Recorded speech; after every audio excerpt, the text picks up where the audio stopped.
Chapter 1309 The Academy. Wang Wei looked at the young man before him dressed in a blue literary robe, giving a free and easy atmosphere as if he were an ambitious scholar who wanted to measure the world with his feet. He compared it with the sage-like elderly man in his memory. Headmaster Bai Han? No, I should call you young Master Bai Han, Wang Wei said calmly. Bai Han looked at him, a complex feeling flashing in his mind. At one time, this person was his junior and someone he saw as a threat. But now, the latter became his father's peer. Bai Han exhaled softly to compose himself. He cupped his hands and bowed. Emperor Wang, it's an honor to see you. My father, the dean, sent me to welcome you. Wang Wei looked at him and sighed. Time is truly a fascinating subject if you look at it through the lens of the human experience. Young Dean Bai, I'm glad I'm no longer your heart demon. Bai Han smiled wryly. I was young back then, so don't take what happens to heart. His father spent much effort to enlighten him, allowing him to realize Qi of Calamity influenced him in the lower dimension and that Wang Wei had become his heart demon. I'm not that narrow-minded, Wang Wei replied. Come one, lead the way. No problem. Bai Han flew into the distance, and Wang Wei followed. The outer area was vast, and even while flying countless times faster than light, it took them more than 30 minutes to reach their destination. Wang Wei realized Bai Han wanted to give him a tour instead of directly sending him to their destination, so he enjoyed the sight. There were many people, more importantly, he saw 10,000 different races. Teaching myriad races without distinction? It seems your father is truly walking the path of a sage, Wang Wei commented. Most sects are racially based, including the Dao opening sect. Although they recruit other races, the human race is the main, while only a few highly talented foreign talents will be recruited. The academy has always met to teach all sentient beings, but in the lower dimension, we had to focus on the human race due to the political climate, Bai Han said. However, here, we have much room for development. There is also the fact you can't offend the demon race by excluding them, Wang Wei added. This academy was the only one opening because Emperor Kong made a deal with the parasites, but he only opened it for humans. The blood dragon and 5 feather would have slapped him into oblivion. There is that too, Bai Han nodded. When is your academy's next recruitment? We recruit people every 50,000 yuan epoch, and the next time is still about 2,000 epochs away. That's not a long interval. Resources are strictly controlled and not infinite, so most factions will not recruit people easily. Some factions will only recruit people every million yuan epochs. Of course, they have recruitment halls that will search for talents in the meantime, but no mass recruitments will occur. We promise to train a few elites for the moons, so we must recruit more consistently than others, Bai Han explained. Wang Wei nodded. They soon reached their destination. Wang Wei saw another part of the city in the distance, but he knew this was just a mirage. Then, like the academy in the lower dimension, Bai Han activated a token, and they entered another world where the inner area was located. The first thing Wang Wei saw were countless towers. They were everywhere in this enormous city, and there were many of them, at least 10,000. He also noticed that each tower contained a unique aura or charm. What are those? Wang Wei asked. The different schools, Bai Han explained. The academy's philosophy is to teach based on a person's talent or ability, so the dean divided the teaching into different schools. There is the School of Alchemy and School of Array that teaches profession. The School of Heart focuses on training the Dao heart.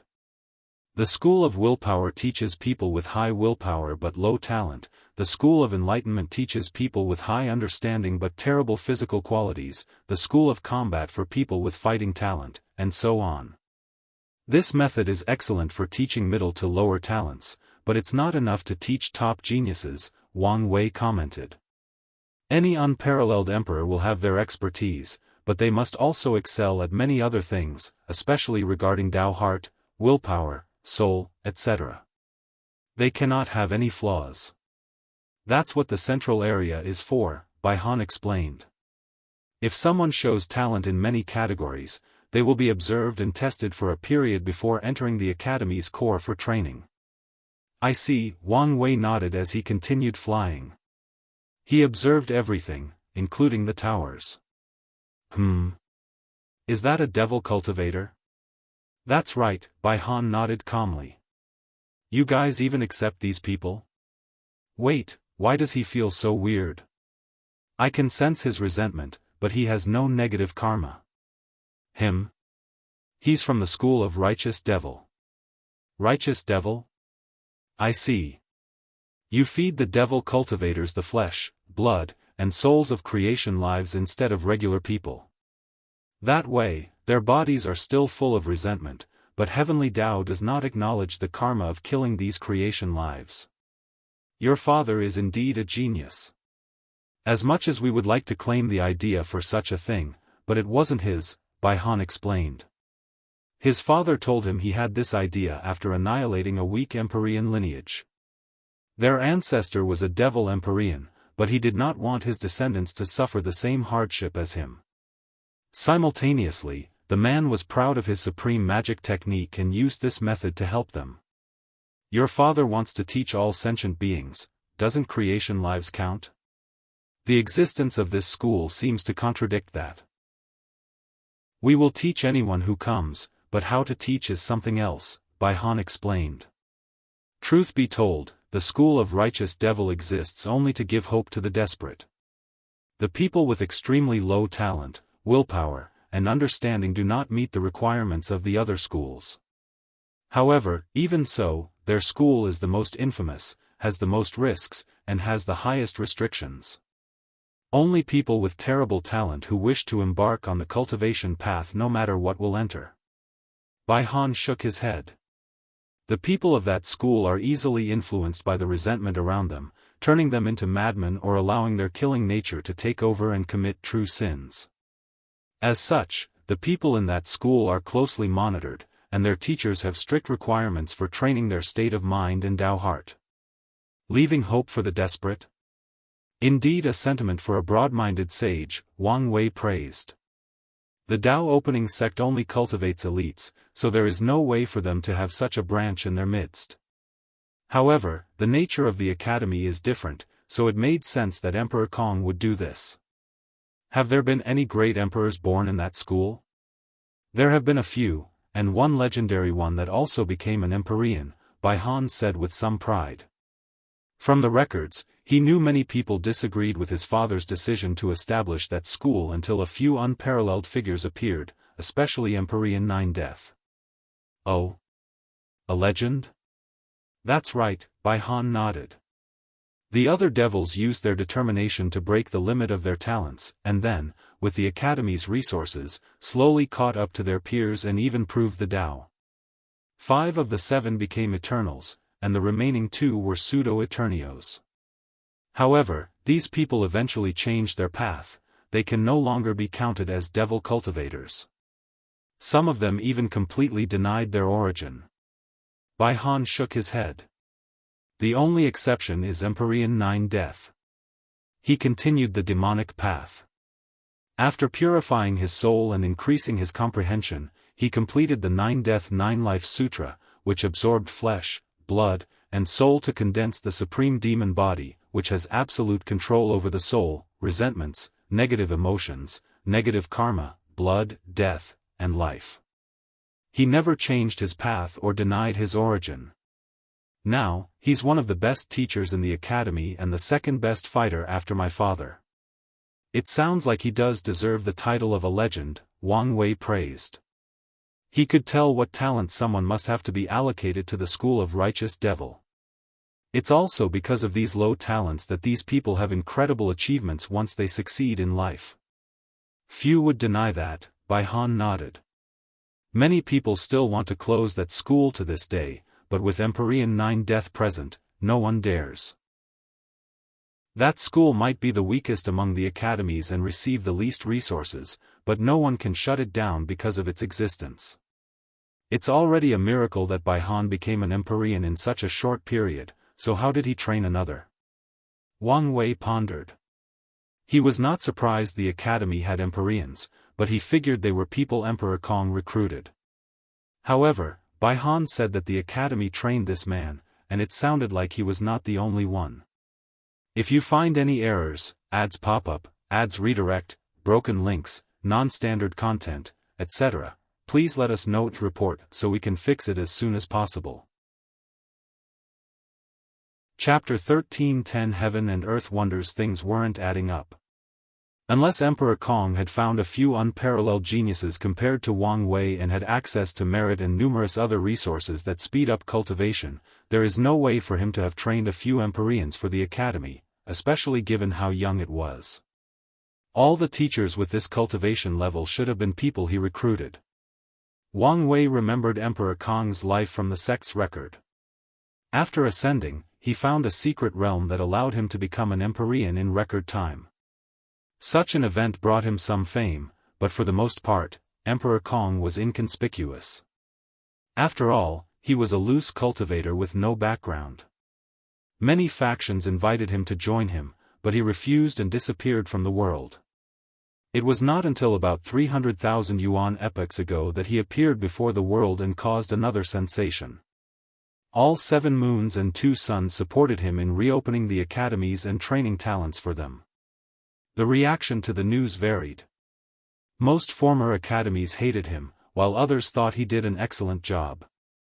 After all, their role in this world is to teach, and in the current environment, Emperor Kong's existence has brought some hope to many sentient beings.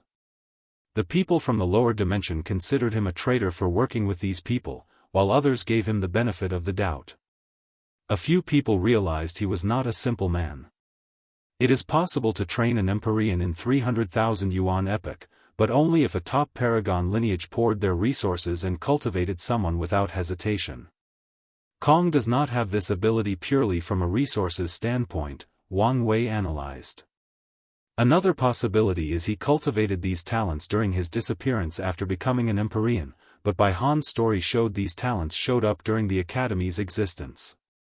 Moreover, he should have been cultivating himself and planning for his reappearance. Where would he have time to train other talents? Where would he have the resources to spare to cultivate other Empyreans? The only explanation is time artifact, but is it that good? Heaven and earth are fair. The Emperor Path and Dao Path skipped countless steps by using the Heaven will to gain access directly to the Grand Dao source, so there must be a way to balance them. Grand Dao makes it extremely challenging and time-consuming to understand the Dao laws and restricts the effectiveness of time formation. By my calculations, Emperor Kong's time artifact would be better than one created by a peak paragon of time Dao. When he used it, the effect was even better than the ones created by a primal paragon. Wang Wei was suddenly caught in an inspiration. Artifact that broke the limit, effects reducing after use. A bright light flashed in Wang Wei's eyes. No way. This bastard wasn't lucky enough to find a wonder of heaven and earth. Wang Wei suddenly stopped, surprising Bai Han. Is something wrong? The artifact your father used to become an Empyrean at such record speed. It wasn't a wonder of heaven and earth, by any chance, right? Bai Han looked at him, his facial expression changing faster than a chameleon. The former dean did not know what to say. By your reaction, I guess I'm right, Wang Wei replied. Damn it, why is this man so lucky? He was truly envious. Throughout the Chaos universe, artifacts are ranked based on what cultivation realm they have the most effect on. Supreme Innate and Supreme Chaos artifacts effects rank 11 and 12, and it's the same for Empyrean and Paragon artifacts. This rule also applies to Dao and Immortal artifacts. Their primary difference is how they are created and their innate characteristics. Innate artifacts are mostly created by heaven and earth, with a few refined by earth and heaven primarchs. Meanwhile, Emperor Dao artifacts are mostly created by Empyreans and Paragons, with a few born from the Grand Dao source itself. The former is less potent than the latter. However, they compensate for it by putting less strain on the user's mind and soul. Additionally, innate artifacts cannot corrode a person's Dao like Emperor Dao artifacts. Although Empyrean, paragons, earth, and heavenly Primarch can create many fabulous things with their powers, their abilities paled in comparison to the wonders of heaven and earth. For anything to have the title of wonder, it must meet one requirement: break Grand Daoist's inherent rules or limitations. An example would be Emperor Kong's artifact/secret realm. It broke the restrictions on how much time acceleration is allowed in the universe, allowing him to become an Empyrean in record time. Another example would be the Yinyang land that appeared during the Golden Age.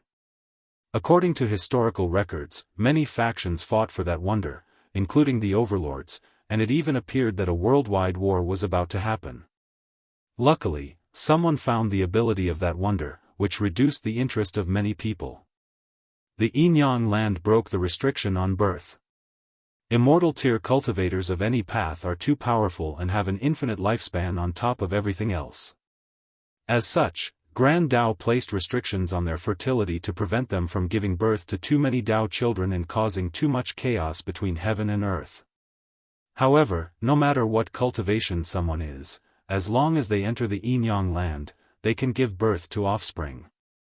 Wang Wei sighed while controlling his greed. Wonders are attractive, but they also have limitations, and sadly, those limitations are on the number of uses. Most will disappear after only one time, while some will allow multiple users.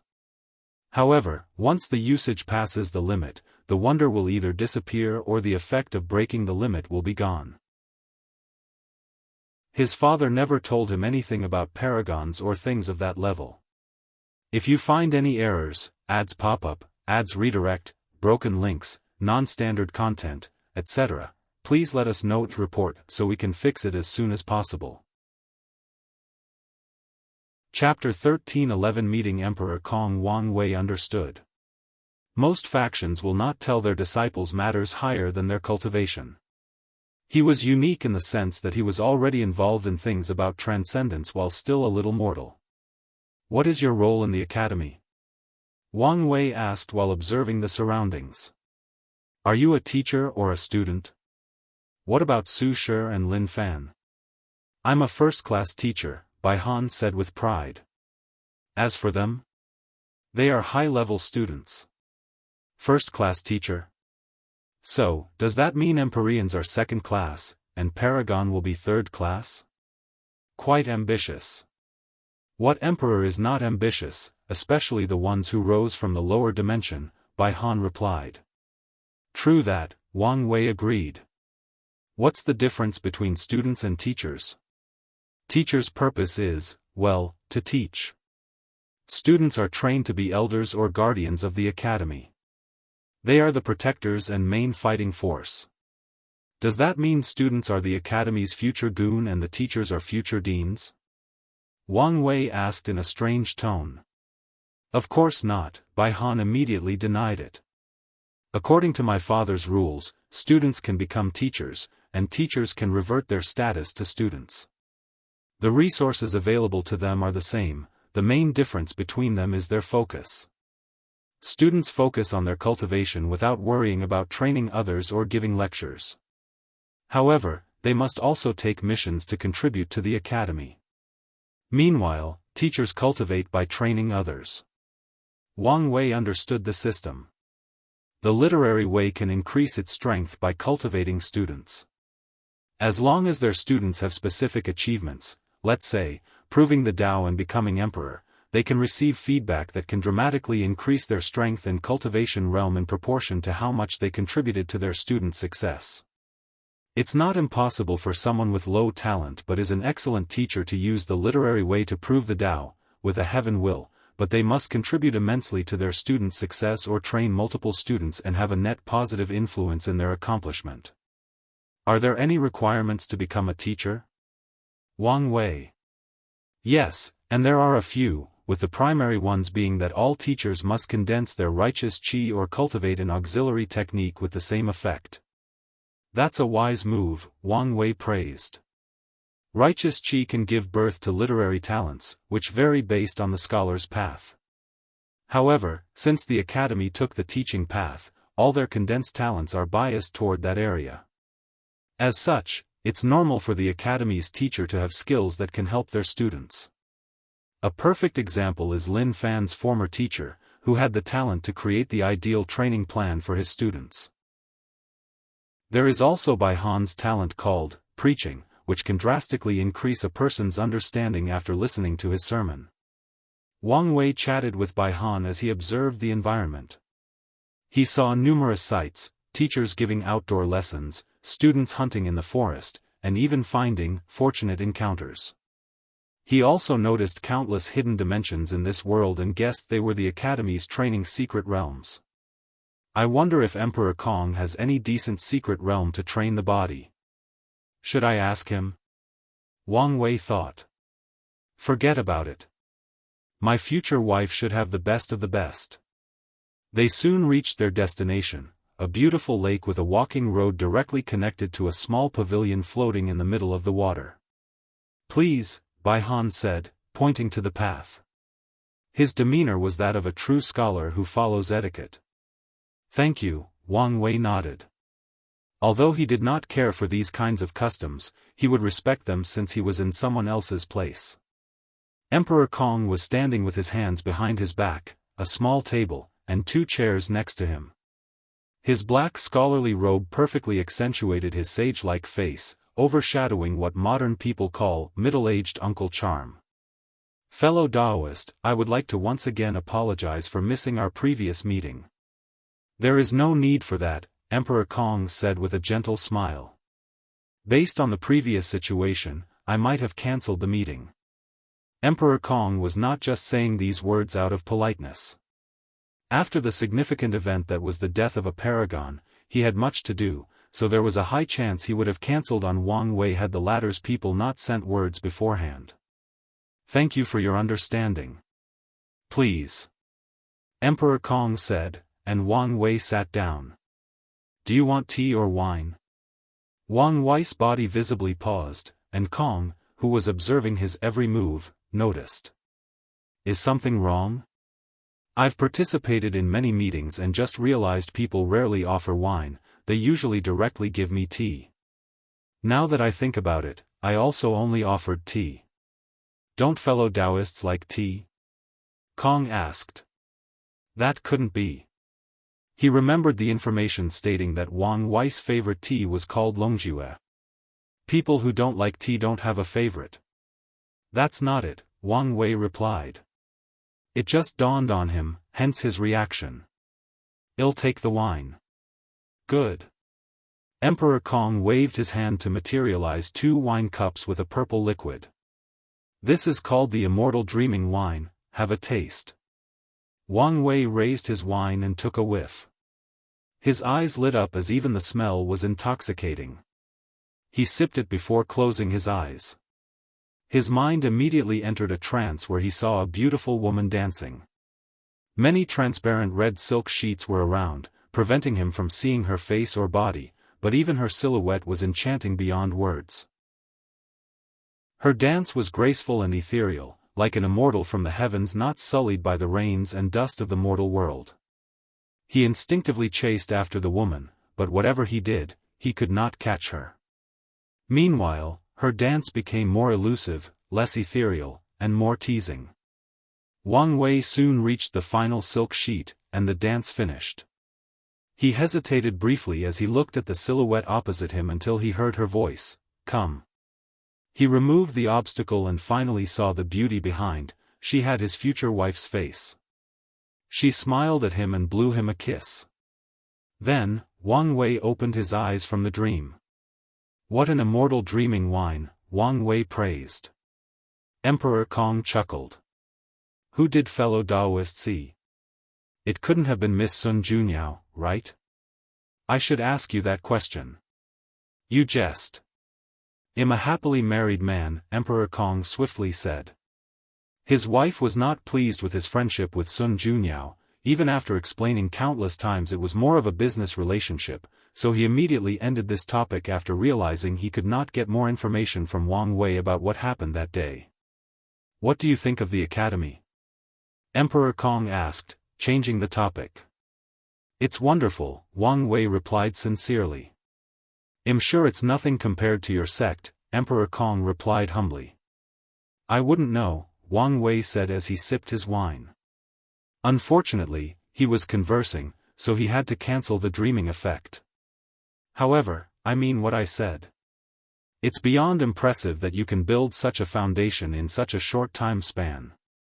In this era, every faction was being weakened or destroyed, but the Emperor Enlightening Academy rose and prospered.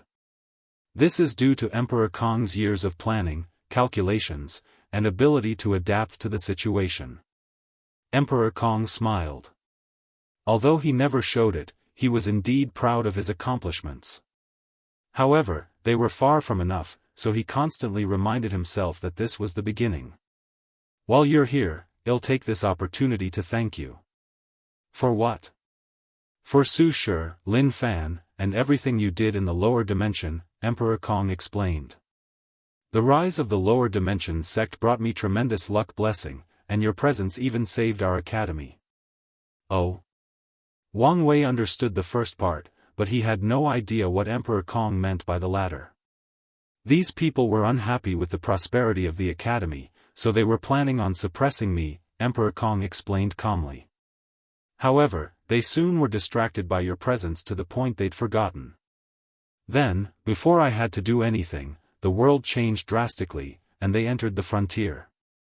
That's just a manifestation of your great destiny." Wang Wei did not take credit for this as he did nothing to deserve it. "Even if you don't accept this karma, I must still repay you for the others," Emperor Kong replied calmly. Su Shi and Lin Fan became the foundation of his academy, so the help Wang Wei provided to them formed a deep karmic debt. Kong understood the negative effect of not paying karmic debts, especially to a master of Karma Dao.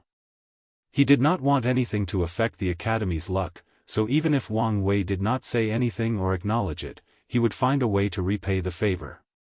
"That's fine by me," Wang Wei nodded.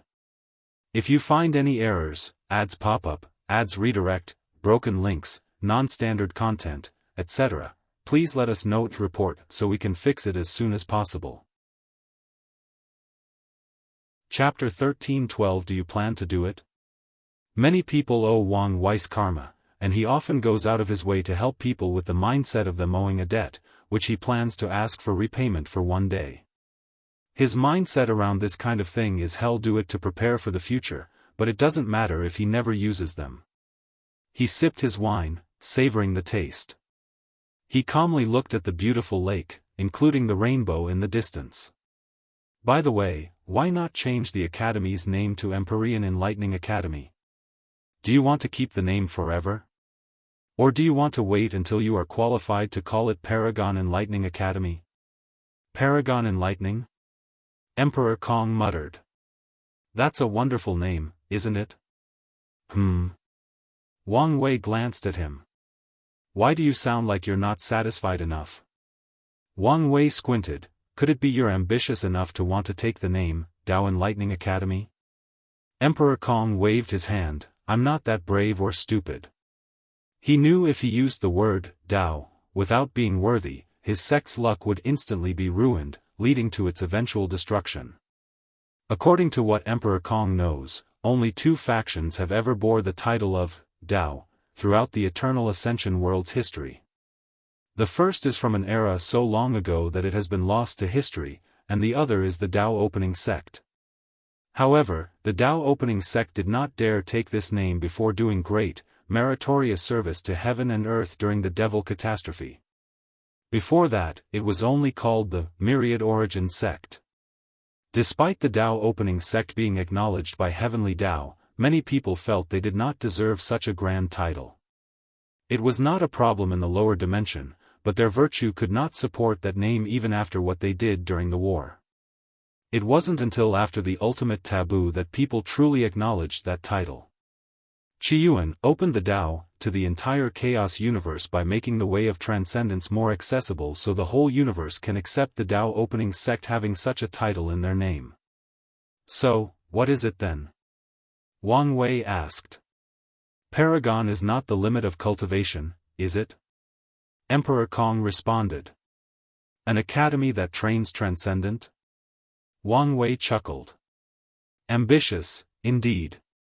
Oh, fellow Daoist, do you think him over my head? Emperor Kong asked. I'll be frank, Wang Wei said after taking another sip.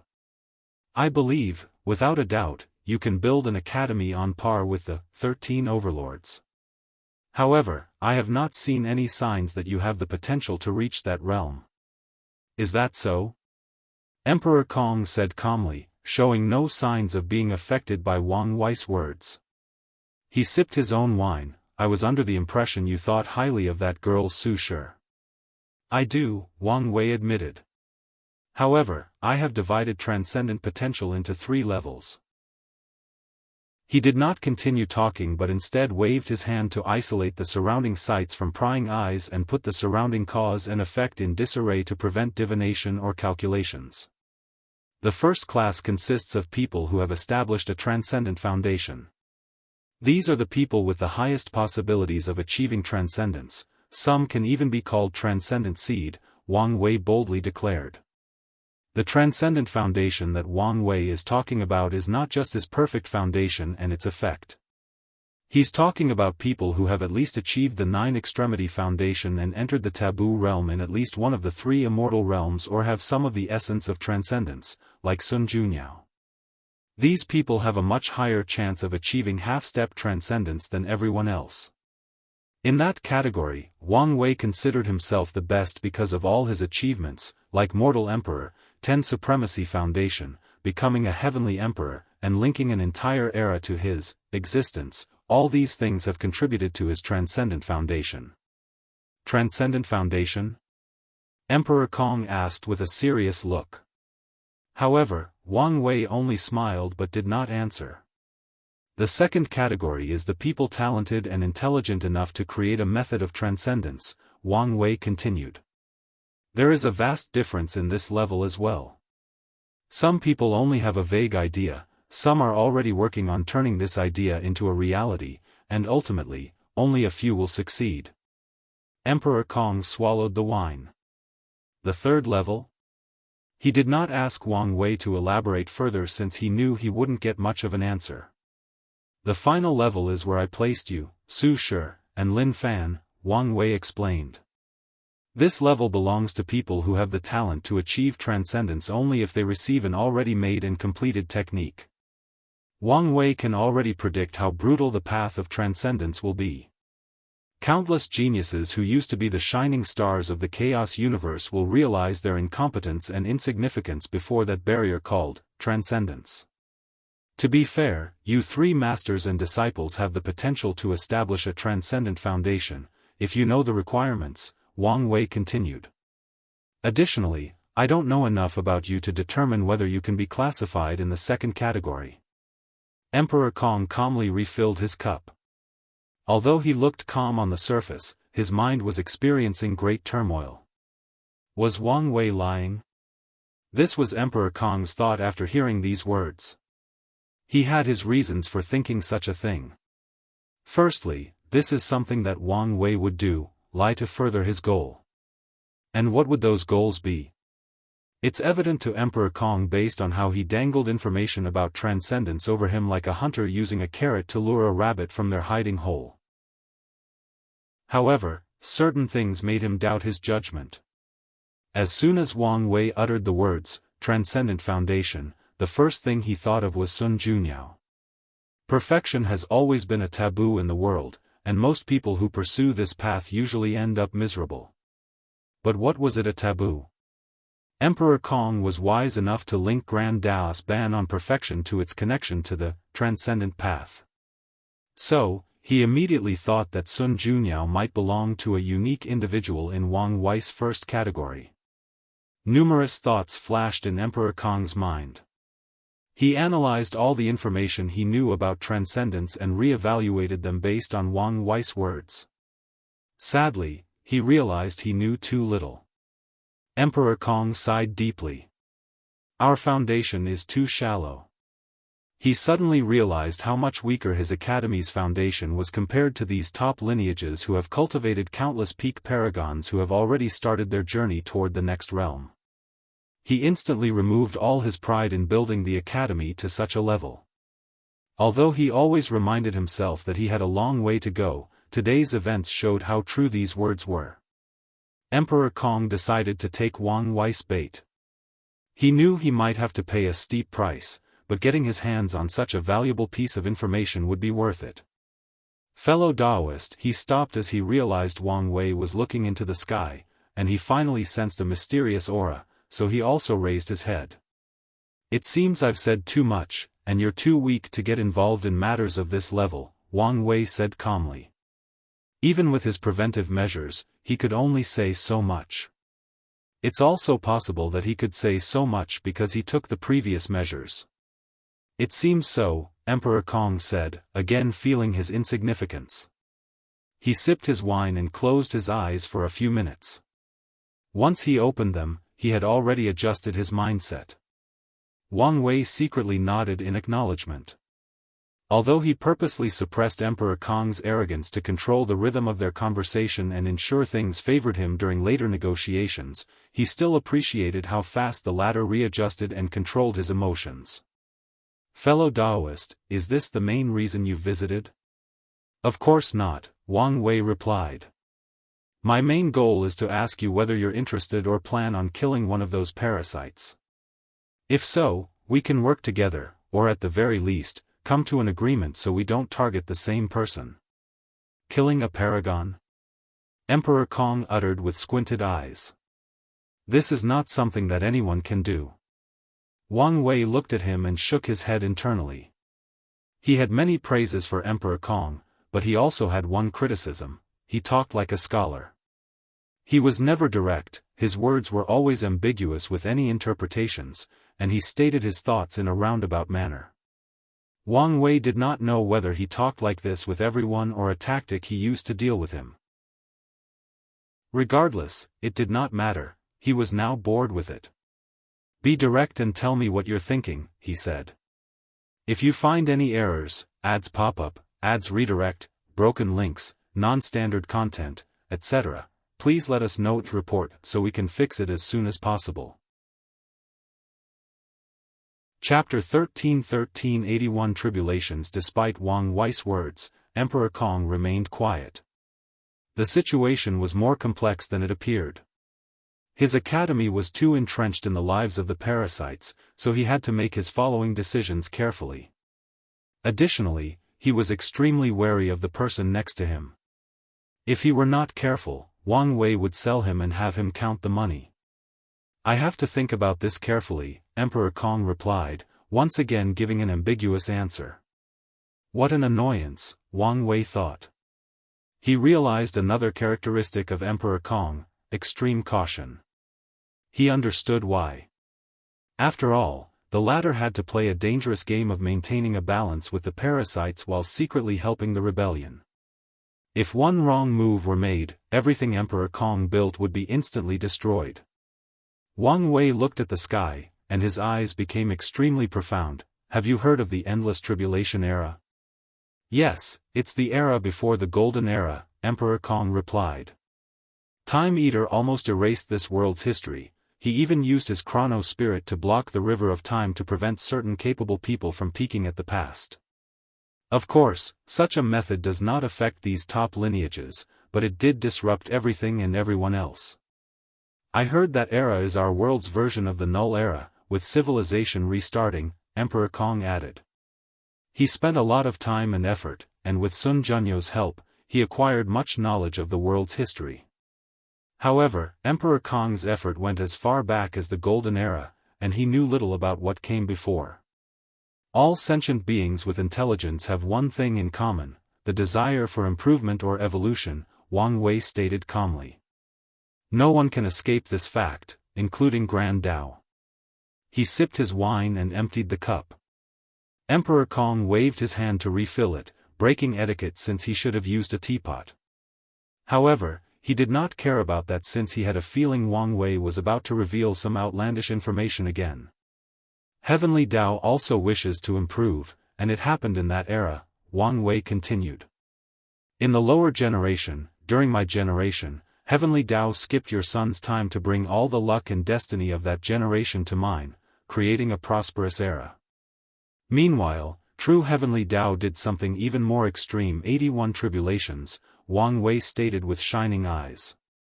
During each tribulation, the eternal ascension world was ravaged by war, famine, and countless catastrophes, but each time they survived, civilization rebuilt itself, and the world's luck reached a new peak. Emperor Kong listened attentively while drinking. He compared what Wang Wei said with the information that he had, deducing what he said was the truth, what his motive was, and so on. Do you know what the final tribulation was? Wang Wei asked. Emperor Kong pondered briefly, the innate acquire war. You would think so, but no, Wang Wei shook his head. That war was the 80th tribulation and ended that era. Afterward, the human race became the protagonist of heaven and earth, and the eternal ascension world became one of the many worlds where acquired life is in the dominant position. It can also be said the world determines its position in the eternal battle between fiend gods, paragons, and heavenly primarchs. Wang Wei moisturized his throat. After the war, the world's luck reached an unprecedented height and entered the Golden Era.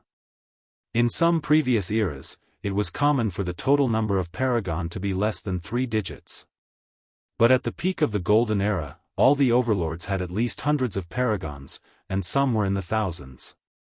Wang Wei sighed. He had to give credit to heavenly Tao.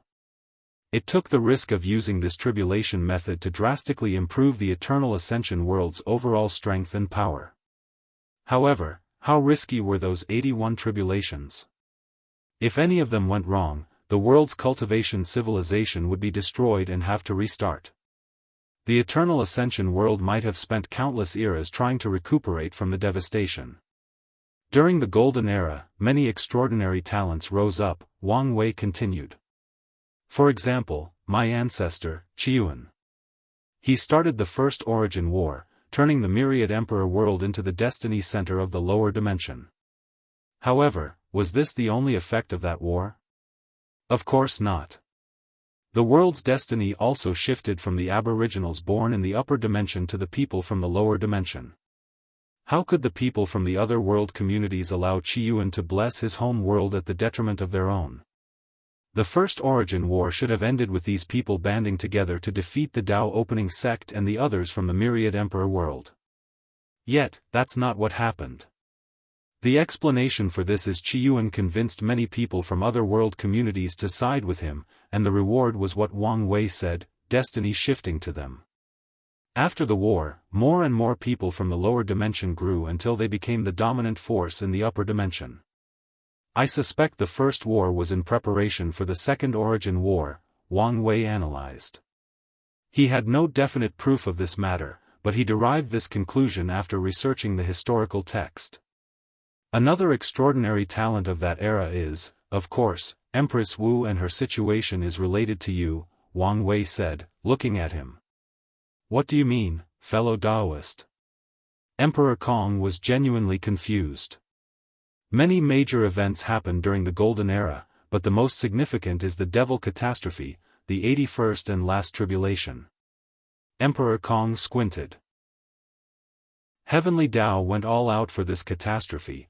It even acted a little bit reckless by pushing the limit of that tribulation beyond the level of Paragon.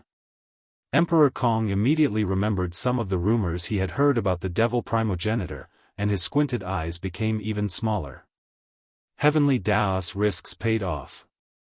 The Golden Era survived the last tribulation, and the world's luck reached another unprecedented height. Qiuan took this opportunity to launch the Second Origin War. He successfully opened the Transcendent path to the Chaos universe and made the Eternal Ascension world the semi-destiny center of the universe.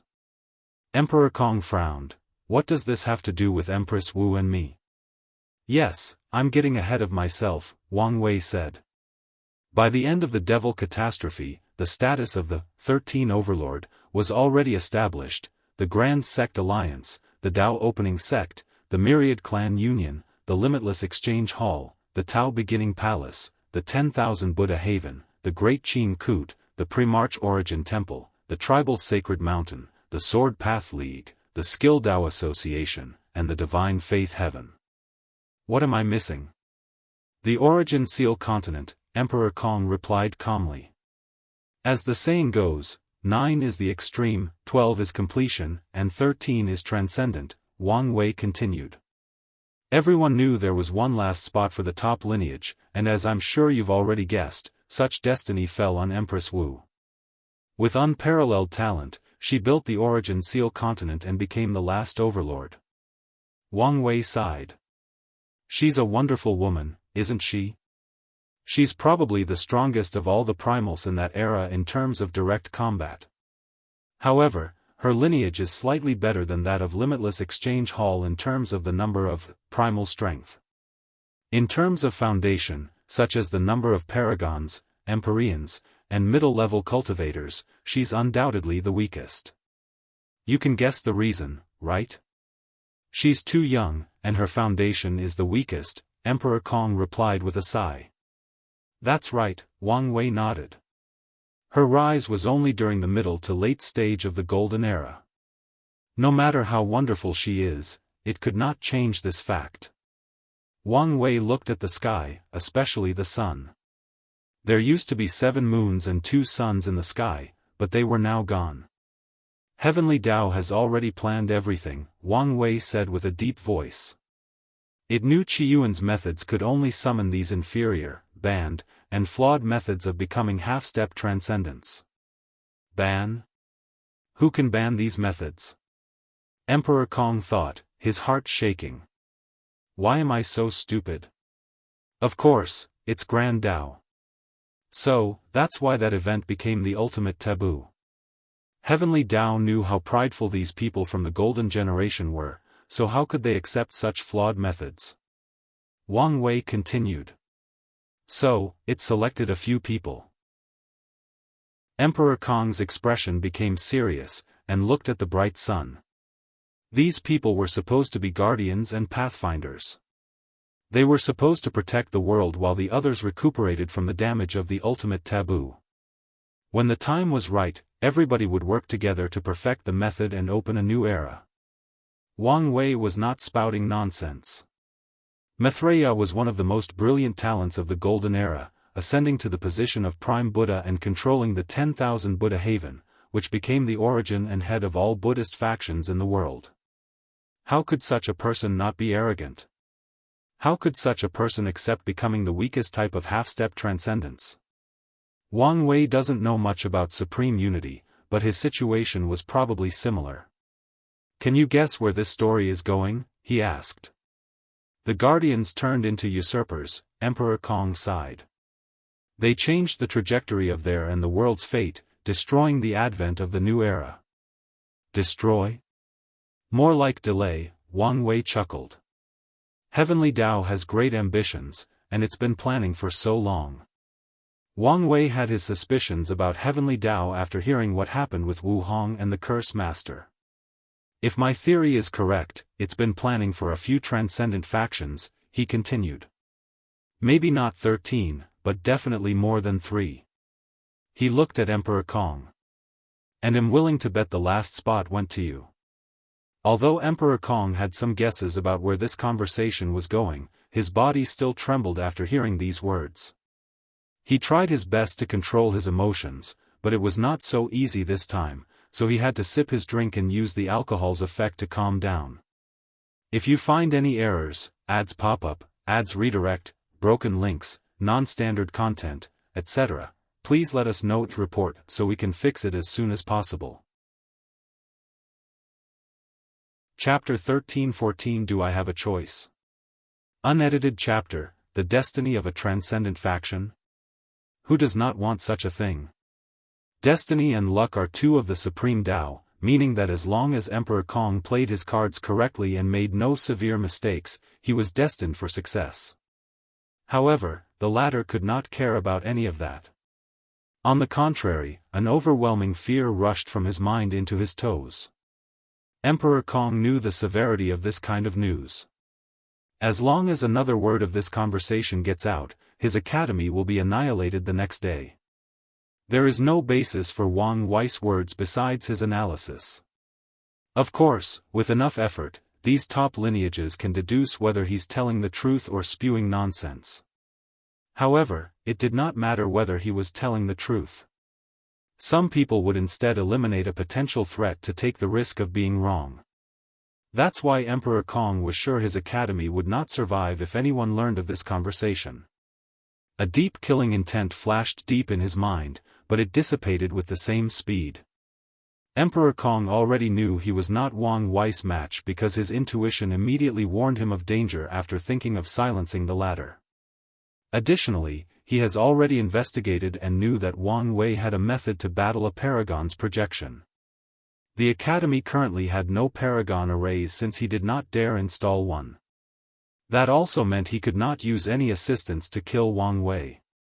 Emperor Kong had a few hidden paragon artifacts and supreme chaos artifacts, but those probably won't do much, and they will also reveal his foundation to the parasites, thus accelerating the dissolution of their already thin partnership.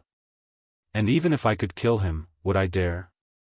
Emperor Kong thought, lowering his shoulders as he slumped on his chair. Wang Wei was the darling of the Dao opening sect, so he knew the latter would not hesitate to eradicate him for killing a disciple with so much potential. Emperor Kong sipped his wine, feeling a little more defeated. This conversation has been a constant blow to his pride and arrogance. Fellow Daoist, it's not wise to say these things without any evidence to back them up, Emperor Kong said calmly, already regaining control of his emotions and mind. Are you saying I'm speaking nonsense? Wang Wei chuckled. Well, maybe you're correct. But there are signs to follow. Wang Wei groaned softly as he enjoyed the wine's taste. Even with the effect, this wine was top-notch due to its taste. If not for my appearance, the destiny to end this era should have been yours.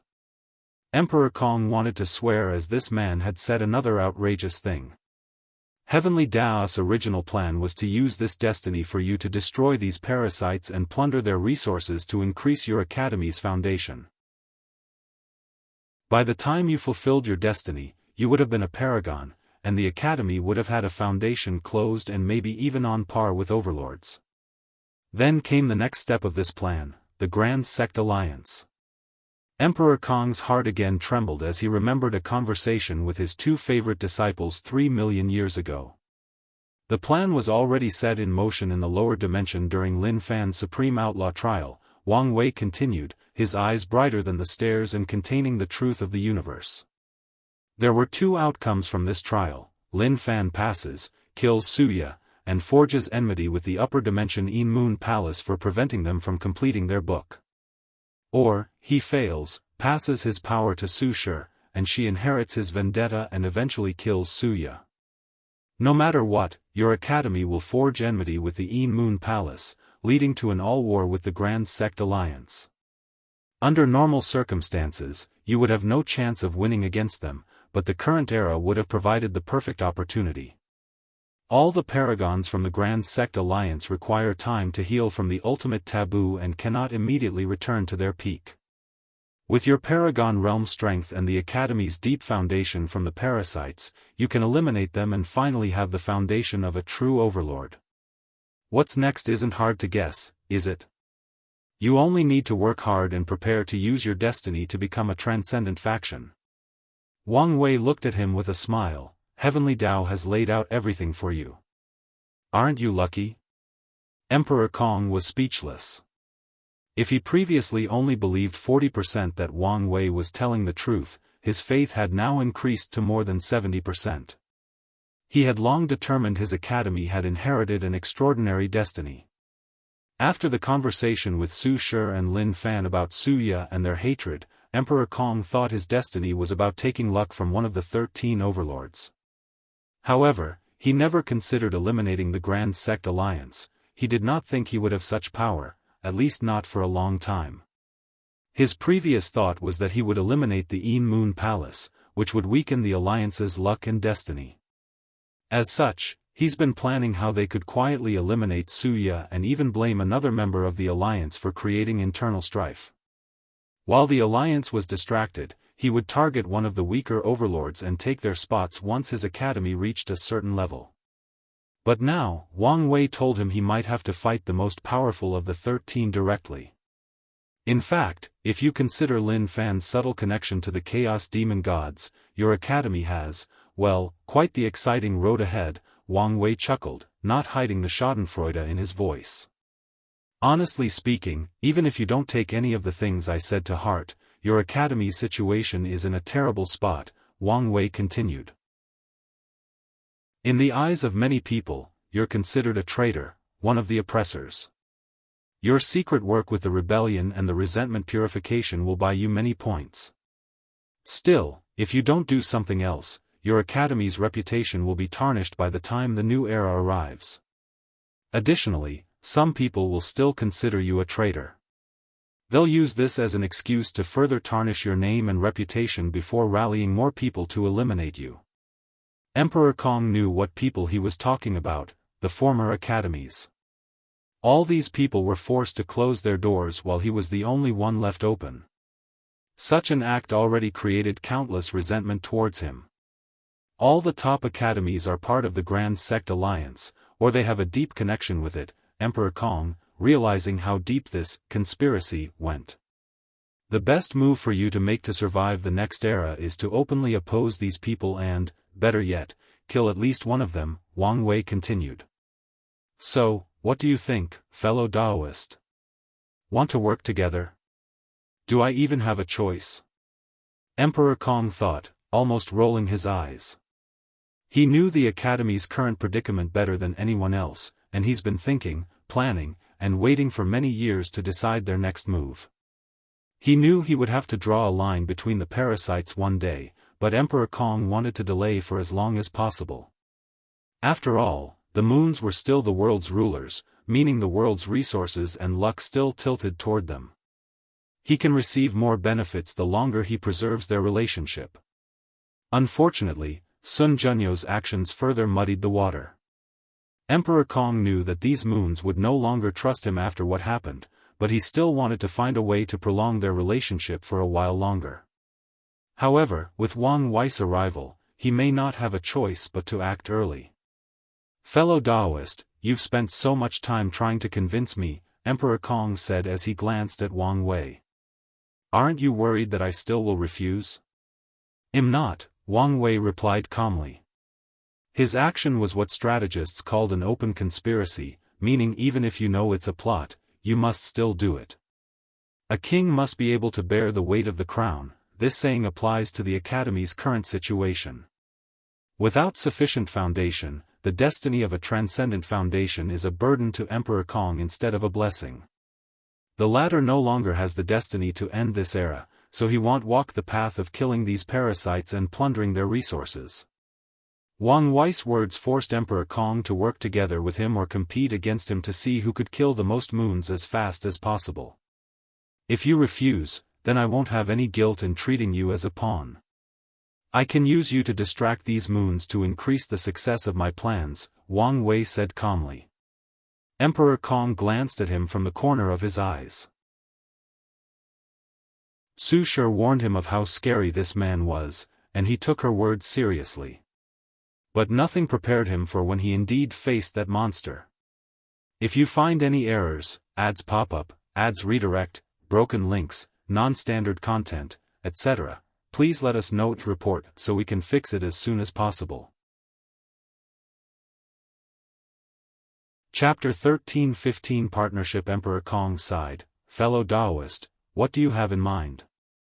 Emperor Kong relented. Although he did not want to be entangled with this man, he knew he did not have much choice. Wang Wei smiled, I don't know much about these people yet to formulate a plan, and a head-on battle is the worst plan possible. After analyzing Blood Dragon's death, Wang Wei realized how difficult it was to kill a paragon in a direct confrontation. The arrogant dragon would have survived if Sun Junyao had not been strategic and calculated for many variables, including longevity resources and Blood Dragon's Dao imprint location. His strength would have been drastically weakened, and he might have lost his position as one of the moons, but he would have survived. Wang Wei knew that it would be useless even if he could kill one of these people after entering the Taboo realm. Instead, he needed to follow a similar path as Sun Junyao and slowly plan their death. So, what's the plan of this alliance? Emperor Kong asked, almost rolling his eyes. You're a scholar, why are you so impatient? Wang Wei replied. I have predicted a few things on how these people will react to Blood Dragon's death and came up with a plan that is guaranteed to give us an advantage no matter what.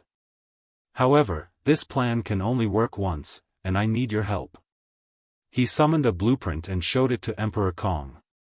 So, that's why you wanted to work with me, Emperor Kong uttered after seeing the 4 pillars in the blueprint. That's right, so, what do you think? The formation can be improved, Emperor Kong commented before modifying the blueprint. It seems one of your sub-Dao is Dao of Array, and your achievement is superb, Wang Wei commented. At a glance, he could tell that Emperor Kong used his Dao, transformation, as the philosophical core of his array path. He probably strives to achieve all transformation with his array Dao. He did not fuse array Dao into his transformation Dao but used it as a supplement. They work together, forming the perfect synergy. That's a unique path, but what's the purpose of doing this?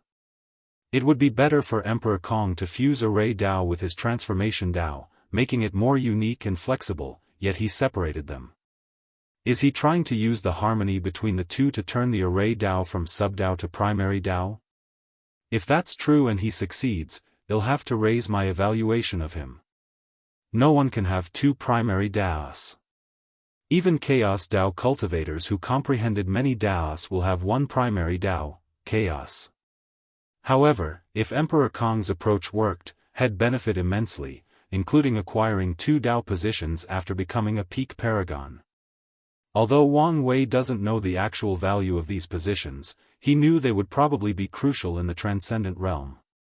Emperor Kong did not answer his words and continued with the blueprint. Once he finished, the success of their plan rose by 20%. I'm glad I chose you as a partner, Wang Wei praised. Although he was going to ask his brilliant wife to help with this formation, now, he might not need to. Could Wu Hong further improve this formation? Of course. However, Emperor Kong's method has already reached the limit of their realm. Wu Hong's improvement would mean they would need a paragon to set up, and it cannot be just any paragon, but someone with sufficient understanding of array Dao. Wang Wei, and probably, no one in the current era met this standard. Luckily, strength was not the primary source of power in this array. Emperor Kong might have cared or accepted this compliment if this had happened before, but he was not in the mood for such a thing. You know this is not enough for your plan to succeed? I know, that's why I need your help to find another sage of merit, Wang Wei said. I know someone, but he's only an emperor and has condensed a first-level golden body of merit. In fact, it would be better if we could find 2 more Empyreans with a second-level body. This is your plan, why are you asking me? Emperor Kong asked in annoyance. I know you must have a way, Wang Wei rebutted. He had calculated that Emperor Kong had this kind of connection. I know 2 people, Emperor Kong admitted. Both Empyreans, but one with a first and the other with a second-level golden body of merit. That's even better, Wang Wei said. Although he knew Feng Heng would give him face and participate in this plan, his cultivation was too weak and might increase the plan's variable. I can convince them to help, but you must bear the karma for their help, Emperor Kong said. These people were sages, and Wang Wei's plan was actively putting them in danger. If something went wrong and someone had to bear responsibility, Emperor Kong did not want to be the one. After all, such karma is the kind that can ruin a person's luck. The death of any sage is not a joke. It's fine, Wang Wei replied. He did not care. His karma-unbound physique was not a joke. Although the death of a sage was enough even to affect him, there was still some protection. Additionally, he was also a sage, granting him another level of security. So, he'd be fine if he did not directly kill or scheme against these sages. In fact, he'd prefer that something went wrong so these parasites could take the blame. Of course, he was not stupid enough to scheme in the back to ensure that happens. He knew when to mess around and when not to. Sages, are a protection class, meaning heavenly Tao does not mess around. Since Wang Wei was not sure to hide his actions under the latter's noise, he wouldn't do something so stupid. Emperor Kong looked at him. Is there anything else? Is this a hint that I'm no longer welcome? Wang Wei thought, his lips almost twitching. No, that's it for now. That's good, Emperor Kong nodded before handing him a talisman. Contact me if there is more. The sign that you're no longer welcome was written on this man's face, so Wang Wei could only sigh. Well, it's time to take my leave, Wang Wei said as he stood up. One last thing, can fellow Daoist give me some more wine? Emperor Kong summoned a space ring that contained 10,000 large jars of the Immortal Dream wine. This wine did not affect cultivation and was classified as entertainment, making it not as valuable as one would think. Of course, not as valuable as comparing it to whom. Some poor Empyreans probably cannot buy more than 100 jars. Wang Wei took the space ring. Thank you, fellow Daoist, for entertaining me. Say hi to Su Shi and Lin Fan for me. Emperor Kong watched him and disappeared, and he used his divine sense to ensure he had left before returning to his palace. He sat alone in a dark room, a somber atmosphere enveloping his body. When was the last time I felt so powerless and ignorant? It was probably that time. Emperor Kong suddenly found himself lost in his memories. Who are you? Asked a young boy about 12 years old, looking at the elderly man before him, dressed in a black robe with a sage-like atmosphere and holding a ruler. The boy was using all the strength in his weak and thin body to prevent himself from falling on the floor or running away screaming. I will be your teacher from now on, said the elderly man. You can call me Master Shang. Are you a ghost? The young Kong Meng said, his face pale. Do you want to use my yang energy? I'm not a ghost, I'm the spirit of a saint artifact, Master Shang explained. Kong Meng finally calmed down after realizing he was not going to die. Saint artifact? Are you talking about the saints I've read about? Are they so magical? No, I'm talking about cultivators. Oh. Master Shang looked at this body. Anyone who heard about cultivation would be excited, but what's with this boy's response? What do you say? Boy Kong Li, do you want to be my apprentice? Kong Li became silent. Sir, the books say that a master chooses a student just as much as a student chooses a teacher. Master Shang smiled. He appreciated the young boy's demeanor. Those words are true, so if you have any concerns, you can ask me. Why me? Kong Li did not think there was anything special about him. I've watched you in the past few years, Master Shang said. You have no money to learn how to read, so you secretly listen to Scholar Wang's lessons by climbing through the back walls. Your mind is sharp, and you quickly learn the characters, but had no money to buy paper and ink to practice calligraphy, so you use tree branches and practice in the dirt and sand. Due to your poor background, no one wants to take you as a disciple, but that did not dissuade you. You help scholars with their baggage, clean their houses, and repair their clothes and shoes just for an opportunity to learn. You save every penny you make, even forsaken meals, just to buy books. Those people looked at you with disdain, beat you up, cursed at you, and even spit at you, thinking your efforts were in vain and you would amount to nothing. But you never give up.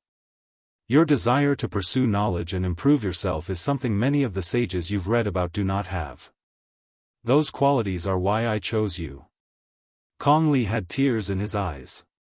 He was an orphan, and before dying, he promised his adopted mother that he would become a scholar to bring glory to their family. However, no one believed him. No one was willing to help or give him a chance.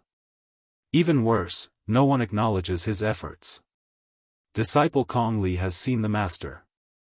He knelt on the ground, bowing deeply. Good boy. Master Shang waved his hand to lift him up. From now on, you're my disciple, and I'll give you the courtesy name Meng. I'll choose an auspicious day to properly worship heaven and earth so you can officially enter my school. If you find any errors, ads pop up, ads redirect, broken links, non-standard content, etc., please let us know to report so we can fix it as soon as possible. Chapter 13:16 Wake Up. The young Kong Meng bowed to an altar representing heaven and earth before bowing to his teacher, Master Shang. He did serve the latter tea, concluding the master-disciple relationship. Master Shang nodded in satisfaction, while Kong Meng had a wide grin. So, Master, what are you going to teach me? Master Shang did not mean the latter's slightly impetuous actions. On the contrary, he had always admired the boy's desire to pursue knowledge. I must ensure he's not led astray by the cultivation world and starts to pursue power instead of knowledge, Master Shang reminded himself. Let's start with a brief history of our school, Master Shang uttered. My master was a young scholar named Xianxia. He was an upright and righteous man, loved by the people and the king. Unfortunately, officialdom is cruel. No one could not tolerate my master's rigid views and conduct. So, countless ministers worked together to frame him. Kong Meng had a look of indignation. How could these people do such a thing to a righteous scholar? Is the world so cruel? No, Kong Meng had seen the world's cruelty, but he thought this resulted from poverty in this small town. He thought a place like the dynasty's capital would be a bright place full of sages and men worthy of respect. Master Shang noticed his apprentice's emotional fluctuations. Truthfully, he told him their school's origin to eliminate this young boy's naivety. He even plans to take him around the world to truly experience the darkness of the world. Of course, hell also show him the light. As I said, the king loved my master, Master Shang continued. So, he secretly let him escape. The master was blessed by fate and soon had a fortunate encounter and started his cultivation journey. He retreated for decades, hoping to return to the dynasty with newfound strength and rectify his name. As he should, Kong Meng nodded with a clenched fist. Unfortunately, by the time he returned, the king had fallen, and the dynasty had already collapsed with countless warlords fighting for powers. The master wanted to support the remains of the royal family to re-establish the dynasty, but another competing group had already massacred them. Master Shang sipped his tea, taking this moment to allow his young apprentice to digest his words. The master felt lost, so he returned to the cultivation world. However, that side was also not peaceful. The human race and the myriad emperor world as a whole had suffered tremendously at the hands of the devil race, leaving the cultivation world full of hatred, resentment, and cruelty. The master grew ambitious, wishing to use the literary way's ideas of rule, etiquette, righteousness, and respect to establish peace throughout the world. Master Shang secretly shook his head. His master's ambitions were too grand. In fact, he was extremely conservative with his words. His master directly wanted the literary way to dominate the world, even overwhelming Taoism, the sword path, and many other schools of thought. Sadly, his talent could not bear his ambitions. He died during his supreme realm tribulation. Master, don't worry. I promise to fulfill the grand teacher's ambitions, Kong Meng promised. No need for that, Master Shang said. He knew that even if his apprentice could become an eternal emperor, he could not make the literary way the dominant school of thought in the world. Such a goal requires countless generations of success. Even then, the chances of success were not high. You can form your own path, goal, and ambition, Master Shang said. As for how far you can go, that'll depend on you and fate. I understand, Kong Meng nodded. Master Shang waved his hand to summon 3 things, 2 books and a bamboo bookbag. These 2 techniques will be the foundation of your cultivation journey, Master Shang said. The first is called, measuring the world with your feet. It's a body-refining technique that can draw earth energy from the ground and temper your body. You only need to walk. The more you walk, the more energy you can gather, and the more powerful your body will become. Sadly, it's incomplete, but maybe you can finish it. I'll try my best, Kong Meng nodded. The second one is related to this bamboo bag, Master Shang continued. This technique is called, the weight of knowledge. It's a unique technique of our literary school that combines cultivation with weapon refining. Master Shang pointed at the book bag. The technique will allow you to fuse condensed righteous qi and fuse it with your origin qi. Additionally, it will also convert the power of knowledge into a tangible force to nourish the book bag. The more you know, the more powerful of a weapon the bag will become, and one day, you may use it as a proving Dao artifact or a luck-condensing artifact. Master Shang saw the confusion in his young disciple's eyes, realizing the latter knew nothing about the cultivation world. First, remember these techniques, and start training tomorrow. The next day, Master Shang and Kong Meng started their journey. Kong Meng had the book bag on his back, reading a book while walking. He was also breathing in a strange manner as he walked, and if someone of decent cultivation observed him, they would have discovered his breathing was following a certain rhythm of the earth, allowing him to draw energy from it. Master, is there something you don't understand? It's hard for me to be walking, reading, breathing, and visualizing, Kong Meng said with a wry smile. He did not want to complain since this was a rare opportunity, but such a daunting task was too much for him. Master Shang was slightly embarrassed. This was his first disciple, so he was not good at this kind of thing. Let's do this. While we're on the road, you focus on tempering your body. At night, when we rest, you can read, and before going to bed, you can visualize the sages. It would be best for you to condense your righteous qi as soon as possible. I can then teach you a method of dividing your mind. I'll try my best. Emperor Kong woke up from his memories and sighed. In his life, he has felt powerless 4 times. The first time was when he first met his wife and accidentally injured her. He tried to apologize, but she was not having it, making him feel powerless. The second time was after entering the Saint Realm. He became arrogant and tried to use righteous qi to purify the blood earth. His action resulted in an accident that almost eradicated Master Shang. He took action and nourished the latter's spirit with his law, even cracking his Dao tree in the process. Many historians say that Emperor Kong was not talented enough, so he needed Heavenly Dao's help to give him the final push to become an eternal. But that was not the complete truth. The truth is that Emperor Kong's foundation was injured after he cracked his Dao tree to prevent Master Shang from dying.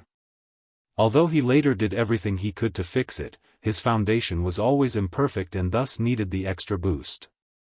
He only completely fixed the problem after experiencing Dao re-establishment. The third time I felt this powerless was when Bai Han started hating me due to miscommunication, and the fourth time was today, Emperor Kong thought. He suddenly felt outraged. Boom! His right hand crushed the table next to him, creating a small black hole in the process. His aura was grand and agitating, making the room tremble under his pressure. Master. Emperor Kong finally noticed his 2 new favorite disciples were in the room. He sighed, I'm sorry you had to see me like this. What exactly happened with your conversation with Wang Wei to have you so riled up? Lin Fan asked.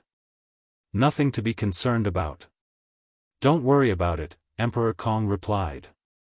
Lin Fan could tell something was wrong but also detected that it may not be wise to talk about this now. Meanwhile, Su Shi frowned. She had seen this kind of look countless times before.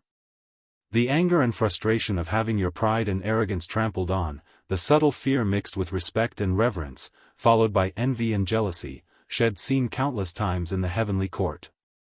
She sighed, Master, the last thing you can do right now is to let Wang Wei's rhythm affect you. Emperor Kong looked at her. I've seen him doing it countless times. He'll use his words to beat you down, suppress your arrogance, and corner you until you agree with him or he destroys you. The trick to his methods is the mindset and rhythm. He has conditioned your mind to work in a certain way, making you overlook things and, more importantly, make you predictable. What you need to do now is break the mold he placed you in. Replay your conversation from a bystander standpoint.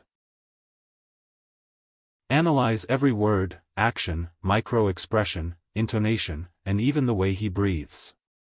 Analyze everything to see if you miss something and break away from the shackles he placed in your mind. If you find any errors, ads pop up, ads redirect, broken links, non-standard content, etc., please let us know to report so we can fix it as soon as possible.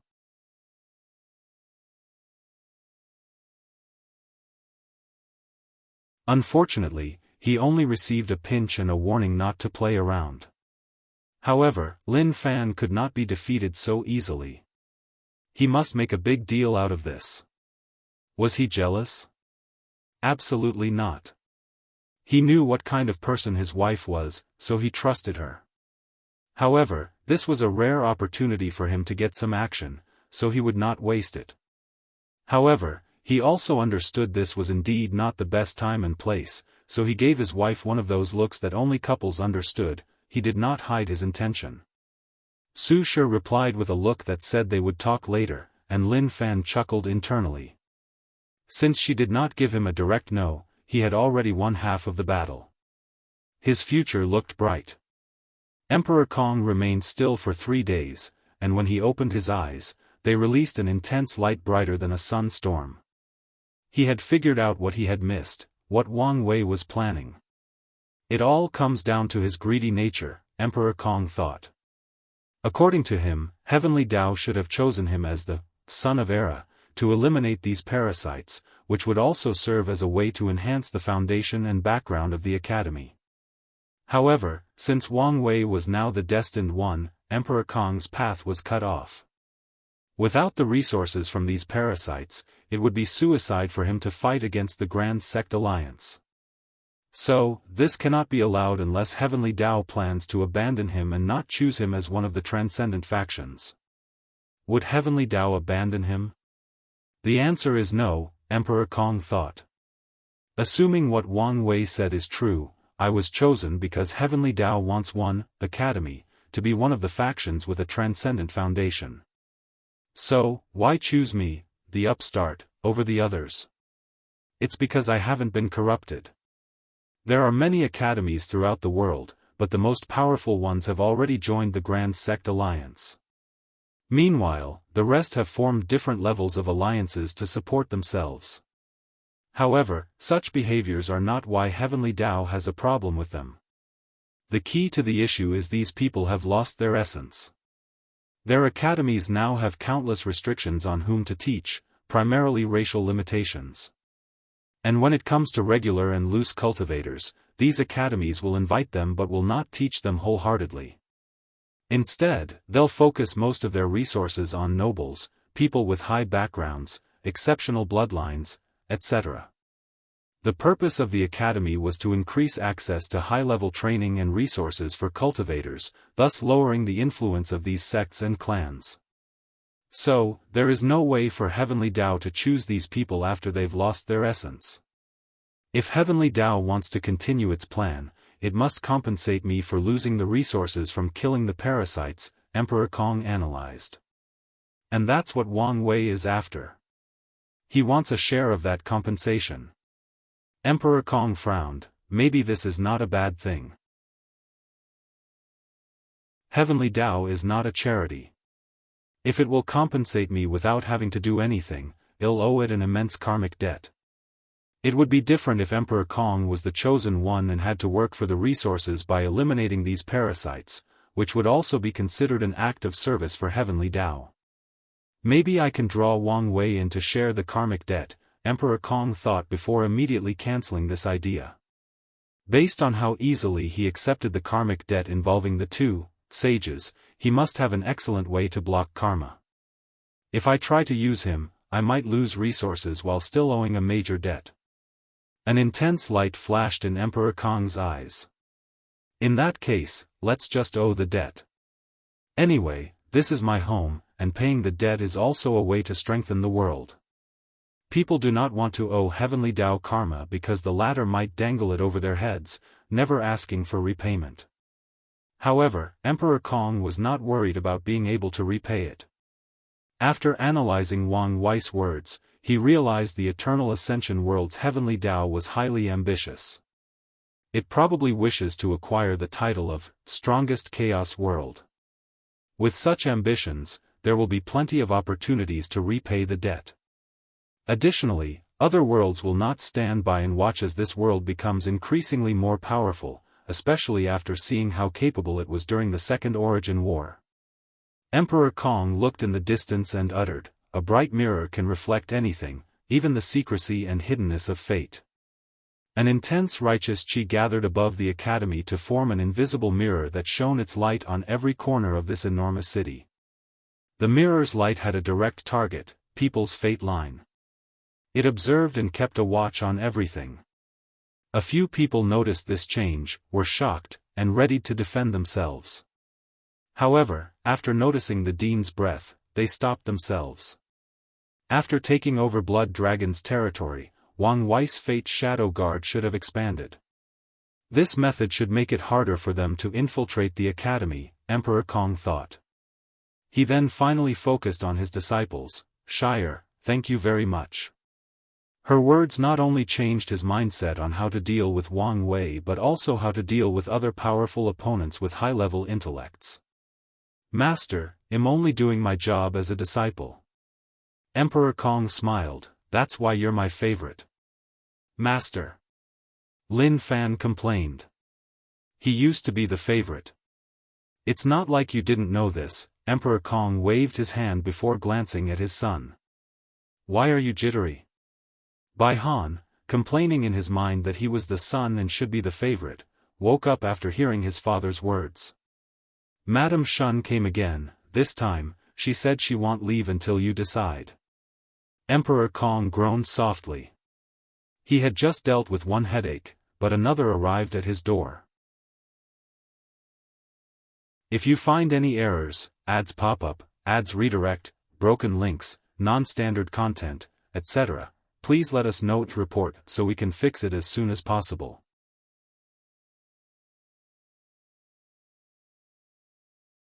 Chapter 13-18 Always a step ahead. Madame Shun is from the Sunshine Pavilion. She's the mistress, controlling all its power.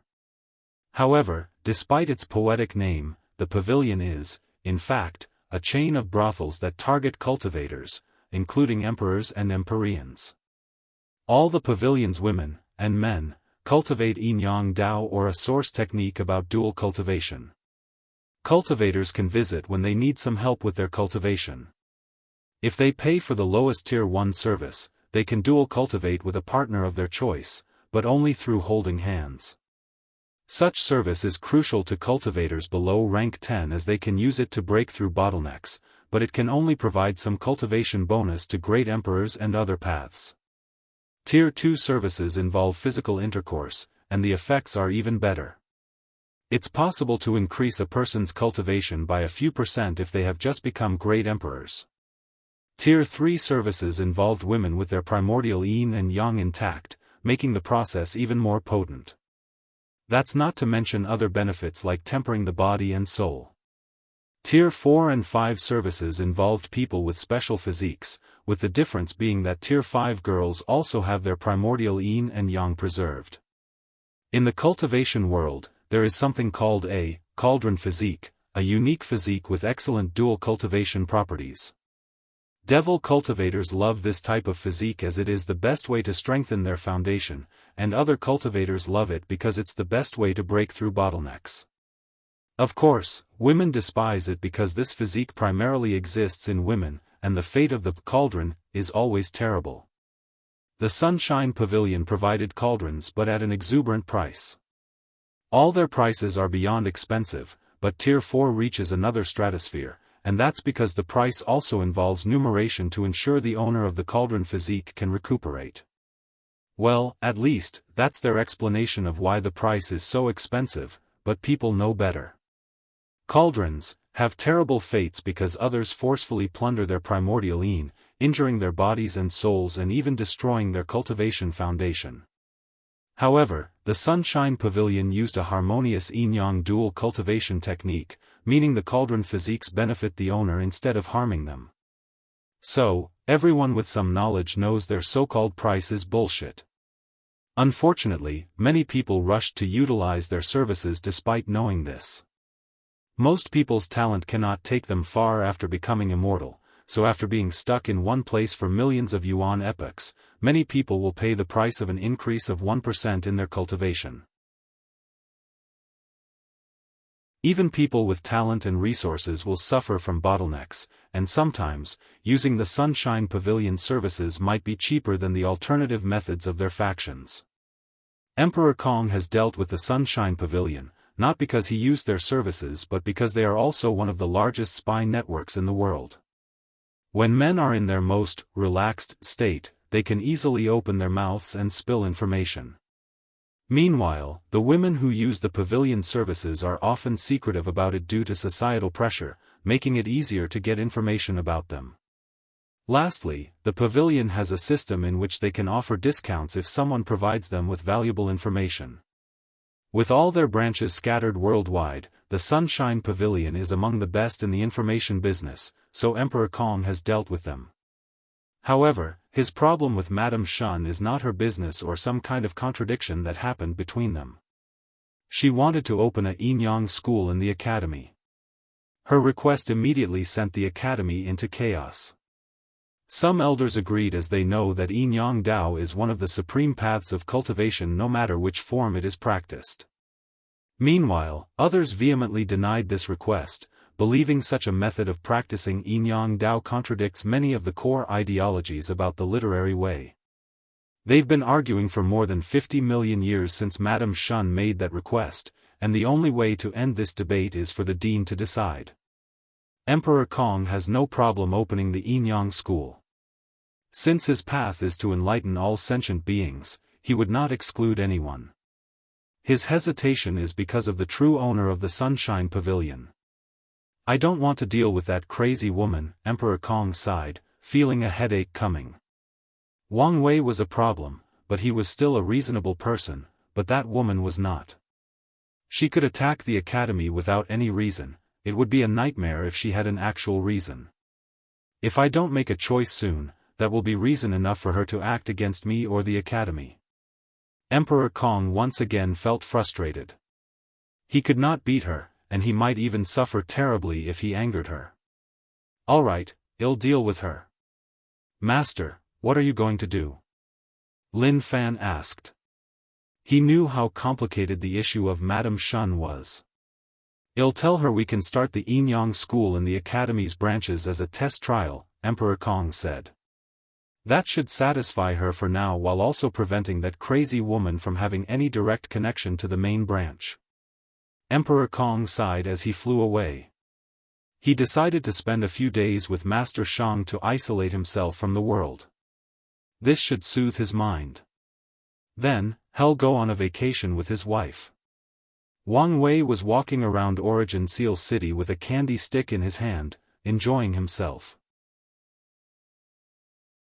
He enjoyed the overall feel of this city as the atmosphere perfectly blended a mortal city with a cultivation city.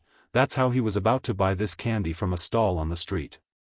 Moreover, he didn't know if it was because of his future wife's terrific standards. The food in this place was beyond excellent. Every restaurant he visited in the past few days had its own unique cuisine, techniques, and recipes. Wang Wei stopped as he suddenly sensed something. He looked in the distance, and his vision penetrated endless distance as he saw a bright mirror above the academy's city. Have you figured it out? He shook his head. I'm starting to regret making friends with that little girl, Su Shi.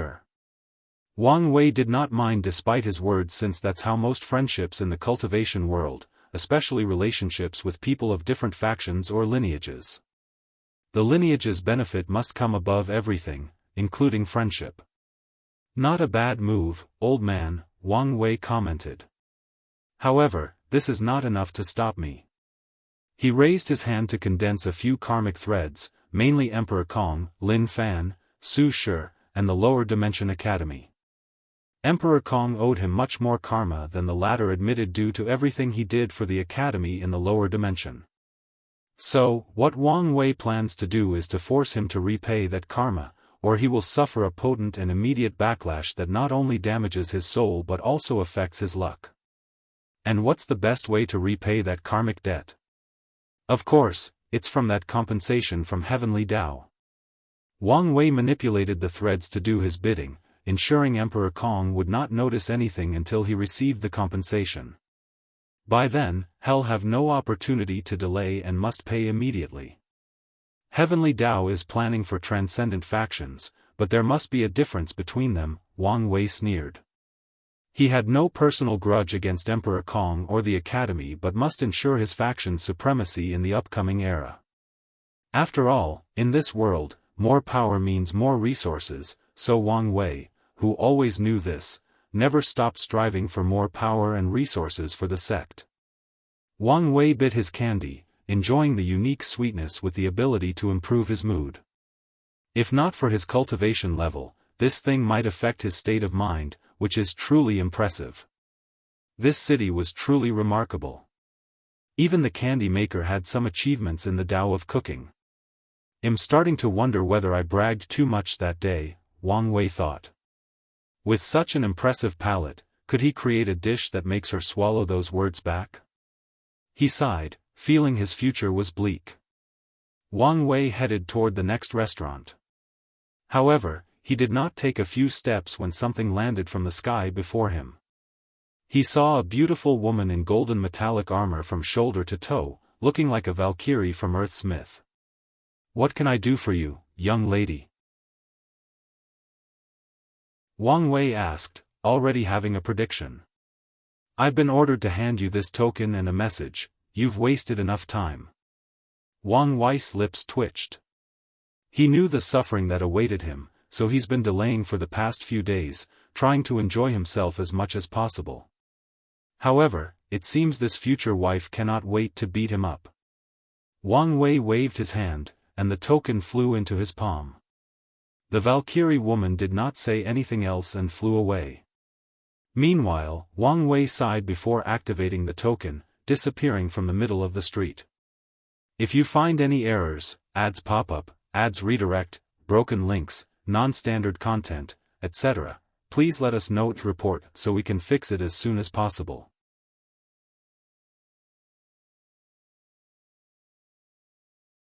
Chapter 1319 Arranged Marriage. Wang Wei floated above the air, looking at this new environment. Is this the Origin Seal continent? This place is odd. As soon as he stepped into this world, he found his mind clear, and inspiration about different Daoists flashed in his mind. He scanned this place with his divine sense. In terms of size, this continent was approximately 100 times larger than the lower dimension, which is considered small by the upper dimension standard. It's extremely beneficial to cultivate in this place, but the reason for that is not an abundance of Dao Qi, Wang Wei muttered. The concentration of Dao Qi in this place was extraordinary, but it was not the main reason why it was so special. Wang Wei teleported to a forest nearby and started to play with the grass. "No way," he muttered as he examined the trees, rivers, mountains, and animals. He then scanned the continent a second time, observing everything on a more profound level. "What a brilliant method," he praised. Everything on this continent was made of runes. From the grass to the trees, the clouds, the rain, the air, volcanoes, the ocean, everything was made from different runes, making this place the holy place for professionals. Just by observing a single tree in the Origin Seal continent, these people can gain a deep understanding of wood runes, vitality runes, life runes, and many more. Even the animals are composed of runes, Wang Wei studied. She used essence rune to create the body, Qi rune, to give the body the life energy and other energies for the body to function, and finally, the spirit rune created things like the mind, spirit, and soul. Such a method can be described as true creation, especially compared to the cheap Grand Mist Wool method. Wu Hong used her Dao to control other Daoists, which in this case is creation Dao. With such a method, it's no wonder she could compete for status with the Skill Dao Association. Is this a microcosm of the eternal ascension world? No, maybe the Chaos Universe? Wang Wei immediately checked after having this idea. His eyes saw a gray river that ran through every fabric of this continent. This river was something he was familiar with, yet it was also different. A river of fate created with runes, Wang Wei thought. It is common knowledge that runes is the language of Grand Tao. But it was after today that he realized what these words truly meant.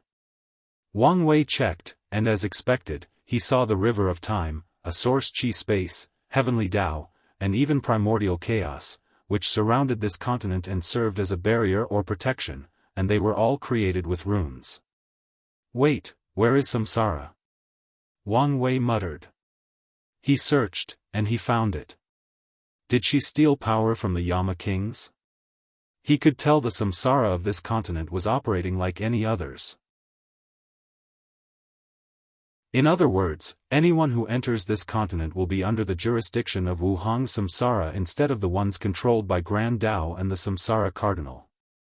I knew she was capable, but this is something else, Wang Wei sighed. More importantly, she's so ballsy. Damn it, why did I find myself a rose?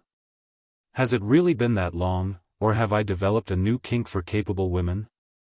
I guess it isn't new. Wang Wei shook his head to remove these complicated thoughts from his mind. He focused on the Origin Seal continent. This was the perfect place for him to retreat. By studying this place's runes, he can significantly improve his fate domination Tao. As he was thinking about how best to utilize this new resource, the token he received from the Valkyrie vibrated, sending him a message of where to go next. Wang Wei sighed before flying up, breaking through the barrier around this continent and entering the artificially created primordial chaos. Through the token, he soon found a magnificent palace that shocked Wang Wei to his core.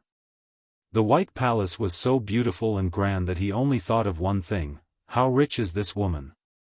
He had recognized many of the materials used to build this thing, but many of them were things he did not recognize, probably from other chaos worlds. The palace itself is probably a paragon artifact, and the formation engraved on them gives me the goosebump, Wang Wei thought. He felt a deep sense of danger as he glanced at that palace. He also realized why these parasites never messed with this place. That artifact alone is probably enough to send all of them into limbo. The token served as an entrance pass, so Wang Wei soon found himself before a door. He rearranged his clothes, checked his hair, and straightened his posture before walking. Future wife, have you missed me? The room immediately entered a state of awkwardness. Wu Hong, who was somberly looking through the window, glanced at him for a few seconds before continuing her stargazing. Wang Wei's lips twitched. I didn't do anything, right? I even boldly but subtly showed her the state of my karmic line to prove my loyalty. He secretly sighed. Even dating back on Earth was not this hard. He walked next to her and also stargaze. The sight before him was indeed beautiful as it showed the birth of a universe with all its stars, planets, galaxies, and many cosmic wonders. Then, the universe dies before restarting. The entire process takes place in just a few minutes. In other words, these two use the creation and destruction of a universe as something to stargaze, something to appreciate. After watching this scene for the third time, Wang Wei said, "Come on, use your words. We are all adults, so if you have an issue, let's discuss it." A common dating advice on the internet from Wang Wei's previous life was, communication is vital in any relationship. That is indeed sound advice, but how many people can effectively use it? Not to mention that this advice rarely mentions that knowing how to communicate is as important, if not more important, than communicating itself. Something has been on my mind, Wu Hong said calmly. Why did you accept the relationship so easily? It's apparent to anyone that you, of all people, would reject any form of fated love. Yet, from her memories, besides some insignificant reservations, you quickly accepted that marriage. Wu Hong looked at him. It can't be because of love at first sight. Rational people like us don't buy into such a thing. So, why did you do it? Since you've accepted it once, why not accept it a second time? That's an interesting question and one I've thought about a lot before, Wang Wei replied. And the answer is much simpler than you think. Before the Supreme Outlaw trial, my relationship was pretty good. She was like a doting mother, and I was like a rebellious child who did not want to follow in their parents' footsteps or arrangement for the future. What a strange analogy, Wu Hong said with a frown. I know, but it's the best way to explain it, Wang Wei continued. Continue. After the trial, well, my mind was more open, and I was even more rebellious. Then, things went sour after learning about my status as a fate seed. Before those events, I saw our situation as an arranged marriage. My loving and doting mother, Fate, chose a wonderful woman for me, and after meeting her and seeing how beautiful, compassionate, capable, and compatible we were, I accepted it. Of course, I'm still the rebellious son. Just because I accepted it once doesn't mean I'll accept it a second time. Then, our relationship worsened, and there was no longer room for reconciliation.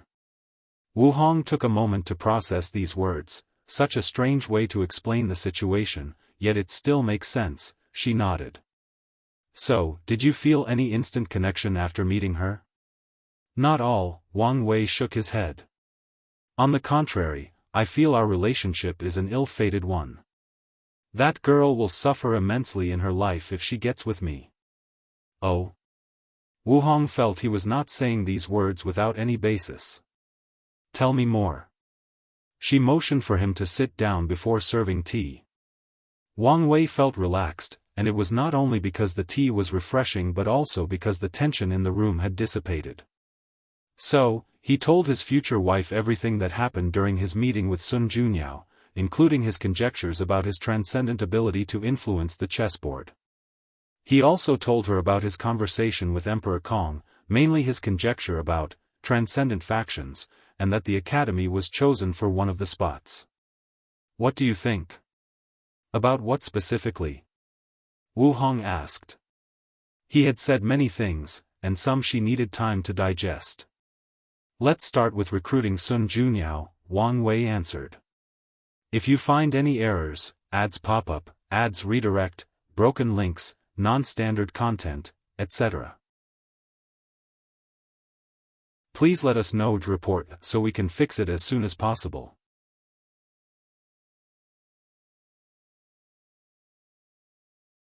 Chapter 13:20 Chess Player and Chess Pieces, unedited chapter. I had similar thoughts before, Wu Hong admitted.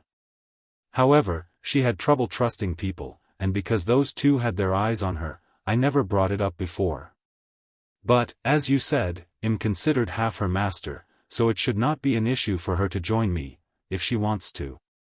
Although Sun Junyao had the potential to enter the next realm, Wu Hong would not force her or use emotional manipulation to trick her into her faction. She disdains doing such a thing. However, she will indeed extend an invitation. A promise of the perfect foundation method should increase your chances, Wang Wei nodded. However, do you think the path of perfection is truly the best for her? Huh? What's with the sudden change? The last time they talked, they agreed that the path of perfection was, well, perfect for Sun Junyao. I've been thinking about this since our conversation, Wang Wei said. People often believe that perfection is a taboo because it is the quickest and easiest way to transcend, and it's also a way to tap into grand Daoist power. But what if things were not so simple? It's one thing to achieve a perfect body, or perfect Dao, but you should understand what it means to have a perfect mind. Cold, indifferent, calculating, and more importantly, no emotions, Wu Hong replied. Yes, in the path of perfection, human emotions are a liability, so people on this path will either eliminate it or suppress it to the lowest level possible, Wang Wei nodded. However, these people are also the most ruthless. They will do anything to achieve their goals and have no bottom line. Wang Wei considered himself a ruthless person, and his path of absolute freedom required him to have no moral restrictions. However, there are certain things he would never do, for example, forcing himself on someone else. He just needs to know he has the power to do it without any mortal guilt without doing it. These people don't care about friends, families, and loved ones. Everything can be abandoned for their pursuit of the Tao. It's fine if something like Grand Tao or Heavenly Tao, who is the consciousness that controls the rules of reality, but if cultivators had a similar mindset, they will turn heaven and earth upside down, maybe even destroy it to achieve their goals. Wu Hong finished, and her eyes lit up. That's why it's a taboo. Grand Tao wants people to achieve transcendence, but he doesn't want them to do it in an extreme manner that may endanger the chaos universe. Exactly. Wu Hong sighed. I understand Grand Tao's point of view, but the path of transcendence is already difficult to traverse. On top of everything else, rules limit how we operate. That's why, in the end, cultivators will revolt against heaven and earth. Wang Wei did not say Grand Tao but implied it. The two of them became quiet for a few seconds. This short conversation revealed the trend of the entire chaos universe. Peak paragons will not accept there are certain things they cannot do to reach the pinnacle of the world, and this is even more so for half-step transcendence. Considering that their strength means the rules no longer limit them, it's foreseeable how much chaos the world will be plunged into as Grand Tao tries to suppress and restrict these people, and they try to fight back. Let's not talk about that for now, Wu Hong said. She sensed that their conversation might soon be sensed and be warned. However, without the path of perfection, Sun Junyo's future will not be as bright. Then, a look of realization dawned on her as she glanced at Wang Wei.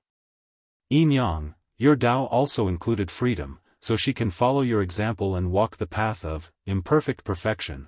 That's a path with more potential. No, better yet, the path, emotional perfection.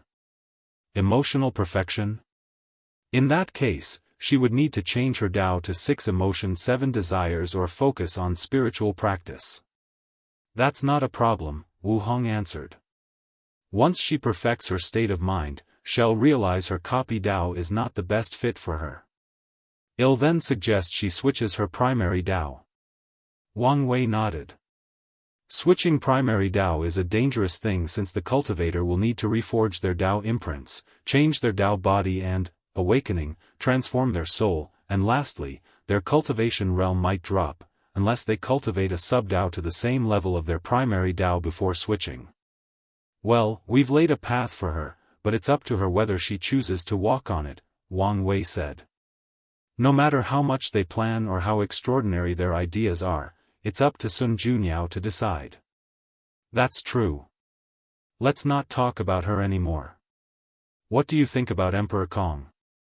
Wang Wei asked. He's indeed a lucky individual, Wu Hong admitted, not hiding her jealousy like Wang Wei. Oh? You never found a wonder of heaven and earth? Wang Wei figured if someone were lucky enough to get such a thing, it would have been his future wife. Only 2 appeared during the previous era, and they were all before I ascended, Wu Hong explained. And I've never found anything during my travels. Well, I did find a few who have already been used, but as you know, those are no longer wonders. What happened to those 2? Wang Wei asked. Although he had read the historical records, he still asked since she might have known more than the sect had given him. A few people used the first one to give birth to Tao children, while the other disappeared. No one knows who took it and even what it did. Do you think the Dusk Emperor took it? Wang Wei asked with bright eyes. You think that's how they became a boundless without following the eternal path? That's one of the most feasible explanations. You may be right that they used a wonder, but it was definitely not that one, Wu Hong explained. They didn't tell you? I thought you guys were friends. Do you tell your friends all your deepest secrets? Wu Hong rebutted. True, Wang Wei nodded. However, he suddenly felt that the Dusk Emperor did not use a wonder. After all, these things become useless after a certain amount of use, so there is no point in keeping it a secret. And if, by chance, there were still a few uses of that wonder, the Dusk Emperor should have used them for her family or close friend or sold them for a high price. Do you have any theory on who took that wonder? Wang Wei returned the topic to the Golden Era's wonders. Most people now believe the primogenitor devil is the one who took it, Wu Hong calmly explained. Is this how he acquired that artifact? No, that can't be right. He told me it was a secret trial he discovered in primordial chaos. That wonder was probably related to the soul, Wu Hong explained. From what Yan Hai told me, the devil primogenitor was besieged by more than a dozen primals and hundreds of peak paragons, but he survived and even won countless victories. Damn, is the difference between the two realms so vast? With just a broken treasure, the devil primogenitor remained undefeated in the face of all these unparalleled genesis. Wait, his soul, oh, I understand. Yes, his soul should have collapsed after using that artifact more than 5 times, but he fought in over a dozen battles. That wonder must have broken the limits on his soul and probably allowed him to acquire some characteristic of half-step transcendent. Wang Wei sipped his tea. When I talked with the devil primogenitor, he revealed he was a pawn in Grand Daoist's plan to lure Qiyuan into starting the Second Origin War and push the Chaos Universe into the Age of Transcendence. Although Qiyuan went rogue and created the ultimate Taboo instead, the overall goal was achieved. Now, I'm even more confident that Emperor Kong has the destiny of a transcendent faction. I'm also convinced that wonders might be one of Grand Daoist's greatest tools on the chessboard. Whenever one appears, there must be a grand plan at play. According to your theory, Heavenly Dao wanted the world to prosper, so it's understandable why it would release the Yinyang land to give birth to more talented cultivators, ensuring the prosperity of the Golden Era, Wu Hong nodded. Everything is connected, and everyone is either a chess piece or a chess player, Wang Wei sighed. Such simple yet profound words, Wu Hong sighed. Paragons are at the top of the world, so they should be chess players, right? No, they are only more valuable chess pieces. Only by taking a small step into the realm of transcendence can one be considered a chess player, but even they are chess pieces for people of higher levels like the cardinals or the final boss, Grand Dao. Let's not think about such a depressing thing, Wang Wei continued. Assuming my theory is correct, how many transcendent factions do you think this world can give birth to? If you find any errors, ads pop up, ads redirect, broken links, non-standard content, etc., please let us know to report so we can fix it as soon as possible.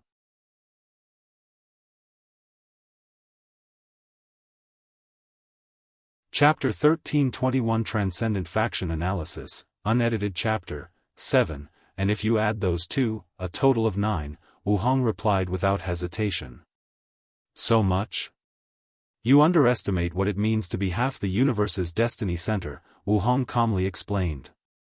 Had we truly become the center, it would probably be enough to cultivate 33 factions, and I'm talking about factions, not individuals. A faction can have multiple half-step transcendents. For example, if Sun Junyao joins the Origin Seal continent, they'll have at least 2.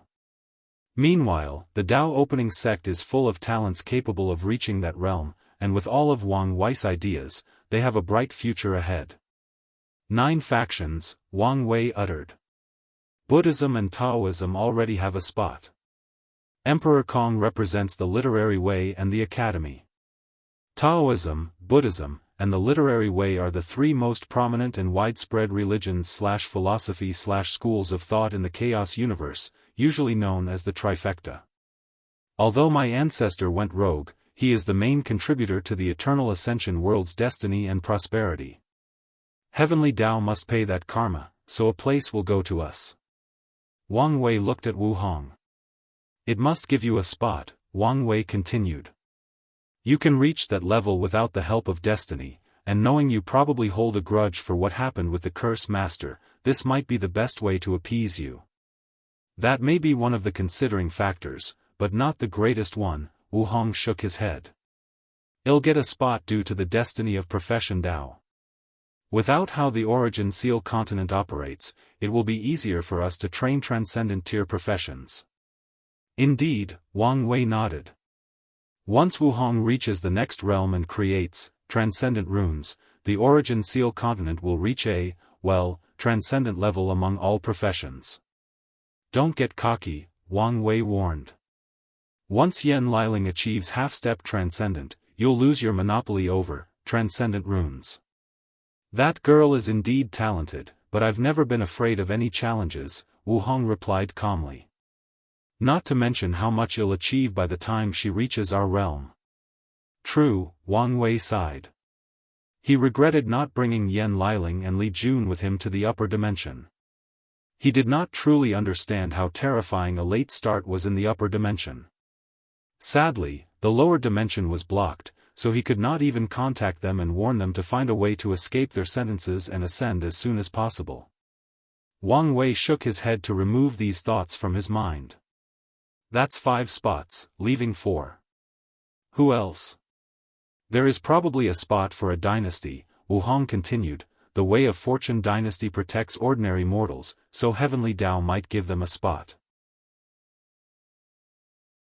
Yes, with all these transcendent beings existing in one world, it's a good idea to have one whose interest is invested in protecting the mortals, Wang Wei agreed.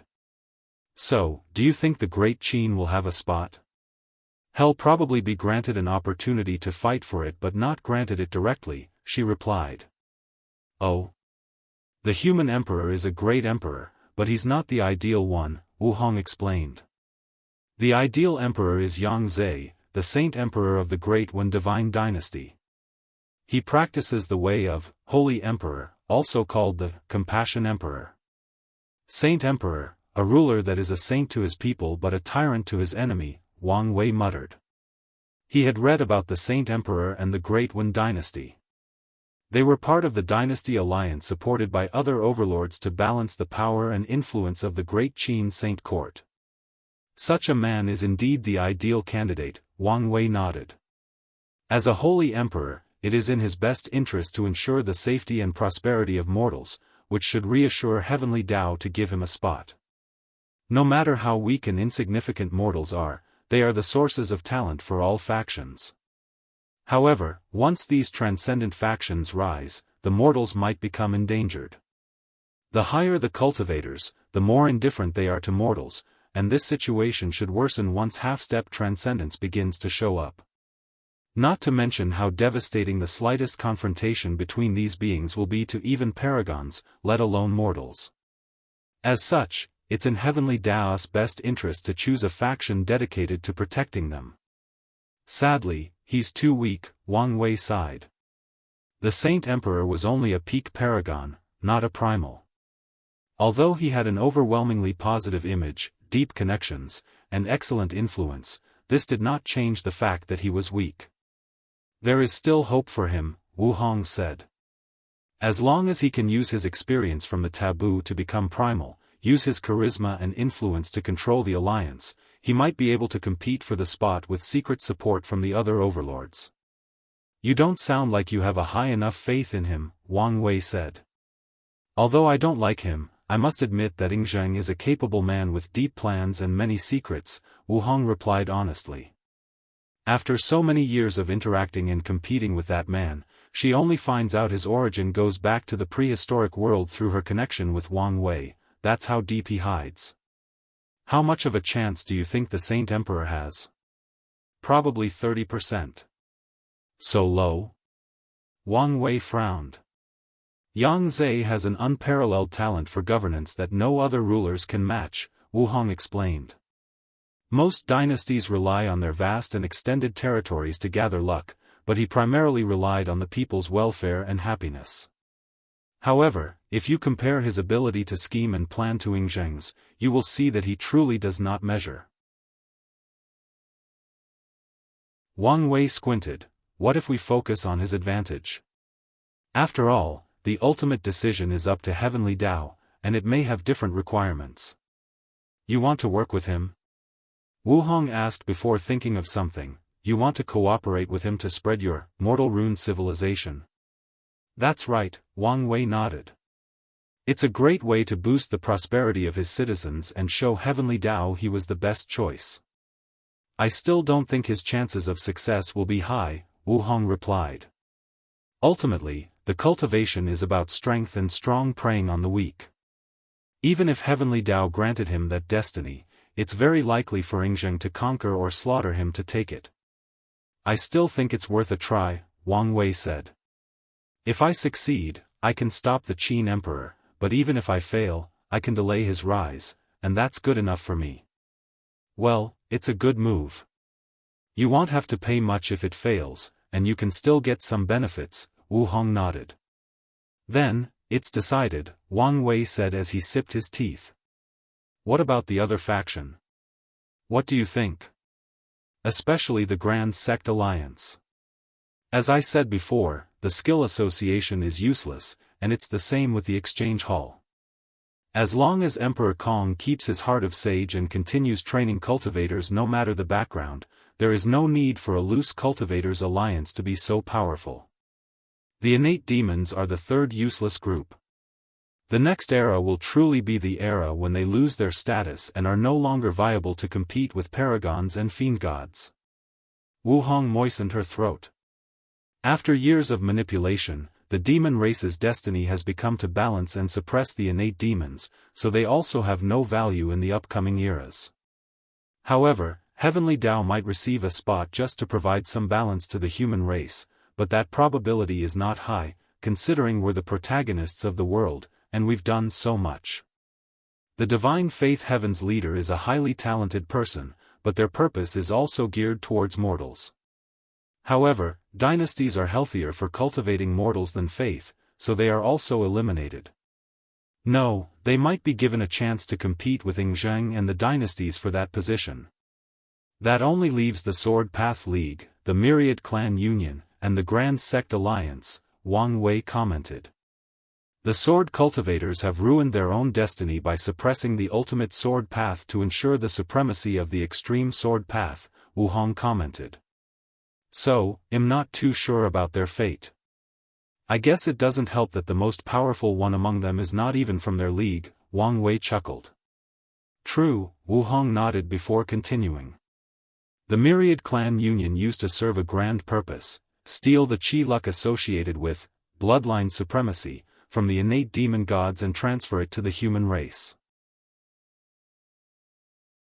Now that the innate demon gods are about to be washed out from history, they might not be of much significance.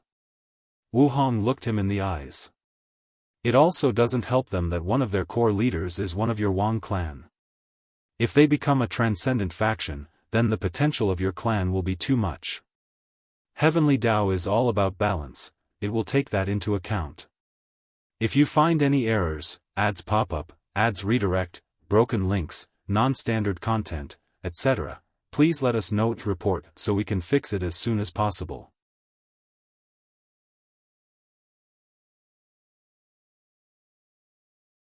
Chapter 1322 Dugu Tianbai Wang Wei frowned before shaking his head. You don't agree? Wu Hong asked.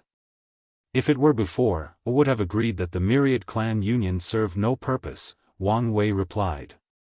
However, the first ancestor, Wang Gua, stole my idea of a human fiend god bloodline. If he plays his card right, he can steal more destiny from the fiend god race, and that should be enough for him to get a spot. That is possible, Wu Hong nodded. That leaves the Grand Sect Alliance, Wang Wei continued. They are the most powerful, but somehow, Heavenly Tao abandoned them and even used them as a stepping stone for the academy. Why? It's because they overestimate themselves, Wu Hong sneered. Wang Wei even detected a flash of anger. There seems to be a story between you and them. Dugu Tianbai, also known as the Supreme Might Paragon, is considered the Grand Chancellor of the Alliance. He's the one who first suggested the idea and the one who convinced countless sects and factions to join. Wu Hong did not hide the disdain in her eyes. He's charismatic, heroic, and was one of the most powerful primal of that era. Despite how she felt about him personally, she did not hesitate to mention his good characteristics. However, he's also extremely ambitious. Oh? How ambitious are we talking about? Wang Wei was curious since it's rare for Wu Hong to have such a high evaluation of a person's strength. He raised his cup to his mouth. He wants to conquer the world. Wang Wei coughed as the tea went inside the wrong pipe. Wait, are you saying, that's right? He wants to conquer the eternal ascension world. All other overlords will either bow to him or be destroyed. That is quite the ambition, Wang Wei sighed. This kind of goal seems almost impossible to achieve. After all, the Golden Era was called as such for a reason. With all these geniuses existing and competing against each other, it's a dream for Dugu Tianbai to conquer this place.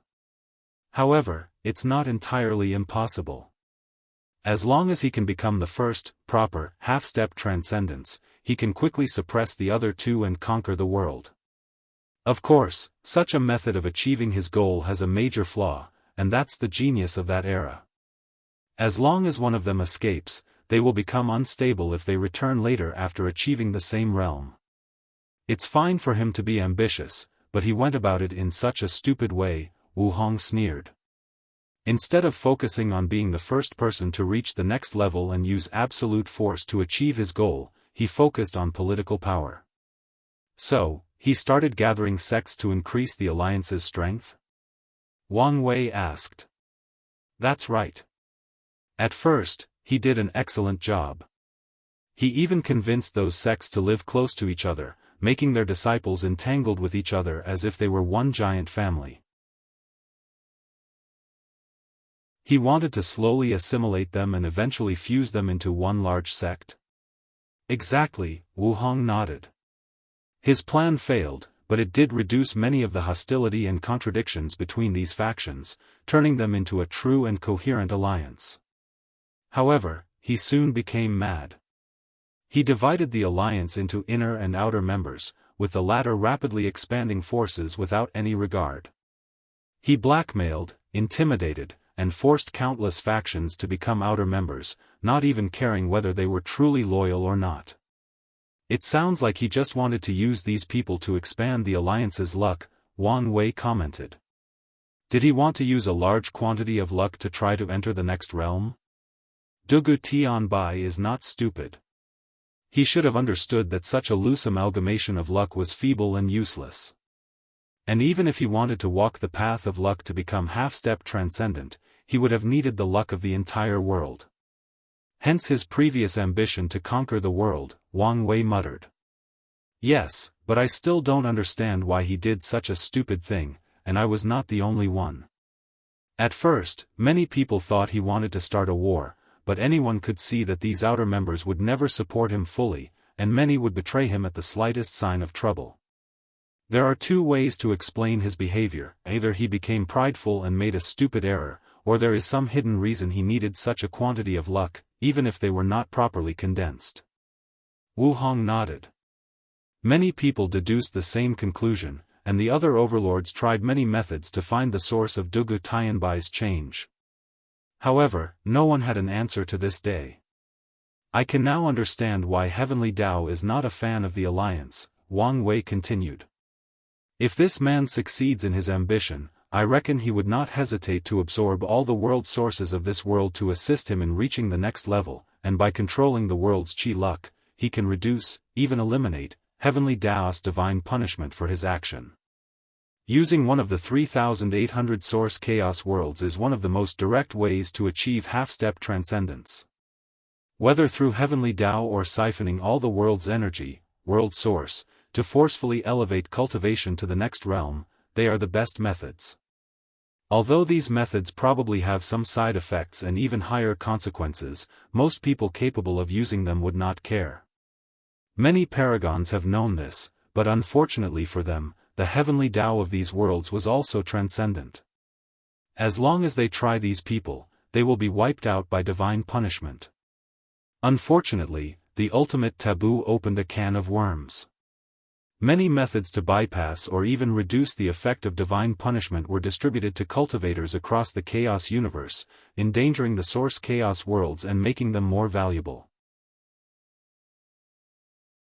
It would indeed be a disaster for the world if someone like Dugu Tianbai transcended, Wu Hong sneered. You don't seem to like him very much, Wang Wei asked. Wu Hong was briefly quiet. Although I don't like to admit it, I was the weakest of the 13 in terms of foundation. That bastard thought that meant I was a soft persimmon and tried to force me to surrender to him. So, you guys fought? Wu Hong nodded. Did you lose? Why would I lose? She stared at him. I thought you suffered at his hands, hence your resentment. Wu Hong shook his head. We fought for a few years, and I had the advantage. However, once that bastard realized he was about to lose and his prestige might be affected, he became shameless. He called the other primals, claiming this was a large dispute between two factions, so everyone was allowed to participate. She sneered. I'm guessing his objective was not to besiege you? Of course not. He knew the others would not allow him to kill him and intervened in the conflict to de-escalate the situation. That way, he gets to walk away without technically suffering defeat. That's why I despise him. Wang Wei nodded, but his body suddenly paused as he thought something. Did he try to court you? Isn't it obvious? That bastard wanted my strength, lineage, and my body. Wu Hong genuinely looked disgusted as she thought of Dugu Tianbai. One of the things she despised the most was this kind of man who did not want a partnership with her. Instead, they wanted to conquer her like she was a delicious piece of meat. It did not help that all these men were weaker than her, and once they realized this, their egos became hurt, so they either abandoned such notion or tried every means to eliminate her. Wife, don't worry. I'll avenge your grievance once I have the strength and Dugu Tianbai returns from limbo. Who needs you to avenge them? I've been thinking for a long time of publicly slapping him in the face and ruining his reputation. Once I'm healed and achieve a perfect foundation, my strength should be enough, so there is no need for your help. Wife, can't you give me a chance to act arrogant and mainly before you? Wang Wei complained. This is the downside of having a powerful wife, there is no opportunity to show his masculine and manly side as a protector. Who's your wife? Wu Hong asked. A slip of the tongue, Wang Wei said casually before immediately changing the topic. If you remove the one for the dynasties, 3 spots remain. Based on your analysis, it should go to the Sword Path League, the Myriad Clan Union, and probably the Demon Race. However, there is also a high chance that these spots will be distributed to non-overlord factions. Do you have someone in mind? Wu Hong asked. The barbarian race, Wang Wei replied. If you find any errors, ads pop up, ads redirect, broken links, non-standard content, etc., please let us know to report so we can fix it as soon as possible.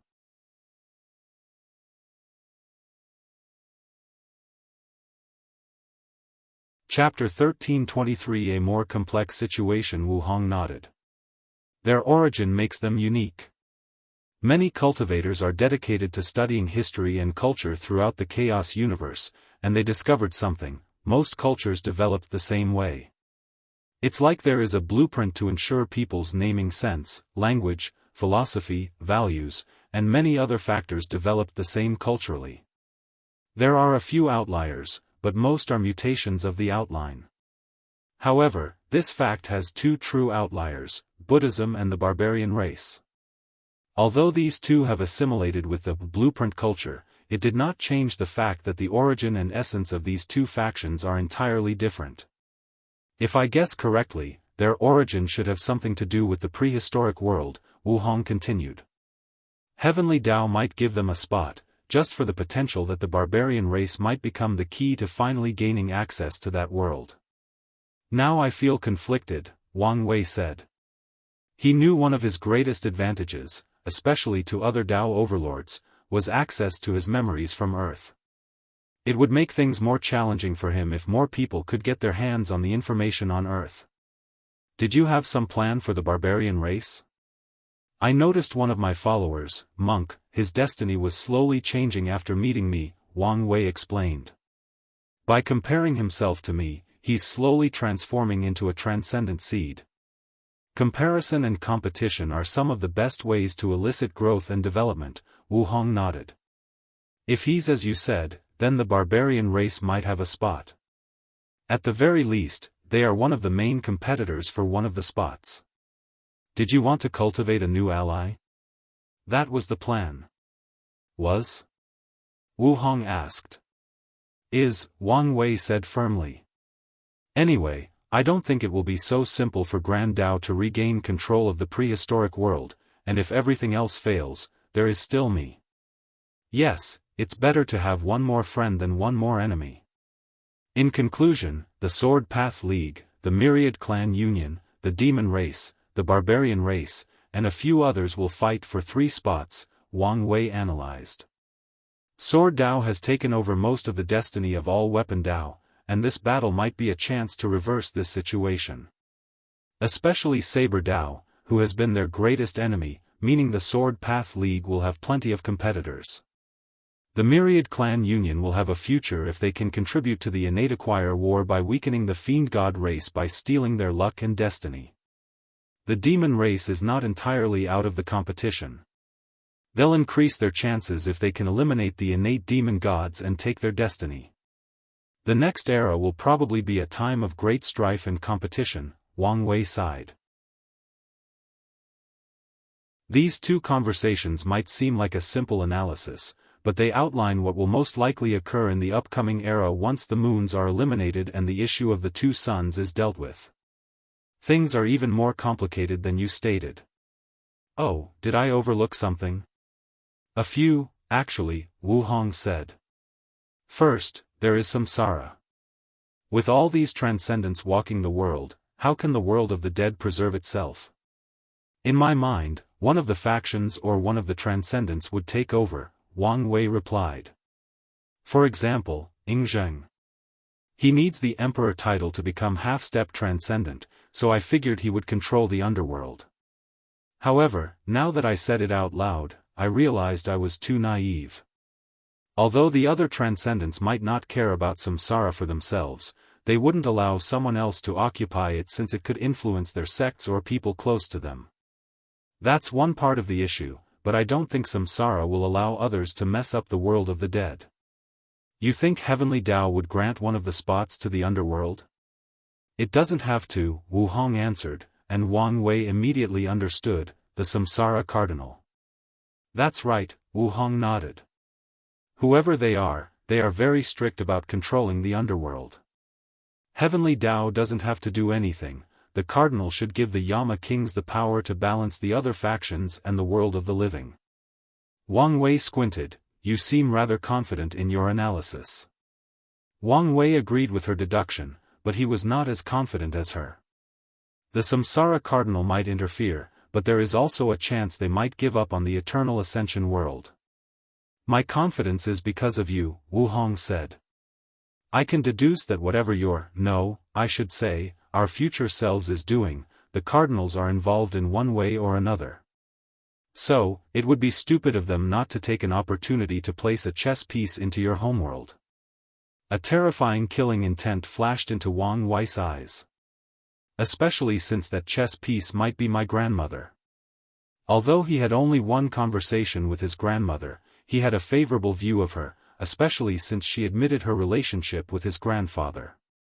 Wang Wei understood the mindset of the powerful, so it wouldn't surprise him in the slightest if his grandmother ignored the previous relationship and cut the karma between them. That's right, Wu Hong nodded. You should prepare beforehand. No matter what, your grandmother cannot achieve transcendence with whatever method the cardinal provides. I know, Wang Wei exhaled to calm down. Now that he knew what was going to happen, he could plan ahead. If he plays his card right, he might peep into the secrets of the cardinals to prepare for their future battle. Maybe even deal a blow to them if he takes a risk. Wang Wei looked in the sky, his eyes deeper than they had ever been. They better know better than to mess with my family. Otherwise, once I deal with them, they'll suffer a fate worse than death. Such deep and scary eyes, how manly, Wu Hong thought, biting her lower lips while her eyes contained some hidden emotions. Luckily, she quickly controlled herself and returned to normal before anyone saw anything. Wang Wei focused on her. What else did I overlook? Foreign influence, Wu Hong explained as she sipped the tea. Do you think other chaos worlds will just watch as the eternal ascension world becomes so powerful? These people know how much destiny this world has, so how could they not try to take a piece of the pie? You mean foreign factions will also compete for these positions? Exactly, Wu Hong said. Besides a few who will try their best to destroy this world's prosperity, most will try to take this opportunity for themselves. I was in the mindset that Heavenly Tao was xenophobic and would only leave this chance to its native, Wang Wei commented. However, as long as these factions are willing to change their identity to become members of the Eternal Ascension world, they won't receive much resistance from Heavenly Tao. Moreover, these people are not even the greatest variable/threat. Yes, the foreign transcendent factions, Wu Hong squinted. These people are currently just watching, and no one knows they are thinking or planning. But once they take action, we cannot deal with them given our current situation. Why do you think they haven't acted? Wang Wei asked. There are probably many reasons, but the one I can think of with the most certainty is that they fear a luck backlash, Wu Hong analyzed. They fear if they act prematurely, Heavenly Tao will also accelerate its plan and force this world into the transcendent era in advance. As such, their plan should be to lay out things in advance and wait for the right time to take action. Wang Wei suddenly remembered Old Man Tianji and Emperor Blackheart. Both these people are chess pieces of the Star-Gazing Pavilion and the Desire Heart Palace, two transcended factions.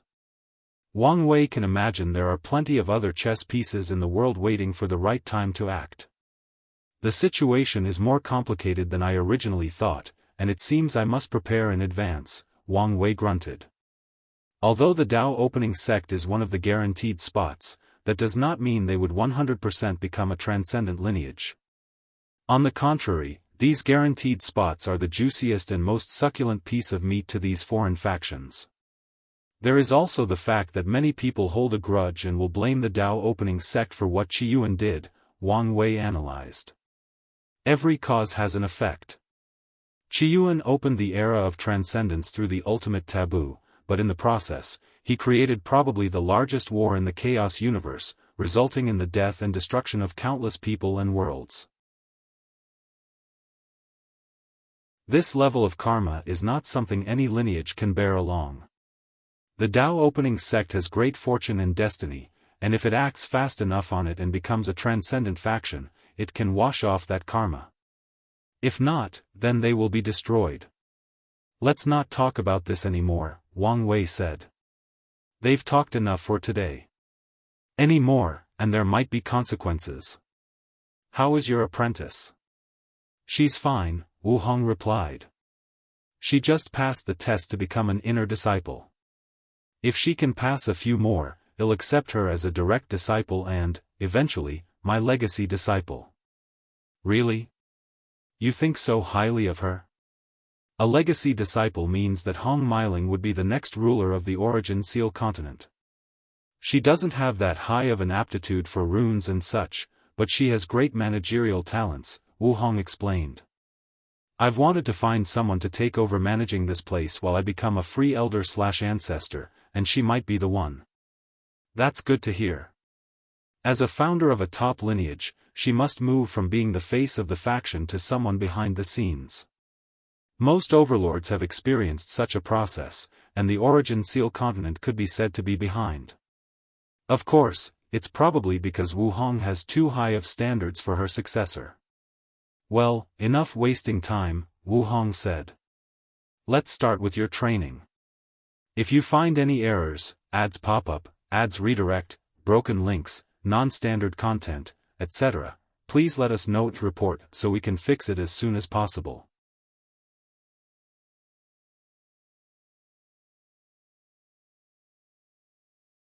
Chapter 13:24 The frustrating woman. Wang Wei's lips twitched.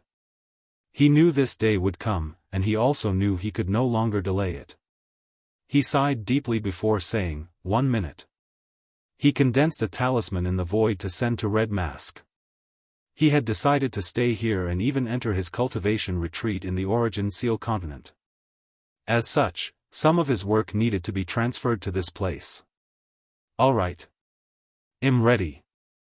Wu Hong waved his hand, and they teleported to another area. Wang Wei looked around, and everything was either black or dark purple. Primordial chaos? A replication, Wu Hong explained. We're in the battle training area I've built. This place was not the same as the primordial chaos around the Origin Seal continent but more similar to the battle pagoda from the lower dimension. To prevent you from complaining that I bully you, my cultivation will be the same, she uttered, and her aura changed. Wu Hong's cultivation dropped to 80% Grand Dao Source, her fleshy body to the adult fiend god realm and the third heaven, and her soul was that of a paragon. Wang Wei noticed that even her willpower was the same quantity as him. Of course, despite how level the playing field looked, Wang Wei did not believe for a second he was on par with her. After all, Wu Hong's comprehension of the Tao had reached the end, and she still had all her fighting experience. So, the battle would never be fair unless she sealed these memories. However, that was unnecessary since such an act would defeat the purpose of this training. Are you ready? She asked, and Wang Wei nodded. Then, let's start. They rushed toward each other, showing their aggressive nature. Wang Wei had no hesitation as he punched her in the face. However, his attack failed as the terrifying force behind him was immediately sealed once it reached close to Wu Hong, who proceeded to slap him. Wang Wei evaded. However, this attack was fake, bypassing his intuition and ability to see the future. Luckily, his reaction was excellent, so when the hand was about to touch his face, he exploded his head as a form of attack. Wang Wei's cruelness surprised Wu Hong slightly, but she immediately regained her focus. She was about to use this opportunity to continue her attack when she detected something, a time attack. To be precise, an attack from the past. Her years of experience allowed her to understand what had happened. Wang Wei did not just blow his head. He used his time Dao to send some of his blood to a few seconds in the past before growing a body/clone from that drop of blood. The clone then attacked Wu Hong across spacetime. Wu Hong did not move to look at the source of the attack. A rune appeared above her head, sealing the surrounding spacetime continuum. However, her previous momentum was gone, and Wang Wei had enough time to regrow his head. Or so he thought. As soon as his head regenerated, he discovered a terrifying curse inside his body. When did he get cursed? It did not take him long to figure it out, the blood clone. He did not know when, but Wu Hong had used that clone from the past as a medium to curse him. He reacted by using his yin-yang Dao to change the curse into a benediction. Of course, his primary problem is not the curse but the subtle true will inside. If not for that power, his natural immunity would have eliminated that curse on its own. While Wang Wei was dealing with internal troubles, he still had external problems as well. Wu Hong suddenly appeared before him, and her body moved like a graceful swan as she used a somersault kick. Wang Wei crossed his arms to block, but as soon as he came into contact with her, he found his terrifying strength and resilience drastically weakening. Crack! The bones in his arms, which were powerful enough to serve as pillars to hold together an entire world bigger than the lower dimension, cracked under the force of that kick. Her true will application is even better than mine, Wang Wei thought. He tried his best to prevent Wu Hong's true will from entering his body and permanently injuring him. Wu Hong's attack was a two-hit kicking combo, so she followed it with a second kick. However, Wang Wei knew he could not block that second attack, so he opened his mouth to blow. Fated destruction, wind of annihilation. With this attack, Wang Wei not only used his Fate Dao to utilize Destruction Dao, he also included a bit of Destruction Dao from his Sub-Dao. A terrifying black wind with the power to reduce everything to ash emanated from his mouth. Sadly, it was useless. The black wind extinguished itself once it reached Wu Hong's foot. Luckily, Wang Wei never planned for this attack to work. The black wind's primary purpose was to distract his opponent, and the other was to tear apart the surrounding void, allowing him to teleport away from that devastating kick. It also bought him more than enough time to regenerate his bones. What an annoying person to fight, Wang Wei complained as he teleported about 30 light-years away. She builds a perfect domain around her with her sealing Dao. Anything that comes close will be instantly sealed without her even having to act. As Wang Wei was analyzing how to deal with the situation, his face suddenly changed. His body was immobile. Damn it, I was played. The curse inside his body was a seal disguised as a curse. While he was distracted removing the curse, the seal had already taken root. The worst part is this seal target, essence, qi, and spirit. Wang Wei's body was now useless, the energies inside his body had shut down, including his soul power, and even his mind had difficulty working.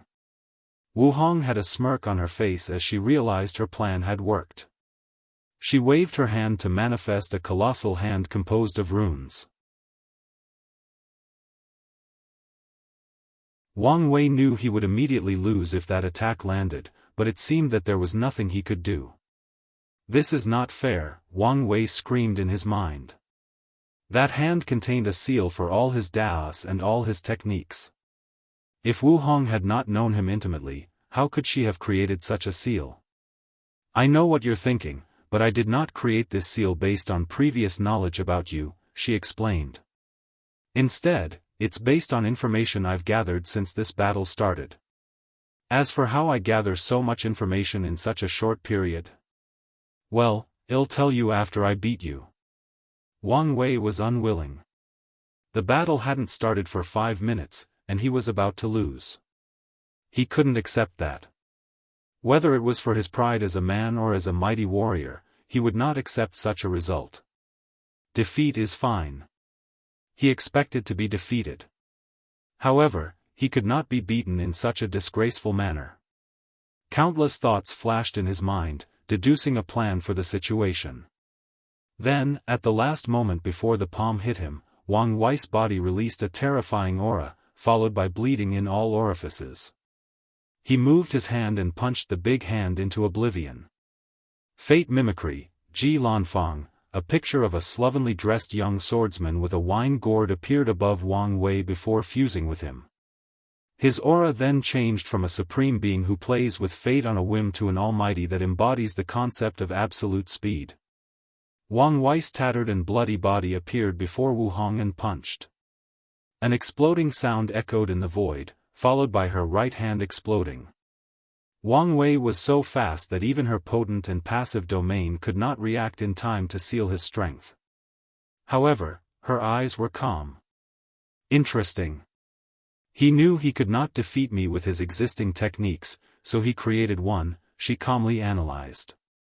He created a method to use his essence, qi, and spirit flower as a boost. Previously, Wang Wei only used the abilities of these flowers, but now, he was using them themselves to boost his essence, qi, and spirit. Of course, the consequence of this technique is these flowers will enter a state of withering afterward and will need resources before they can return to normal and use their abilities. Wang Wei raised his hand for a second punch, but he immediately discovered, to his horror, his speed was dramatically slower than before. She sealed my speed? When? How? Divination revealed the answer. She used the karma of him destroying her arms to seal his speed. With a thought, Wang Wei removed that karmic connection. Sadly, this was more than enough time for Wu Hong. She teleported away from him while building a domain around her with countless methods to seal his speed. Wang Wei's lips twitched as he noticed more than 100 million different methods of sealing his speed, and those were the ones he could recognize.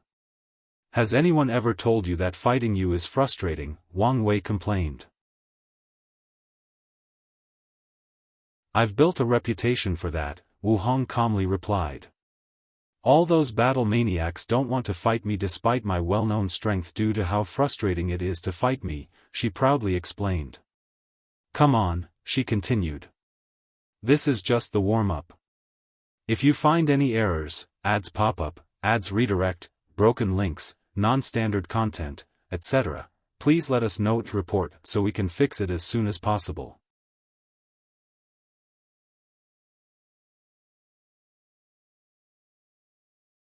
Chapter 1325 Neccessary Training, Undeaded Chapter. Wu Hong rushed to confront Wang Wei, but things were different this time. She did not use her sealing Dao, facing him in a pure fleshly body battle. Although Wang Wei did not know her exact intention, he also followed her. These two clashed, purely using their flesh. Each strike causes intense destructive waves to the surrounding primordial chaos. Wang Wei observed while fighting, and he realized Wu Hong's control over her body was higher than his. She had reached the true heavenly Dao control in his force control skill. No, it should be close to the true heavenly Dao control, he analyzed. The best way to describe her level is based on heavenly Daos, divided based on their world. Source Chaos World's true heavenly Dao is half-step transcendent, so their control of laws or Daos is on another level. However, it's different for normal Chaos worlds. Wu Hong's level of control should be similar to the true heavenly Dao of a normal Chaos world. Moreover, she has reached a peak at that level. As long as she takes a step into the Transcendent realm, she'll get that level of control. Is it possible to achieve half-step Transcendent by attaining a higher level of control? For example, if a paragon's control of the law reaches the level of a Source Chaos World's true heavenly Dao? After mulling it over, Wang Wei realized this path was feasible and fell under the category of achieving transcendence through skills. This idea is good, but how exactly could someone reach that level? Unless they could have direct access to a Source World's heavenly Dao and its operation of the law. So, a technique that can obverse the operation of the rules of heaven and earth? Such a technique is easy and challenging to create. If heavenly Dao does not care, then this path is feasible. But if heavenly Dao does not want anyone to peep at their core secrets, then this path is a dead end. An alternate method would be to observe countless true heavenly Daos from non-source chaos worlds. Depending on the world, any paragon can overwhelm the heavenly Dao of a non-source chaos worlds, meaning this approach is more feasible. However, the chances of success are lower, and it also takes a lot of time to deduce how the source world's true heavenly Dao operates from observing the non-source world's true heavenly Dao. You're distracted, Wu Hong suddenly said before she punched Wang Wei into oblivion. Damn it, why is your body so strong? Wang Wei complained as he regenerated. What body refining technique did you cultivate? Heaven and earth body. The body ancestors technique? That's right. When I was in the divine body realm, I found one of the prototypes he left in the world as a fortunate encounter and completed it with my seal Dao, Wu Hong explained. Doesn't that thing require using worlds to cultivate? I found a destroyed Greater Thousand World and used it for my cultivation. What about after you ascended? Did you cultivate another technique? There was no need, Wu Hong explained. This place has countless destroyed worlds and dimensions for me to use. I only need to seal them into my body and use them to temper my flesh. Later, after becoming a paragon and traveling through primordial chaos, I found a chaos world that had just been born and absorbed it. How come you seem luckier than me? Wang Wei complained. You may be the son of fate, but I'm the darling of luck, Wu Hong proudly sneered. Wang Wei wanted to complain. Although he has abundant luck, he rarely has any extraordinary fortunate encounters, and that's because his luck manifests in the form of his background, the Dao opening sect.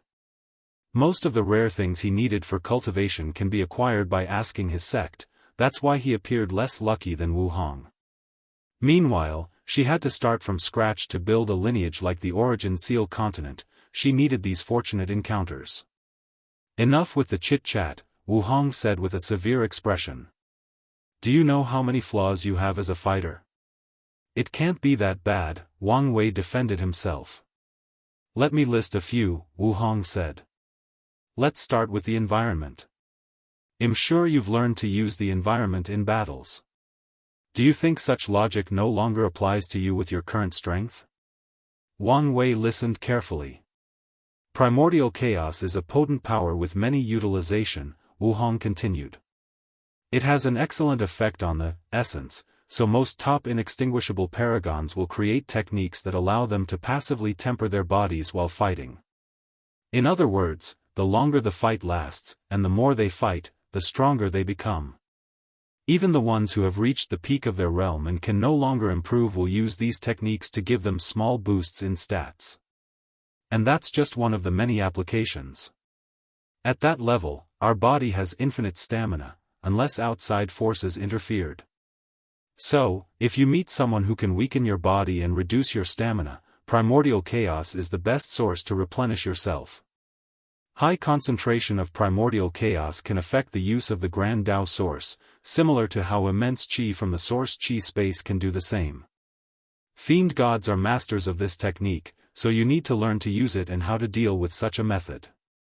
Wang Wei nodded while also smiling wryly. I understand what you mean, but you should also understand. I know your cultivation is low, and you haven't even entered primordial chaos before, Wu Hong said. But you should understand that your destiny means a lot of trouble awaits you. There is no telling when you'll be forced into an unprepared situation. You're right. Next, it's a certain mindset regarding battle, Wu Hong continued. It's best if I demonstrate.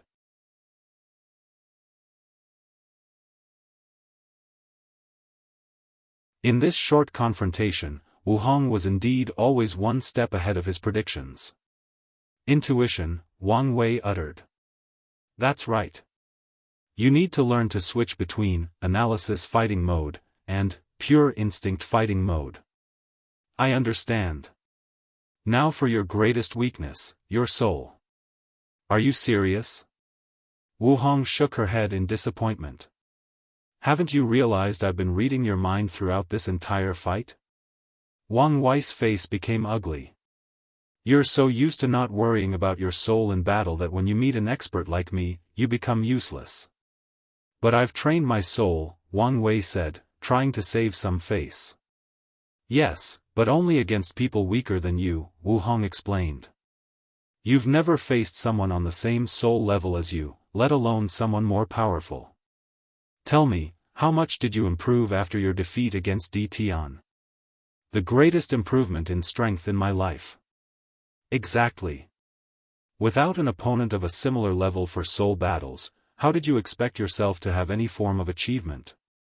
In Wu Hong's eyes, Wang Wei's soul accomplishments are good, but that's it. When it comes to an expert of her level, there are too many people who can see the flaw in his lack of soul battle experience.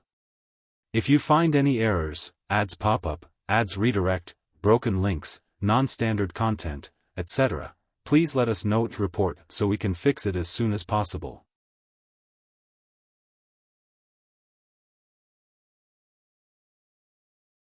Chapter 1326 Continue training. Wang Wei opened his eyes and wiped the blood from his nose.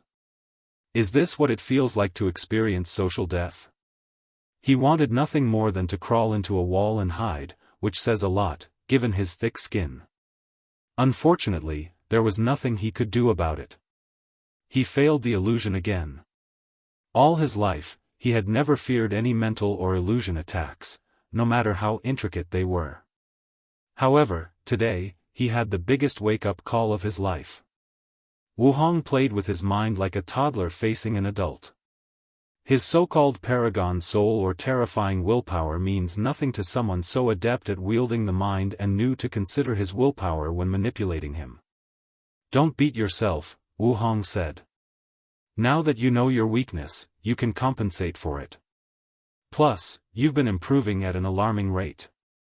She was worried that Wang Wei had already formed certain habits so that it would be difficult for him to adapt and learn new ways to fight with the soul. However, it seems she worried for nothing. His mind was as flexible as young people's, allowing him to change and evolve to improve. Let's continue, Wang Wei said. This training not only allowed him to train his soul battle technique, but it was also an excellent way of cultivating his soul subdao. Since you've made such rapid improvement, let's increase the difficulty, Wu Hong suggested. Think of a number between 10,000 to 1 million. Try to prevent me from getting into your thoughts while resisting the illusion.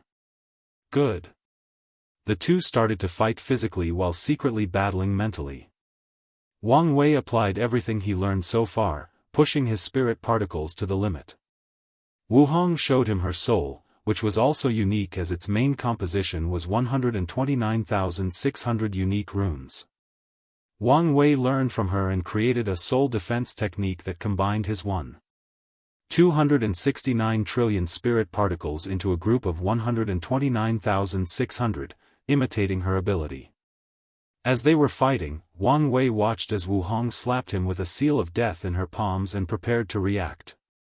However, his spirit particles released a golden light, allowing him to break from the illusion. This attack was not a seal of death but a yin-yang seal. He countered it before continuing the fight. His concentration reached another level as he adapted to his situation. Then, Wu Hong suddenly stopped. 22,345, she said, making Wang Wei sighed. And you still fail for the illusion. She waved her hand, and the surroundings changed. The real Wu Hong was sitting cross-legged in the distance with a cup of tea in her hands while the one before Wang Wei slowly dissipated. Wang Wei sighed, "Why do I need heaven and earth to humble me when I have you around? Don't be discouraged since you're not as bad as you think, I just have high standards. No need to take my pride into consideration. I needed this wake-up call." Wang Wei knew his future wife's standards were the pinnacle of the chaos universe, and even without her, he would also put these standards as his own. After all, how can he stand at the pinnacle of the world without being the best in everything? "I'm curious, though," Wang Wei continued. "Your understanding of the soul isn't just based on experience. It's as if you've understood the essence of the mind. Did you spend a lot of time studying mind rune or something?" "Something like that," Wu Hong responded. "One of my worst experiences after becoming a paragon was that the mind hunters hunted me." "Mind hunters? Do you know the status of the mind in the chaos universe?" "It's a protected area," Wang Wei nodded. "Fate is absolute, but the concept of choice and freedom still exists in the world, competing with it in many aspects." "How is that possible?" "It's because of the mind. Grand Tao binds all sentient beings and cages them under the power of fate, but it also leaves a door open for people to escape, and that door is the mind. A perfect example of this is Wang Wei's Supreme Outlaw trial. If Heavenly Tao had been allowed to read his mind during the trial, the difficulty would have gone beyond nightmare level. Yes. As long as someone opens their sea of consciousness, other people must invade it to read their mind. Based on the difference between cultivation level and techniques, the process can be undetected, but it's impossible to just glance at someone and read their mind. There are many ways to work around this restriction, and there is only one way to bypass it directly: mind techniques. They are rare and overly suppressed by Grand Tao. Of course, there are no absolutes, so a few gifted individuals were granted such a talent. The mind hunters are a group of people with such talent. However, these guys went on the extreme path. Their cultivation techniques turned them into an ugly invisible creature that feeds on the mind of powerhouses. A cold light flashed in Wu Hong's eyes. A nest of them targeted me, and they hunted me down for more than 10 yuan epochs. In the process of eradicating them, I became an expert in the soul and mind. Mind hunters, huh? Such a group should either be turned into pawns or eradicated from existence, Wang Wei commented. Most worlds feel the same, so these guys do not dare publicly show their faces. As far as she knows, there are no chaos worlds openly ruled by the mind hunters, nor are there any places where they can exist peacefully without anyone trying to kill them. "Alright, let's continue," Wang Wei said. "Hold on, let's change things a little," Wu Hong said. "They've been fighting for over 100,000 years inside this formation, so she wanted to focus on another aspect of the training. Anyway, this training arc will take a long time." She waved her hand, and 20 more people appeared around her. Wang Wei looked at these people with curiosity. Their aura indicated they were all in the peak of the Empyrean realm, and Wang Wei had a feeling that each of them, individually, was a threat to him. One of the greatest threats to people like me and you is jealousy, Wu Hong said. People fear and envy our talent, and when you add interest into the occasion, it is a recipe for disaster. After you become a paragon and maybe travel through primordial chaos, your greatest concern will be being besieged. Today's training is about that. Wu Hong did not waste time. Under her orders, these people immediately started attacking Wang Wei. She did not interfere and only watched and commented. No, this way of fighting is not applicable to group battles. Spread your true will around your skin as protection, and don't care too much about the opponent's true will that has broken your defense and entered your body. You're a body refiner, meaning you can continue fighting no matter how injured you are. Leave those injuries for when you win the battle or after your escape. Wu Hong observed everything while she kept talking. Focus on one opponent.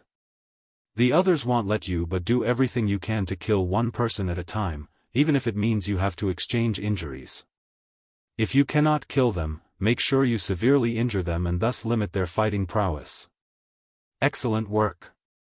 Devour the enemy's flesh and blood to weaken them and help you heal. Be brutal. Bite and even chew on their bones. The sound of the bug is unnerving and has an excellent psychological effect. Such ferocity and brutality can have some deterrence effects and reduce their fighting abilities by a few %. Remember, you are fighting for your life, so everything goes to ensure your survival. Do you now see the benefits of having multiple Paragon artifacts? You wouldn't have suffered that terrible blow without a defensive weapon. No, the worst thing you can do is use clone techniques. Most powerhouses are arrogant, and their minds are conditioned to rely on themselves, so they will not use clone techniques. But if you do, you'll remind them. The enemies are 20, and you are alone. When everybody uses clone techniques, wouldn't you be overwhelmed? Didn't you just learn about soul and mind techniques? Play with their mind and emotions, make them crumble from within. You see that guy that just revived himself? None of that would have happened had you used the primordial restriction force. Oh, I forgot, you probably don't know what that is. It's the high-end version of no-life talisman. Using primordial chaos as a medium, your true will can access the primordial will and temporarily combine with it to form a special power.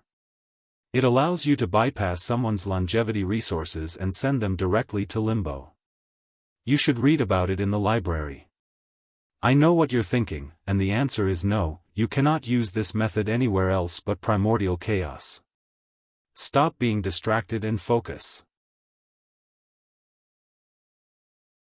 No, I did not read your mind, I can guess what you think.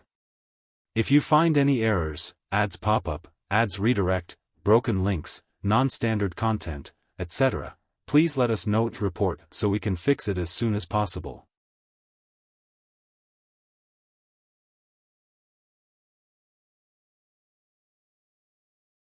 Chapter 1327 End of Training. Wang Wei opened his eyes and exhaled. His injuries had healed, and he was back to his peak fighting state. Being surrounded was indeed a different type of battle, and he learned a lot. Back in the lower dimension, he did not care if people surrounded him since he was so powerful that he could slaughter the entire dimension if everyone tried to kill him together. The only experience he had with this kind of battle was when he faced Old Man Nether and all his creation lifeforms, and he suffered due to the sheer amount of opponents. But that experience paled compared to this battle since he was now facing a team of elite cultivators. Wang Wei looked at Wu Hong. What's next?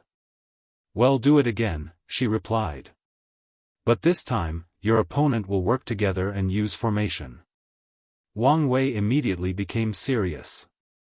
The previous battle was already challenging, but if those people worked together and were perfectly in sync, the difficulty level would have more than tripled.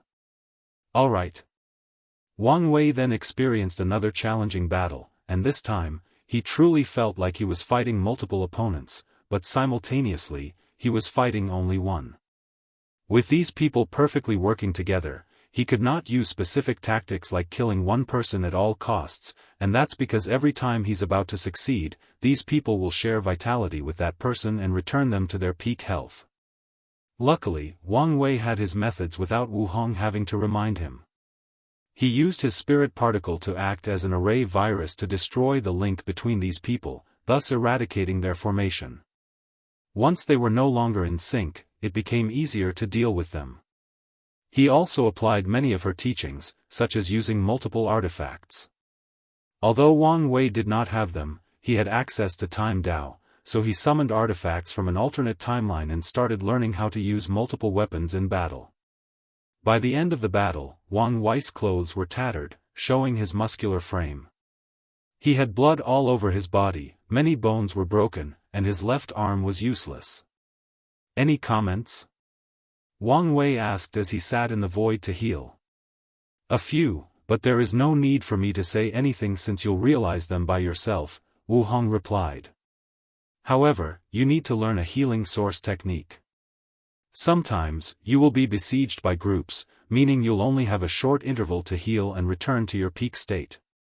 Healing source technique? Wang Wei asked. It can accelerate the removal of Dao Will/True Will from your body. Technically speaking, you should have started learning these things after becoming an inextinguishable paragon. By then, your willpower would have been fused with your body, making this kind of technique easier to use and apply. I understand. I'll heal, and we can continue. No, let's take a break, Wu Hong said. She had many training programs planned for him. For example, there were many types of fights in the group battle category alone. Wang Wei just faced the most basic formation, but in her life, she has experienced a few different types of besieging with the group using weirs and inexplicable formations.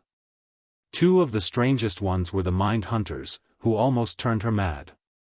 Another group used a formation that forcibly corroded her body and slowly turned her into an octopus-like creature during the fight. Even after winning that battle, Wu Hong had difficulty reverting that transformation. Is something wrong? Wang Wei asked. I realize one of your greatest shortcomings is your lack of knowledge. So, spend time in my library to catch up, and then, well, continue. Besides the obvious flaw of his soul, Wang Wei's weakness stems from the fact he's too young and advanced. He's only an Empyrean, but all his enemies are paragons that have lived for heaven knows how long. He must learn things he would have to learn after becoming a paragon to ensure he has a fighting chance against his opponents. He must also adapt to fighting in that realm in advance to prevent him from losing and dying. You may have a point, Wang Wei nodded. Here, Wu Hong gave him a token. This should give you unrestrained access to the library. She left afterward while Wang Wei focused on recuperating. After returning to his normal state, he condensed a new black robe. He did not immediately enter the library but returned to his room. Yes, he had his own room in this palace. After returning, Wang Wei looked around and smirked. Is this considering moving in together, or just a visit to each other's home? Well, I guess it doesn't matter. No matter the results, they represented progress in their relationship. Wang Wei waved his hand, and a talisman in the room flew into his palms. Red Mask came here and left the information he wanted, so Wang Wei checked to ensure there were no problems. He raised his finger to force out a single drop of blood that instantly condensed into a clone. You know what to do. I do, nodded the clone. Although training, Wang Wei did not forget what trouble awaited him in the outside world. He needed to start preparing to deal with the parasites, and the best method was to know as much as possible about them. Luckily for him, these people treated each other as competitors/enemies. The Blood Dragon had millions of people gathering news and analyzing these people. Wang Wei will use this information to scheme their death. The main body teleported away. He found himself inside a large white room with rows of bookshelves that go for miles long. Books? I thought she would use information jade slips. However, Wang Wei realized he might have spoken too soon. All these books were here for the aesthetic alone. No matter how they looked, these books contained one page with a rune. After using his divine sense, the book's content would enter the reader's mind. Wang Wei secretly shook his head. This massive library had 4 floors, each bigger than the others. The lowest floor contained information about the mortal realm, the second floor involved the emperor realm, and so on. The things Wang Wei needs to learn are primarily on the 4th floor, Paragon realm, but he decided to stop on the 3rd floor first.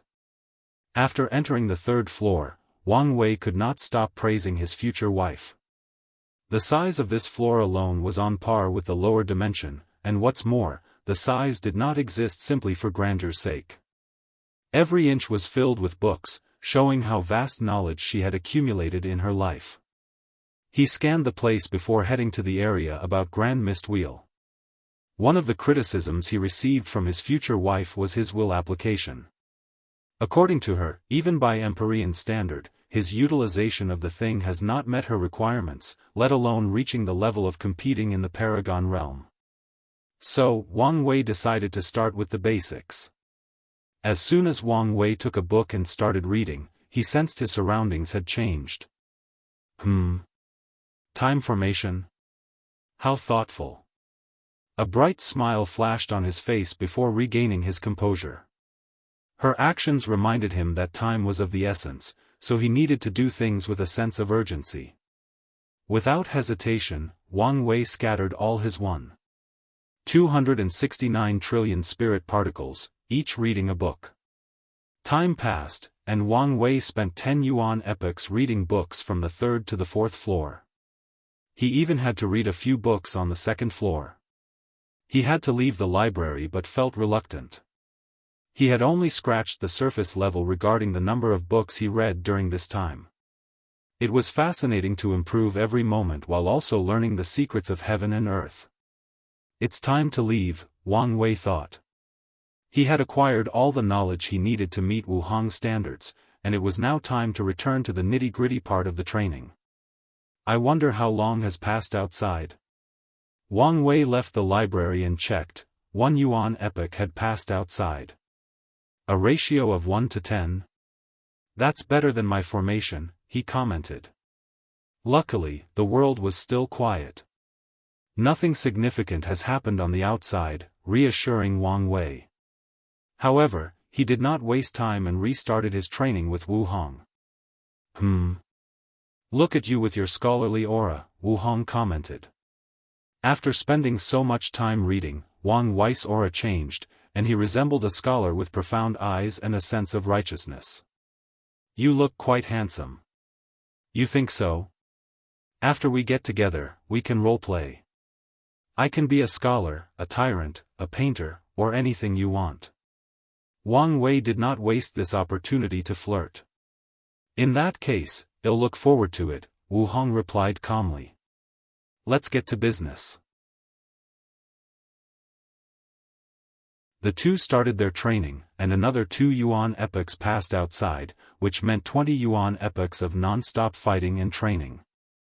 The world remained quiet, but everyone could feel a rising tension in the air. In the meantime, Wang Wei had completed his training. Was he able to beat Wu Hong? No, but he reached the point she could not beat him in the same realm with the same stats.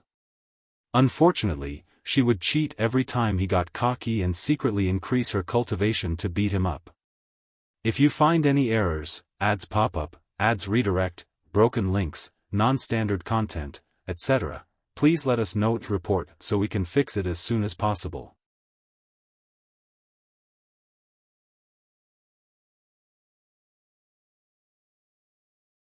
Chapter 1328 Goodbye and Retreat. Wang Wei and Wu Hong stood opposite each other, with only a few inches separating them. Why are you looking at me like a lost puppy who doesn't want to be separated from his owner? She asked. I'm going to miss you. Is that so wrong? Wang Wei asked. It's only a few yuan epochs. Can't you just say you'll miss me too? I'm going to miss you too, happy? She asked.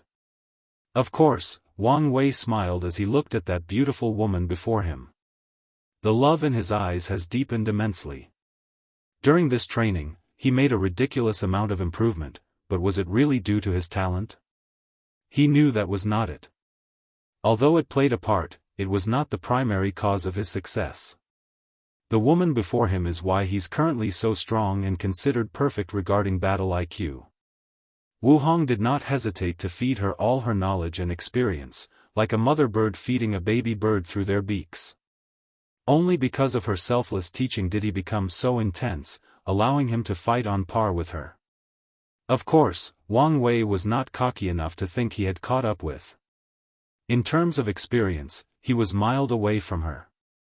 He knew that if they were in a battle of life and death, even in the same realm, he would not survive more than a day.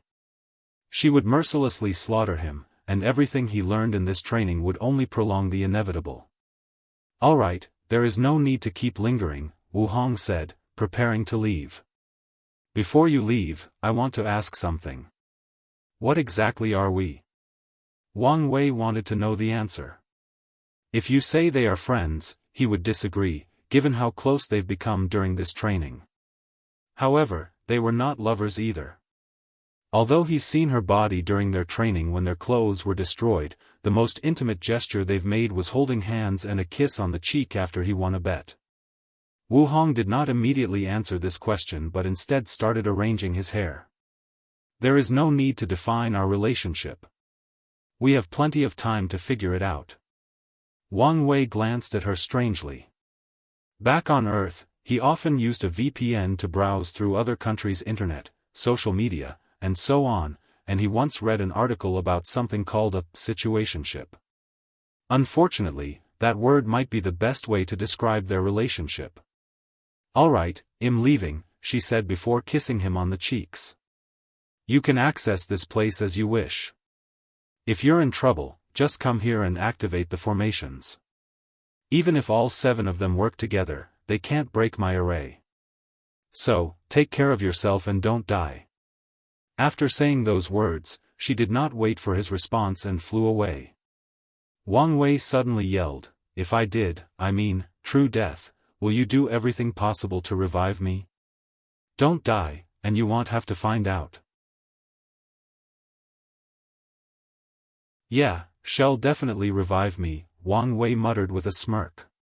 Then, he sighed, "I hope she's all right." Although he was 99% sure there were no problems with her entering the dark truth, the remaining 1% of uncertainty still nagged him. He knew there was no point in worrying, so he focused on his own affairs. Although the world was peaceful, everyone could feel this was the calm before the storm. Wang Wei did not know how much time he had, but he knew it was not much, so he needed to hurry. He needed to accomplish a few things before the significant change in the world occurred. Otherwise, he'll be grossly unprepared for the upcoming chaos. Wang Wei's first destination was the clone in charge of planning the downfall of the remaining moons. "How are things going?" Wang Wei asked the clone. "Good," the clone responded. "I've created character models for all the remaining moons, and based on their personality, history, and mindset, I've devised a few plans to eliminate them. However, I'm not satisfied with the probability of success yet." "What numbers are you working with?" 10% chance for Time Eater, 40% chance of success for the others, and for the one I've specifically targeted, it's a 60% chance. "Those are low numbers," Wang Wei frowned. "Why are they so low? Do you need more time? More information?" "Time is not much of an issue," the clone explained. "Information is a problem for Time Eater. Unlike the others, the information about him is superficial, almost fabricated. In fact, he's the outlier why the other success rate was so low." Even with that plan," the clone nodded. "That, and there is a high chance the Taoist son will no longer be hands-off. My calculations tell me he may want these people alive for a reason, and he won't let them die so easily. Let me see your plan." Wang Wei received the clone's memories and took a moment to digest everything. There was nothing wrong with it, and Wang Wei himself couldn't do it any better. So, he took a moment to ponder how he could increase his success. "We need to change our mindset a little," he stated. "If we want to do things from the shadows, we don't have to be the vanguard, and the more chaotic the situation is, the better things will be for us." The clone frowned, You want to force these ancient lineages that were forced to close their mountains to enter the game? That's right. They suffered tremendous humiliations at the hands of the 7 moons, and without those 2 around, they'll have no fear or restraint to enact their vengeance. If you want to make such a move, it's not enough to use their hatred to get them to act, the clone added. We must also share some of the benefits with them. That's fine. Wang Wei never planned to eat everything for himself. People hated the moon because they divided everything amongst themselves and left no crumbs for everybody else. If Wang Wei had taken all their resources, he would just be another version of the moons in a different font. So, his idea was always to get the biggest piece and leave enough for everybody else. That's fine then, the clone nodded. By the way, have you received any news from that little girl, Chen Zilan? Wang Wei asked. The clone had discovered Chen Zilan's identity and connection to Sun Junyo's chef, so he fulfilled his promise to her that he would help find her master. She's still with her master, the clone responded. The latter said he owed us a great karmic debt. It's a shame to lose that little girl. She's a great talent with potential, Wang Wei sighed. Wang Wei planned to marry that little girl to Hui Mengwei so she could help him develop his cooking Dao. Well, maybe it's not too late. He'll accept his debt, Wang Wei said, and his eyes changed as he saw a web of karmic thread. As expected, his connection to Sun Junyao deepened slightly after returning Chen Zilan to her master. He waved his hand, and a few more cracks manifested on their love-fate line. Alright, I'm leaving, Wang Wei said as he stood up. Start laying down the chess pieces for the plan. The clone nodded. Although there was plenty of time before they officially enacted things, it's best to start laying out things now. Before leaving, Wang Wei created a second clone and handed him his grand mistwell before tasking him to oversee the tribulations of his creation lives. He was no longer limited by the stringent rules of the lower dimension and knew more about the topic, so it was time to get started. However, Wang Wei was about to focus on his cultivation, so he tasked his clone with this task. Wang Wei finally left his room as he teleported to an empty white space with one cushion in the middle. This was the cultivation room his future wife prepared for him. As he sat on the cushion, Wang Wei felt a mysterious power rushing into his mind that calmed him down and made his spirit in harmony with heaven and earth. Good stuff, Wang Wei commented before focusing. With his retreat, he could not do as he pleases. His intuition warned him that time was of the essence, so he had to choose. I cannot cultivate my body and comprehend the Tao, so I must choose one or the other, Wang Wei. In the current situation, comprehending the Tao is meaningless for him. After the 80% mark, the time needed to cultivate is even greater than before, even for a genius like himself. My priority should be entering the taboo realm so that I have the strength to fight against these parasites. And if I want to increase the chances of that happening, my true power Tao realm should improve. Now that he had made a choice, Wang Wei no longer wasted any time. If you find any errors, ads pop up, ads redirect, broken links, non-standard content, etc., please let us know to report so we can fix it as soon as possible.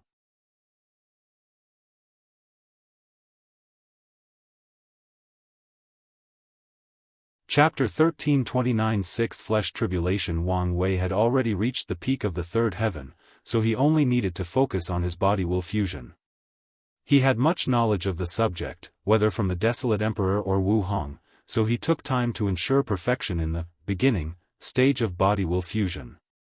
Once he met the standard, he did not hesitate to summon the Sixth Flesh Tribulation. This test could be said to be simple but also challenging.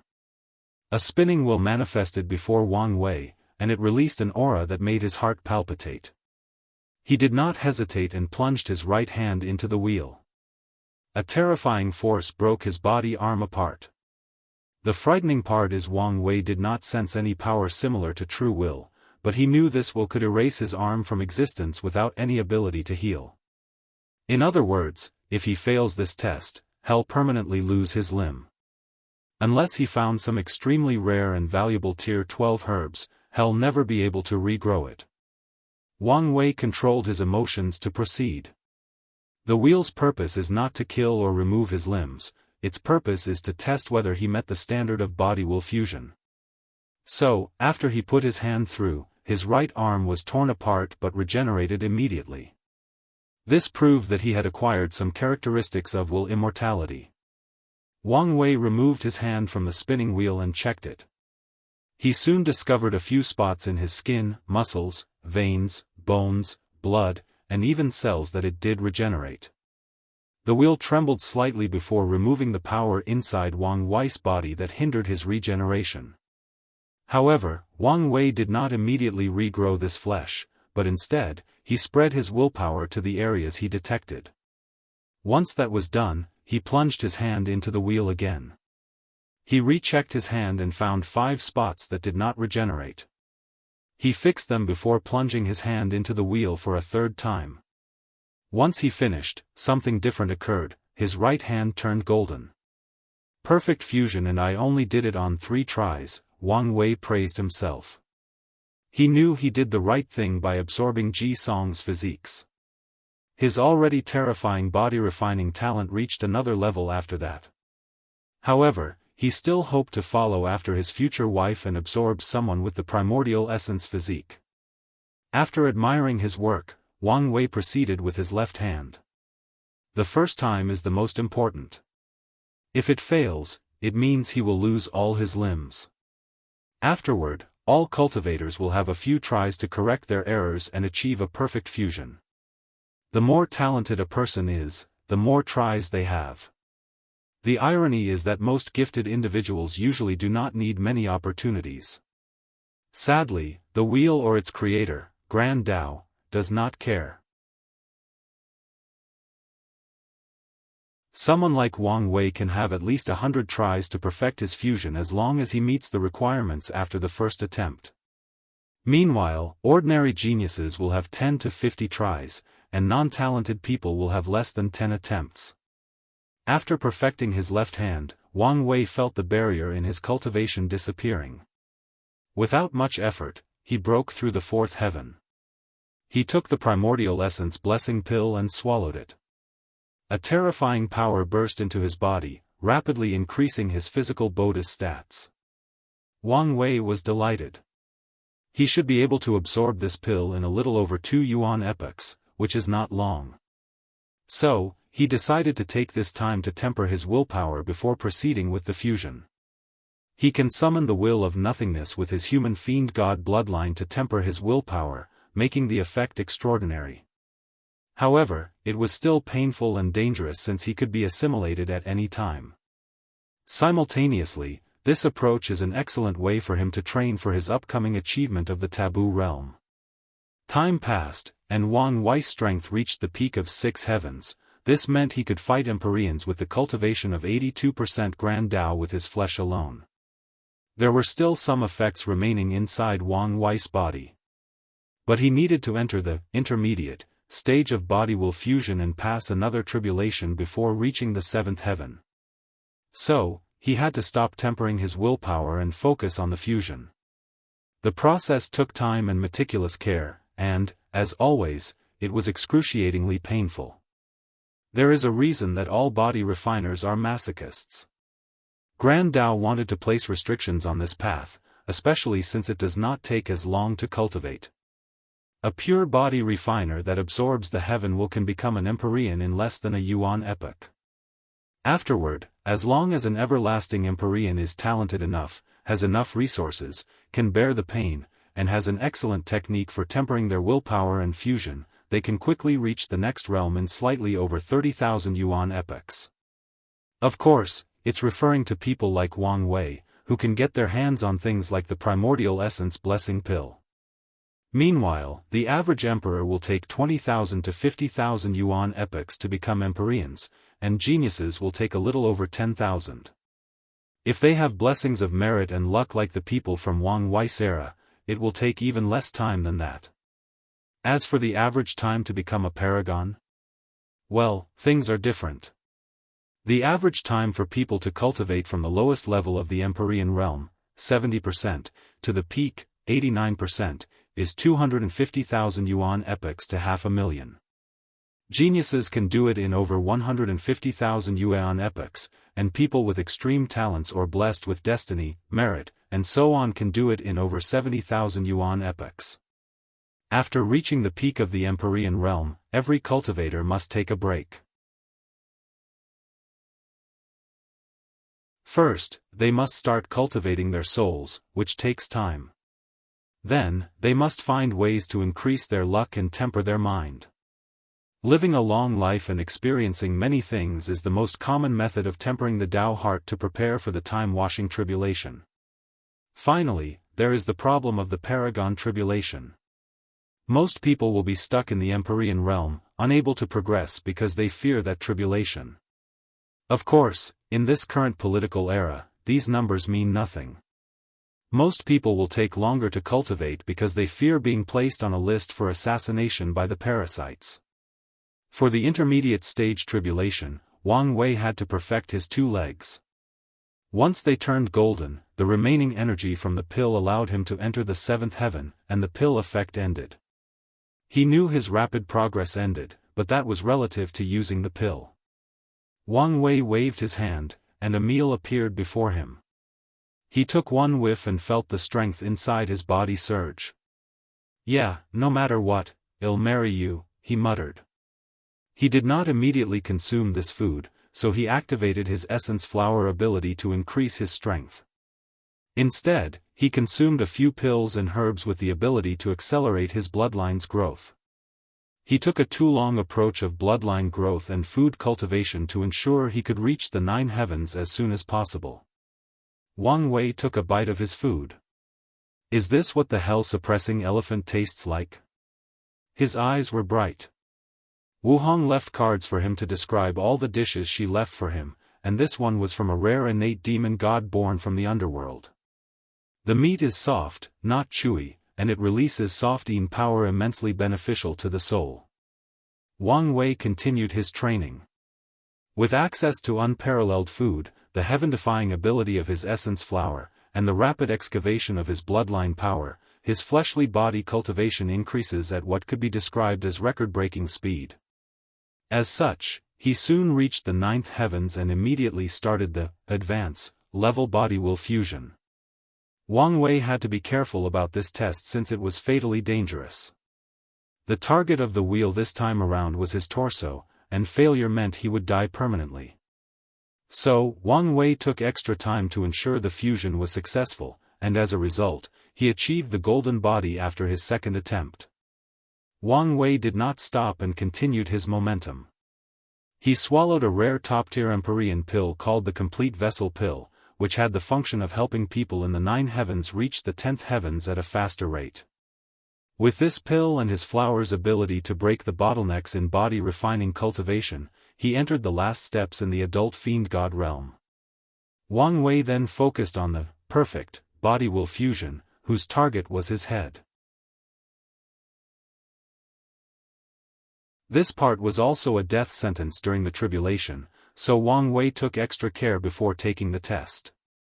He even took the fake will pill, which allowed him to preemptively test whether he met the requirement without the threat of dying. Although this pill is not 100% accurate, it's still an excellent way to measure whether someone is ready for the test. After Wang Wei perfected his head, his entire body turned golden. He now had a pseudo-will immortality. He checked his body and saw the gate of flesh. He knew as long as he opened it, he would become a paragon. However, Wang Wei resisted the urge. This was not something he could do on a whim. The gate opening process was dangerous and also required a terrifying tribulation. He would not open it until he was ready. So, he focused on something else, his sea of consciousness. After his head reached perfection, his soul was nourished and increased by another 1%, becoming par with a paragon of 95%. More importantly, his sea of consciousness was reinforced and became more solid, capable of withstanding more potent attacks.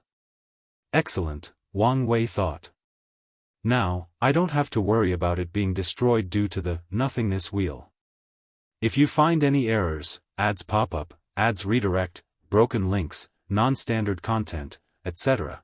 Please let us know to report so we can fix it as soon as possible.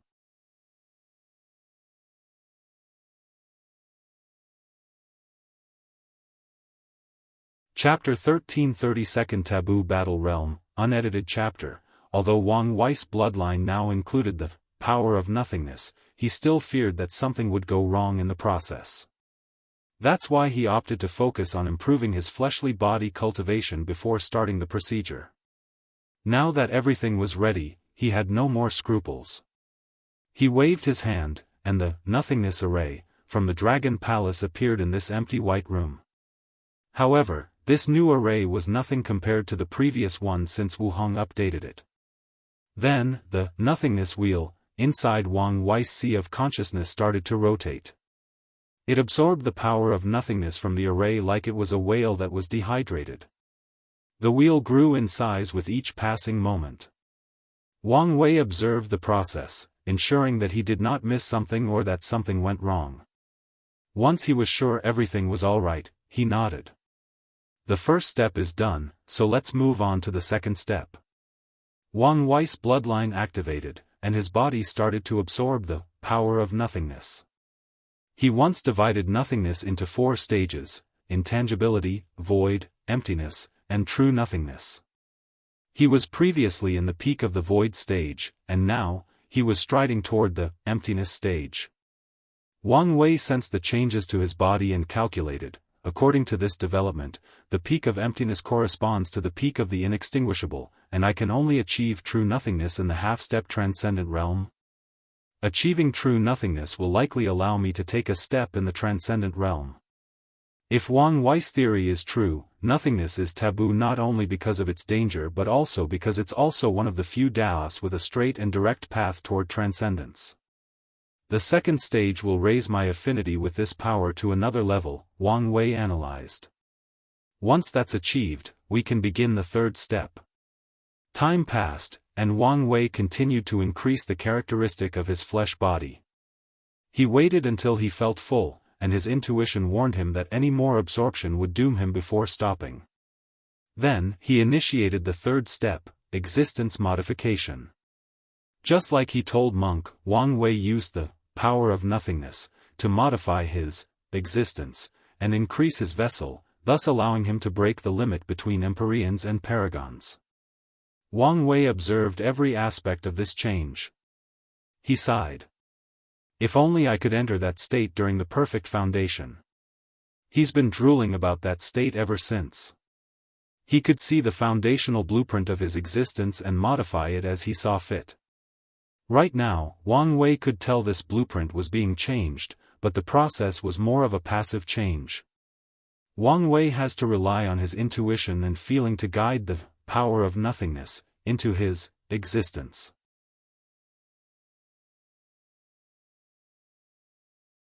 The process would be fast, efficient, and safer if he could have direct control over the blueprint. Wang Wei removed the distracting thoughts and focused on his Buddhist change. The process took much longer than expected since he was dealing with such a volatile power. Wang Wei had to take his time to ensure he was now swallowed and erased from existence. Of course, since this was not his first time, he was more confident this time around. Wang Wei opened his eyes and exhaled. He stood up from the seat before clenching his fist and sensed the changes inside his body. I feel a heavy burden lifted over my shoulder. There is no better feeling than breaking over limits placed on you by heaven and earth. I've also taken one step closer to the Paragon realm, Wang Wei muttered.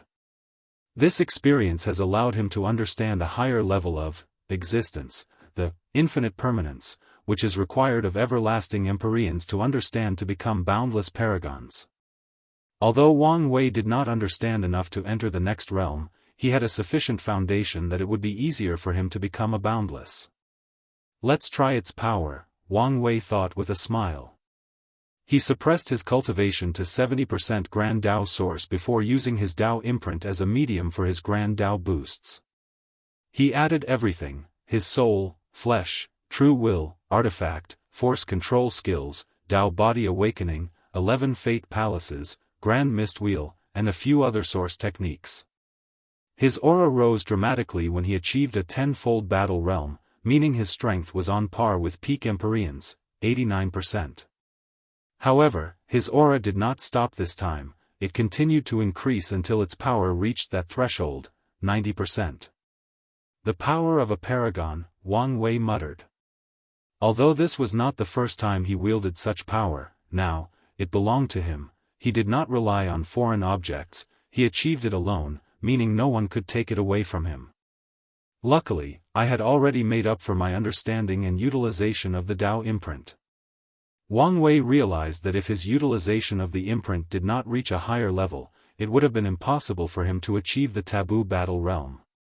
After this experience, he once again reaffirmed his theory that the battle theory realm was a mode that Grand Dao installed in this world to allow geniuses to challenge higher realms after Tier 10. Otherwise, due to the vast difference between the three immortal realms, the hierarchy of power would have been stagnant and unchallenged for eternity. Let's test my limit, Wang Wei said. He started to stack Grand Dao boosts a second time, but the starting point was different this time. He did not seal his cultivation but used his peak indestructible Empyrean cultivation as primary and his 80% Grand Dao source Qi cultivation as one of the boosts. After he added his soul and the others, his strength reached another level. 94%, and in an emergency, I can fight 95% for a limited period, Wang Wei analyzed with a frown. This kind of strength is enough for most of the parasites but not enough for Time Eater. Wang Wei exhaled to calm down. He had plenty of room for further improvement, and he still has the opportunity to become a paragon soon. So, there was no need to stress himself out. His gaze penetrated this cultivation room and glanced outside. 82,000 yuan epoch has passed in the formation, meaning over 8,000 yuan epochs outside. Most of the time was spent during the transformation since he had to be extra careful. I have a feeling that the major change will occur at the 10,000 yuan epoch mark, meaning I still have about 20,000 epochs of cultivation, Wang Wei calculated. Normally, this time was not nearly enough to make a difference with my current 80% comprehension. However, I have this. He raised his hand to summon a gray orb that fluctuate with the power of fate. This was the thing he took from old man Tianji. With all the Dao rhymes Wang Qi sent me, I should make decent progress. Wang Wei returned to the cushion and summoned a few things to aid his cultivation, including the Bodhi tree, the peach enlightenment tree that the Sword Emperor gave him, and he absorbed all the Dao rhymes. However, this was not the end. A small orb that seemed to contain the origin seal continent inside floated before him. This orb was, of course, given to him by his future wife, and it allowed him to study all the runes or essences of the origin seal continent. After all this preparation, Wang Wei finally absorbed the fate power and started his cultivation. Another 20,000 yuan epochs passed, and he finally opened his eyes. What a terrifying power, Wang Wei sighed. His cultivation reached 86% in such a short period, and he can say for sure that the fate power was responsible for 95% of it. If not for it, the other boosts will not come close to allowing him to make such progress in such a short period. The worst part is that fate's power was heavily diluted when he took it from old man Tianji. Half-step transcendence, he muttered, not hiding the longing in his voice. He sighed before regrouping his focus. As he looked at his cultivation, he smiled wryly. I was so close. As long as his cultivation reached 87%, he could take a pill to instantly reach 89% without repercussions, thus entering the peak of the Empyrean realm. It's also bad timing, Wang Wei sighed. Wang Wei could feel two major events were about to happen. He knew nothing about the latter but was looking forward to the second, and that's because he sensed, through his bloodline, his father and mother were ascending soon. The world is about to enter a time of chaos, so it's really the worst time for you guys to ascend. So, what should I do with them? Allow them to help me with my cause of sending them to the sect to ensure their safety? He knew his parents would prefer the former, but their strength did not allow it. So, it would be best to send them to the sect. The issue is how to convince them. I'll just be blunt and tell them their current strength is a hindrance to me instead of helping. Although harsh, it's also a good way to motivate them to cultivate. Wang Wei nodded in satisfaction with this plan before his face suddenly turned ugly. He immediately teleported away from the seclusion room. If you find any errors, ads pop-up, ads redirect, broken links, non-standard content, etc., please let us know to report so we can fix it as soon as possible.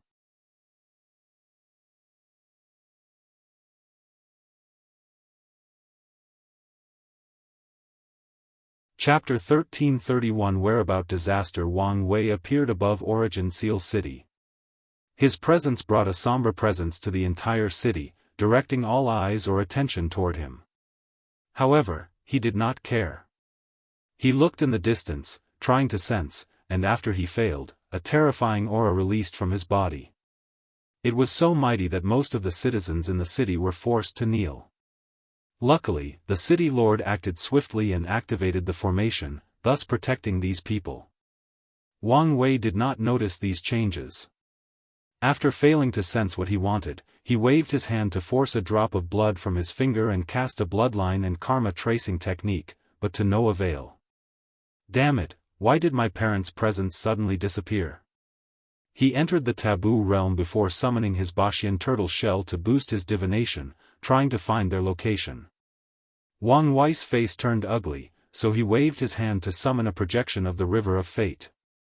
He also used his control over the Origin Seal continent to borrow power from the artificial River of Fate. Nothing? Wang Wei muttered with an ugly expression. He exhaled to calm down, and as he was about to try something else, he sensed something condensing next to him. Ancestor? He asked after seeing the Sword Emperor's projection. What happened? Yan Hai asked with a severe frown. What do you mean? Why did your father's destiny to spread the ultimate sword path come to me? Wang Wei's aura once again fluctuated, but he quickly controlled himself. This information completely removed his slight hope that the sect might have somehow discovered his father's ascension and hidden them. Now, he knew this was impossible, unless the sect somehow could manipulate destiny on the level of the ultimate sword path. Wang Wei raised his hand to summon a coin with one side white and one side black. He flipped the coin and caught it, and luckily, it landed on the white side. The good news is they are alive, but they suddenly disappeared, he said calmly, but Yan Hai could tell the terrifying emotions brewing behind that calmness. Did he just disappear? Did you find any information? Nothing at all, Wang Wei replied. I had a feeling they were about to ascend, but out of nowhere, our bloodline link was cut off, and no matter what I tried, I couldn't find or sense them. Yan Hai frowned. What are you going to do? I need to see a few people, Wang Wei said, and without wasting time, he opened a dark portal and left. Wang Wei ignored the dark atmosphere or the intense energy in his surroundings. As soon as Wang Wei arrived, he bowed and said, Grandmother, I don't want to bother you, but something urgent happened. Are you here about your father? Said a grand voice. Yes, Wang Wei said, and he hurriedly asked, Do you know what happened? It wasn't me. Wang Wei's heart sank. I noticed it the moment he disappeared, but I also cannot find him. Whoever or whatever took action did not leave a trace, and only a few people can hide so completely from me. I understand. Wang Wei bowed. He always remained respectful when doing things in the underworld because he knew this was a place of strict rules, and his relationship with his grandmother might negatively affect her. So, now that he had gotten the answer he wanted, it was time to leave. I understand. Wang Wei bowed. He always remained respectful when doing things in the underworld because he knew this was a place of strict rules, and his relationship with his grandmother might negatively affect her. So, now that he had gotten the answer he wanted, it was time to leave. Thank you for your help. As Wang Wei was about to leave, the grand voice sighed, Take care of yourself, and don't worry about your grandfather." Wang Wei paused briefly before leaving. He appeared before a small Buddhist temple. His eyes were red as he thought, "Supreme Unity, you better have nothing to do with this." Boom! The sky above this domain became cloudy, followed by red lightning bolts flashing occasionally. The people were confused because it was sunny and clear a second ago, so why the sudden weather change? Only a few powerful cultivators could detect this change in the sky was due to a powerful cultivator. Wang Wei glanced at the sky, and with a thought, he dispersed the celestial phenomena. He did not immediately enter the temple but closed his eyes for a good minute. He only entered after his emotions were under control. He headed to a bronze Buddha statue, and under Wang Wei's manipulation, everyone left the area of the statue, nor did they dare to approach. Wang Wei condensed a lotus-shaped incense bowl before putting 3 lit stick incense inside. He clapped his hands and bowed, "Mother Maitreya, I really need your guidance now." Wang Wei did not receive any response, but he stood in the bowing position for a good 5 minutes before he sensed the aura in the room changed. "I don't know what happened to your family." Wang Wei raised his head and looked at the speaking statue, his eyes terrifyingly calm. "I know he did not make a move." The status seems to struggle to keep its connection and deliver the message. "Whoever did it did not leave any trace. They might be more powerful than us." "I understand," Wang Wei said. "Thank you for your help." The statue returned to its ordinary state, and Wang Wei bowed before walking out. His mind was running on overdrive. He took one step and returned to the Origin Seal continent. "Did you find something?" Yan Hai asked as her projection appeared next to him. "No," he replied succinctly. Yan Hai frowned, and after pondering briefly, she raised her hand to condense a black orb. "Miscellaneous, don't you have an unknown relationship with that woman from the tribal sacred mountain?"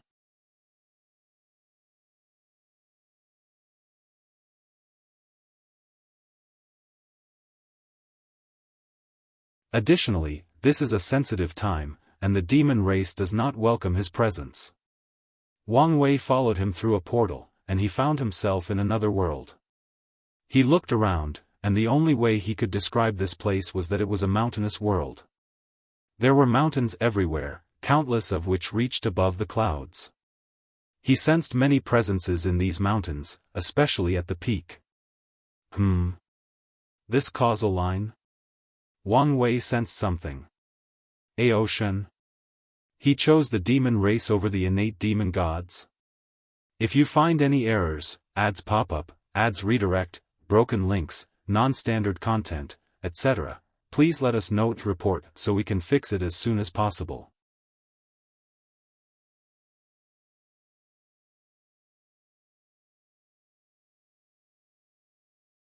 Chapter 1332. The board is set. After mulling it over briefly, Wang Wei did not find Ao Shen's choice to be strange.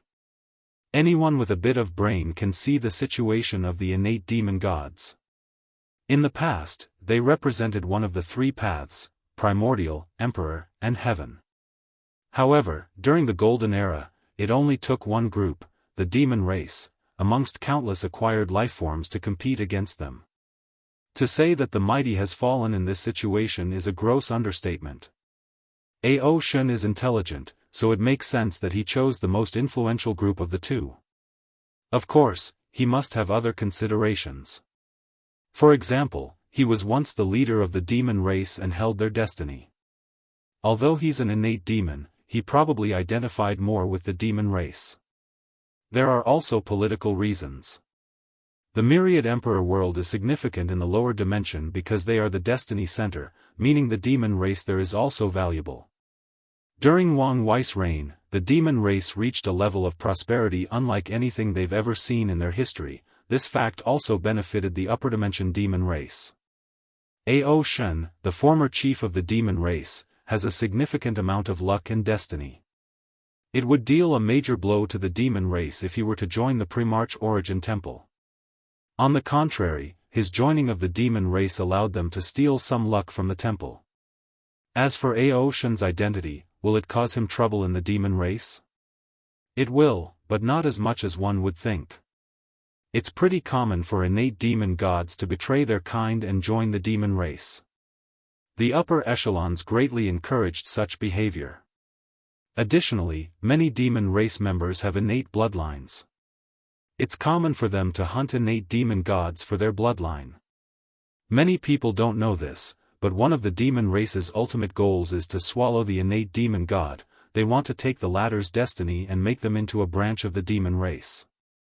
The Myriad Emperor world, as the lower dimension's destiny center, will often give birth to characters that will play a significant role in major events happening in the upper dimension. Could Aoshan be one of the major players in the battle between the demon race and the innate demon gods? Could his choice be a hint as to which side fate is favoring? There is a high possibility that this is true. However, Wang Wei decided to observe more and maybe plan ahead. He is interested in what will happen once the innate demon gods are completely defeated and the path of heaven is officially the loser in the Trinity competition.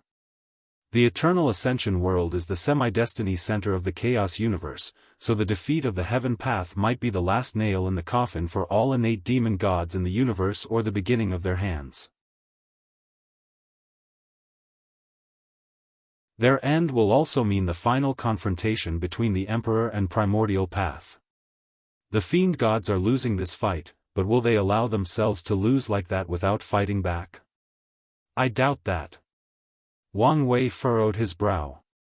He suddenly realized that many events that can affect the entire Chaos universe are slowly brewing, and as expected, the storm will start from the Eternal Ascension world. I had a feeling that my path of transcendence would lead to the Third Origin War. Are those events the prelude to this? But if such grand events are only the prelude, what the hell will the actual war be like? Wang Wei did not know he would achieve transcendence, but his intuition and the information he had gathered about his future self told him that it would not be a peaceful method. Forget it. There is no point in thinking so much. I'm just a little Empyrean. Hey, said the steward. Why are you distracted? What did I say about not looking? Wang Wei glanced at him, and the man felt the fear of God rush down his spine. He almost instinctively changed to his true form. What are you doing? This is the demon race. Watch yourself. Lead the way, Wang Wei said calmly. The steward felt ashamed for his previous reaction but did not dare show it again. So, he quietly led Wang Wei to an isolated mountain with a small cottage. The mountain was simple, especially compared to how lavish and grandiose the others are. Additionally, he only sensed the presence of one person. The sage is waiting inside.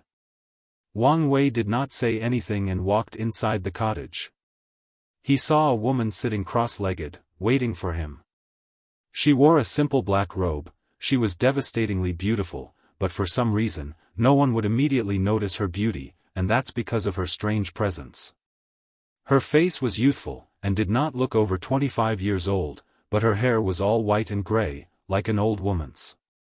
Her aura was ancient, and her all-white eyes were so profound that even someone with Wang Wei's willpower and soul was lost in them for a few seconds. This woman is not simple, Wang Wei thought. Of course, he had known this before.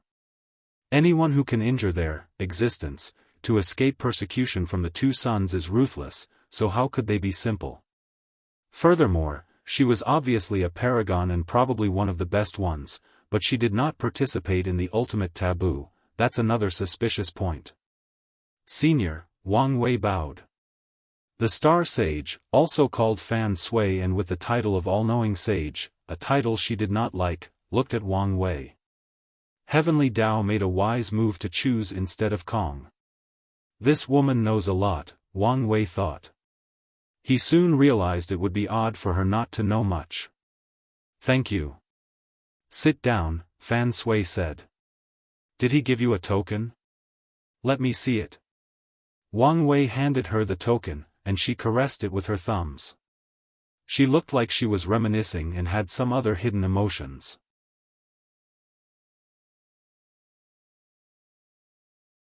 What do you want to know? My parents, they disappeared. I want to know what happened to them. Fan Sui nodded. Her eyes glowed for a few seconds before she frowned. She raised her hand to summon a book and flipped through it page by page. Her information does not come from divination or any form of calculating the secrets of heaven and earth. Instead, she can directly access the archive/records of heavenly Tao, Wang Wei analyzed. If Wang Wei's way of gathering information falls into the category of Fate Tao, Fan Sui method is under Heaven Tao. Your father and mother should have ascended, but an anomaly occurred, Fan Sui said. Everything about them has disappeared, their fate, destiny, and even causal link. I'm sorry, but I don't know what happened to them. I see, Wang Wei sighed. You're not surprised? It seemed you expected this. You could say that. Fan Sui nodded. I want to talk with you, but I can tell you're not in the best mood, so let's wait another time.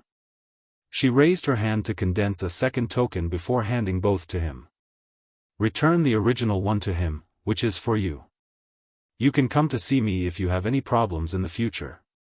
Wang Wei was surprised. Based on how Miscellaneous reacted and a few things he read, he knew how valuable this token was. One of the ways the demon race makes an absurd amount of money is by selling these tokens. Many top powerhouses will sell most of their wealth to find certain secrets, especially those involving their or their lineage's future. Thank you, Senior. Wang Wei bowed politely and left soon afterward. The steward quietly guided him to the exit while Fan Sui calmly looked at him leave.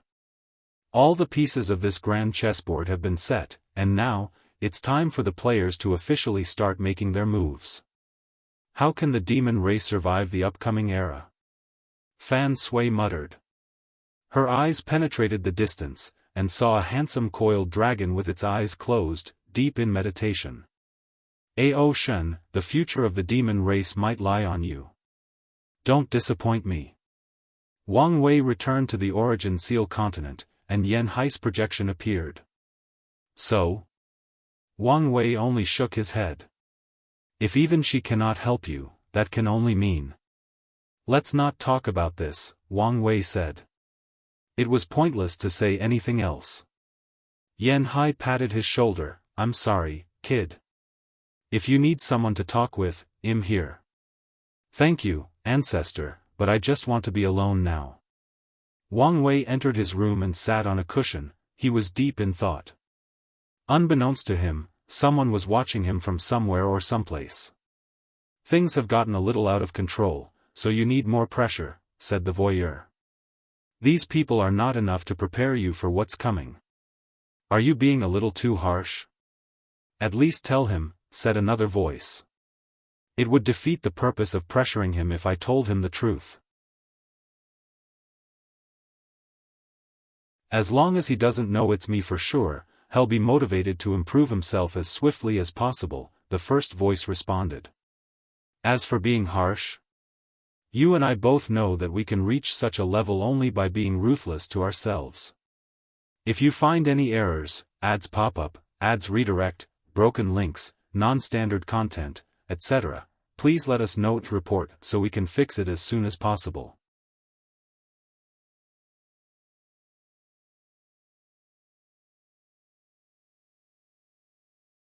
Chapter 1333 Heaven's Lock. Wang Wei sat in the empty room alone and left his thoughts. He wished nothing more than to see her to be here. Even if she did not say her word, her presence alone would have improved the situation. He sighed as he focused. There are two possible explanations for his parents' disciples, but he did not like any of them. The first is that his enemy took it, and the other is his future self. But regardless of the truth, he hated the sense of powerlessness he felt at the situation. He looked at his palm and clenched it. Paragon-level strength is not enough.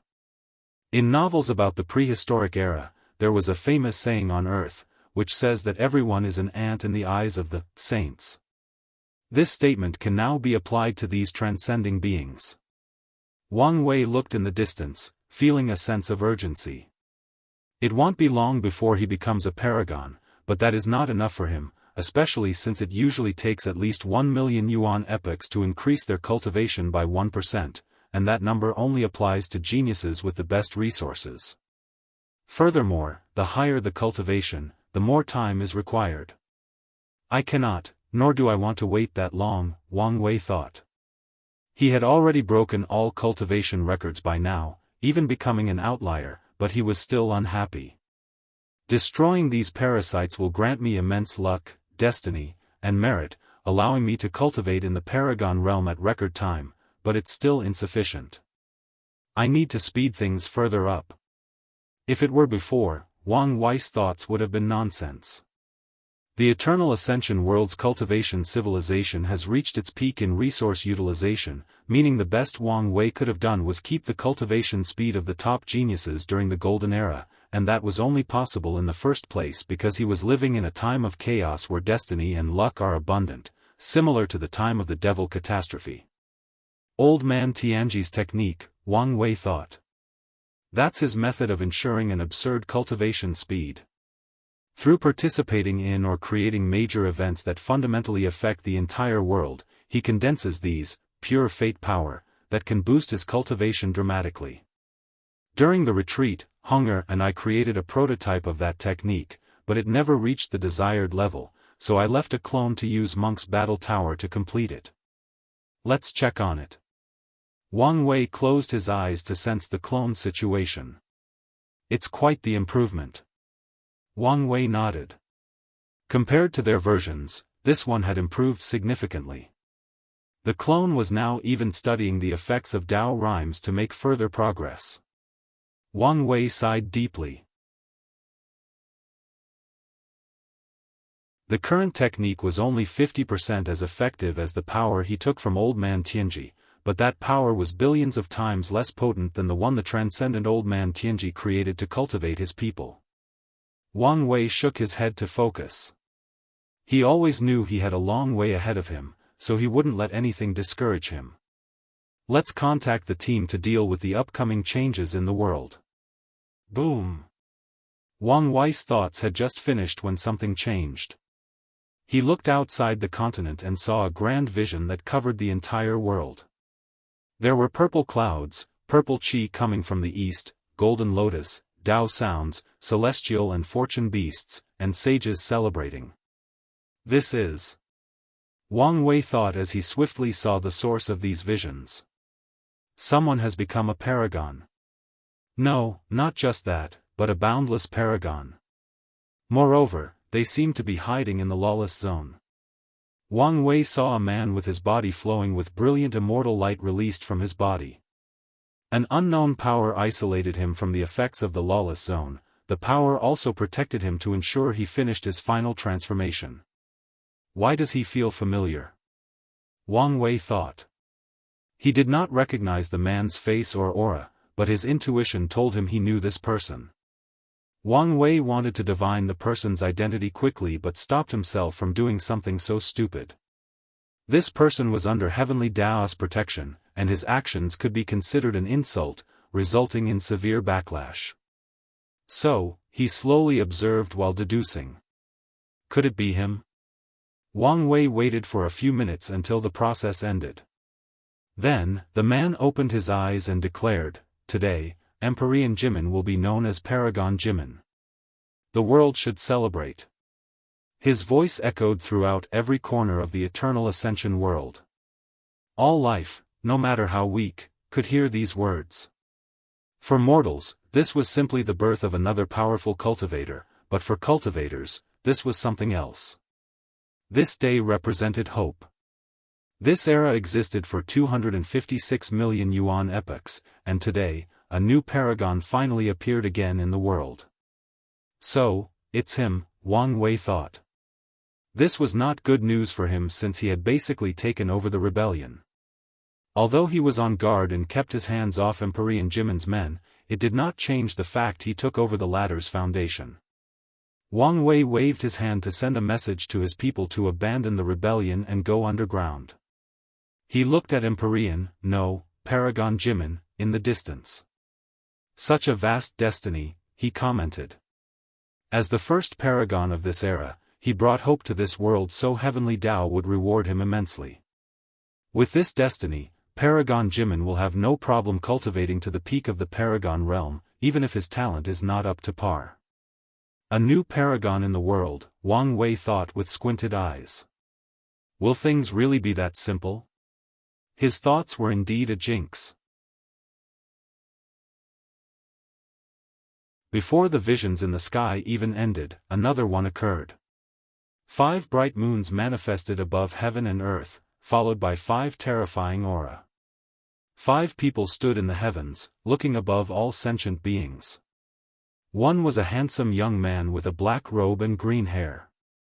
He had a weird aura around him that constantly changed from young to old. Time Eater, Wang Wei thought. Time Eater looked coldly in Jimin's direction but did not immediately attack. Instead, he looked at the sky and said, "Activate."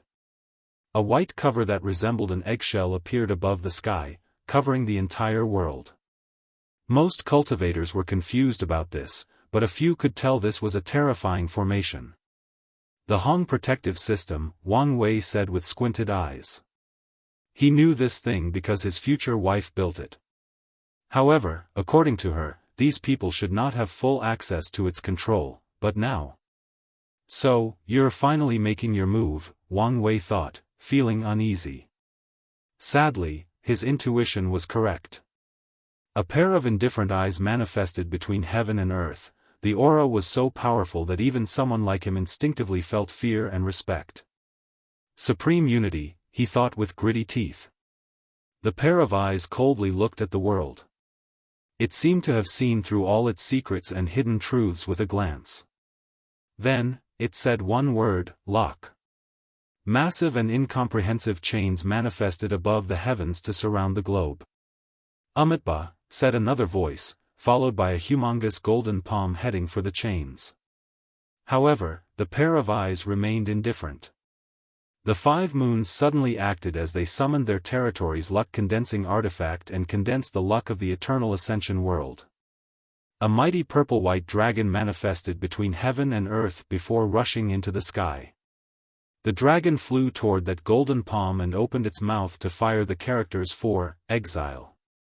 The golden palm resisted but only briefly before dissipating. Then, the chains completed their missions of imprisoning the world. So, that's how it is, Wang Wei thought with gritted teeth. He needed to wait until heavenly Tao was at its weakness or occupied for him to take action, and the best opportunity was for the celebration of a new paragon.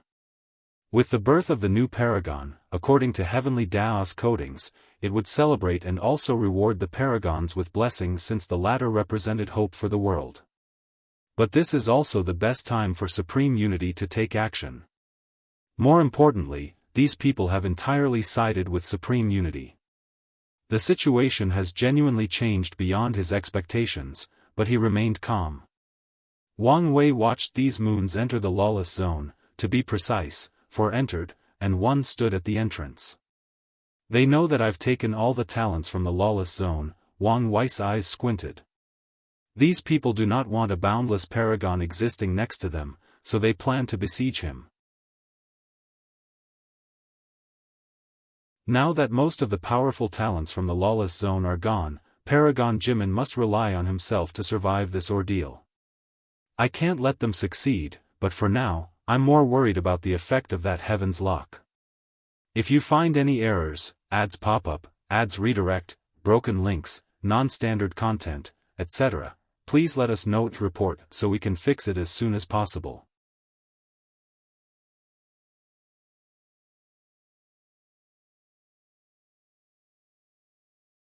Chapter 1334 Devastating Move. Wang Wei pondered briefly.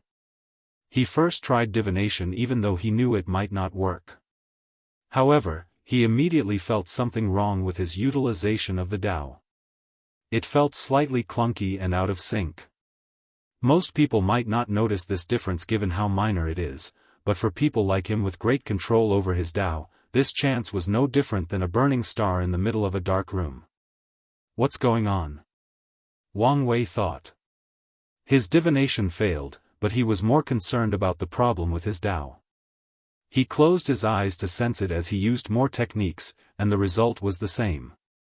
No matter what techniques he used, there was this slight delay. Suppressing the use of techniques? What's the point of doing this, especially at such a minor level? No, there must be something else that I don't know. Wang Wei decided to take some risks. He first built the best soul/mental defense he was capable of before slowly extending his senses to the heaven lock above. Due to his cautious approach, it took him a while until he sensed something. He heard whispers. What is the Tao? Some people say the Tao that can be described is not the real Tao, while others believe the Tao is the manifestation of all things in the universe, a manifestation of nature. Nature follows the way of yin and yang. Yin cannot exist. Wang Wei felt these words contained the ultimate truth of the universe and immediately comprehended them. Then, his Tao was slowly changing, especially his yin-yang Tao. This Tao was previously attached to his fate domination Tao, so the essence of his yin-yang Tao was all about controlling fate and pursuing freedom, but after hearing that sermon, his yin-yang Tao started to emit more Taoist rhymes and ideologies. Wang Wei found himself respecting heaven and earth and following the laws of nature. Many of Wang Wei's rebellious ideas were slowly abandoned as he realized the ultimate truth of heaven and earth. His consciousness was rapidly changing, and he did not even notice it. His terrifying willpower and borderline obsession with pursuing freedom meant nothing before this ultimate truth. At this rate, it would only be a matter of time before he became a Taoist priest who believed in the supremacy of heaven and earth. "Wake up," yelled a voice. Wang Wei's eyes opened, and he spewed a mouthful of blood, followed by his complexion turning whiter than snow. He did not hesitate to swallow a soul-healing pill before forcibly breaking his yin-yang Tao. Wang Wei's aura fluctuated violently, followed by blood oozing from all his orifices. Additionally, his cultivation was reduced to 70%, signifying this injury was, at best, a Tao injury and, at worst, reached the level of his existence. Damn it, I was careless, Wang Wei thought as he swallowed a few more pills to stabilize his condition. In the lower dimension, he realized his personality was being changed to better fit his role as a fate seed, so he sealed a clone into his sea of consciousness to monitor him. He even removed his memories to ensure he did not know of its existence. It was that clone that saved him. Otherwise, he would have been assimilated and become Supreme Unity's dog. Wang Wei shuddered as he thought how he was about to live a life worse than death. He gritted his teeth in anger before calming down. He was not in good shape, so he focused on recuperating. A few minutes passed before his aura returned to a semi-peaceful state. Wang Wei then looked at the chains in the sky. He understood what they did. They prevented anyone from understanding their Tao. People can access and control their grand Tao source, but the chains served as a blockage and a filter. That's why Wang Wei sensed the irregularity when he used his techniques. If that were the only problem, those chains would not be a big deal. The problem is that people can no longer cultivate and raise their ranks. Anyone who tries will only listen to Supreme Unity's understanding of his Tao and be assimilated. If even someone like me could not resist this temptation, what would happen to the rest of the world? Wang Wei's face became ugly, and he swiftly checked the people of the Origin Seal continent. He frowned as he discovered that only a few lost people could not wake up. Most of the others woke up and were injured. He understood. This was a trap, Wang Wei analyzed. He was waiting for me. He sneered. Should he say he was flattered that such a powerhouse paid attention to him? Wang Wei exhaled to control his emotions before contacting Wang Qi and asking if everyone was all right. He also sent orders to his clone in the fate-changing hall to check on the people. After dealing with these things, he started thinking about the situation. What is the point of preventing people from cultivating? There must be a more significant reason behind this move. Wang Wei suddenly thought of something. He scanned the surrounding worlds and teleported two people before them, all devil cultivators with immense karma, both in the Empyrean realm. Before these people could react, Wang Wei controlled them and forced them to cultivate. However, they did not comprehend their grand Tao source. They were training their souls and bodies. Arg! Boom! Wang Wei watched in horror as a bolt of black lightning descended from the sky, ignoring all the protection on this continent or his room, and annihilated the devil cultivator training his body. Meanwhile, the other one had her soul collapse, but with all of Wang Wei's knowledge and experience, he had no idea how or what happened. A ruthless light flashed in Wang Wei's eyes. He took a few more devil cultivators and had them train using different systems. Some were forced to cultivate only their bloodline, while others used orthodox systems like only training Tao heart or willpower. However, the result was the same: death. This world is now officially a cage. No one can improve, no matter the approach, he muttered. However, he was extremely calm. The worse the situation was, the calmer he became. What the hell is going on? Xianxia said as she barged into the room. Her face was also pale, and she seemed to have suffered some minor injuries, indicated by the blood on the corner of her mouth and on her shoulder. What happened to you? I saw the changes outside and wanted to send a projection to talk to you while I continue my retreat, but why did lightning suddenly attack me? Wang Wei sighed before explaining the situation. Are you telling me all the cultivators in the world are now screwed? Xianxia asked with gritted teeth. Damn it. If I had known this would happen, I should have killed that bastard. Wang Wei swiftly waved his hand to cast a spell that closed her mouth. He had learned from his mistake and would not readily say these entities' names. Xianxia used her tongue to release a sword chi and break the spell. Why are you scared? Ancestor, don't make the situation worse, Wang Wei said with a wry smile. He sensed she was about to say something and stopped her again. I feel like I missed something, and your words were the key to it. What is it? He reviewed everything she said since entering the room a few seconds ago. All cultivators? Damn it, the mortals. His facial expression turned grave. What about them? Xianxia asked. Wang Wei did not answer but instead summoned 3 devil cultivators and handed them a heaven will, a Tao seed, and immortal chi. As expected, they all died as they tried to enter Tier 10 and become immortal. Xianxia looked at this with a severe look.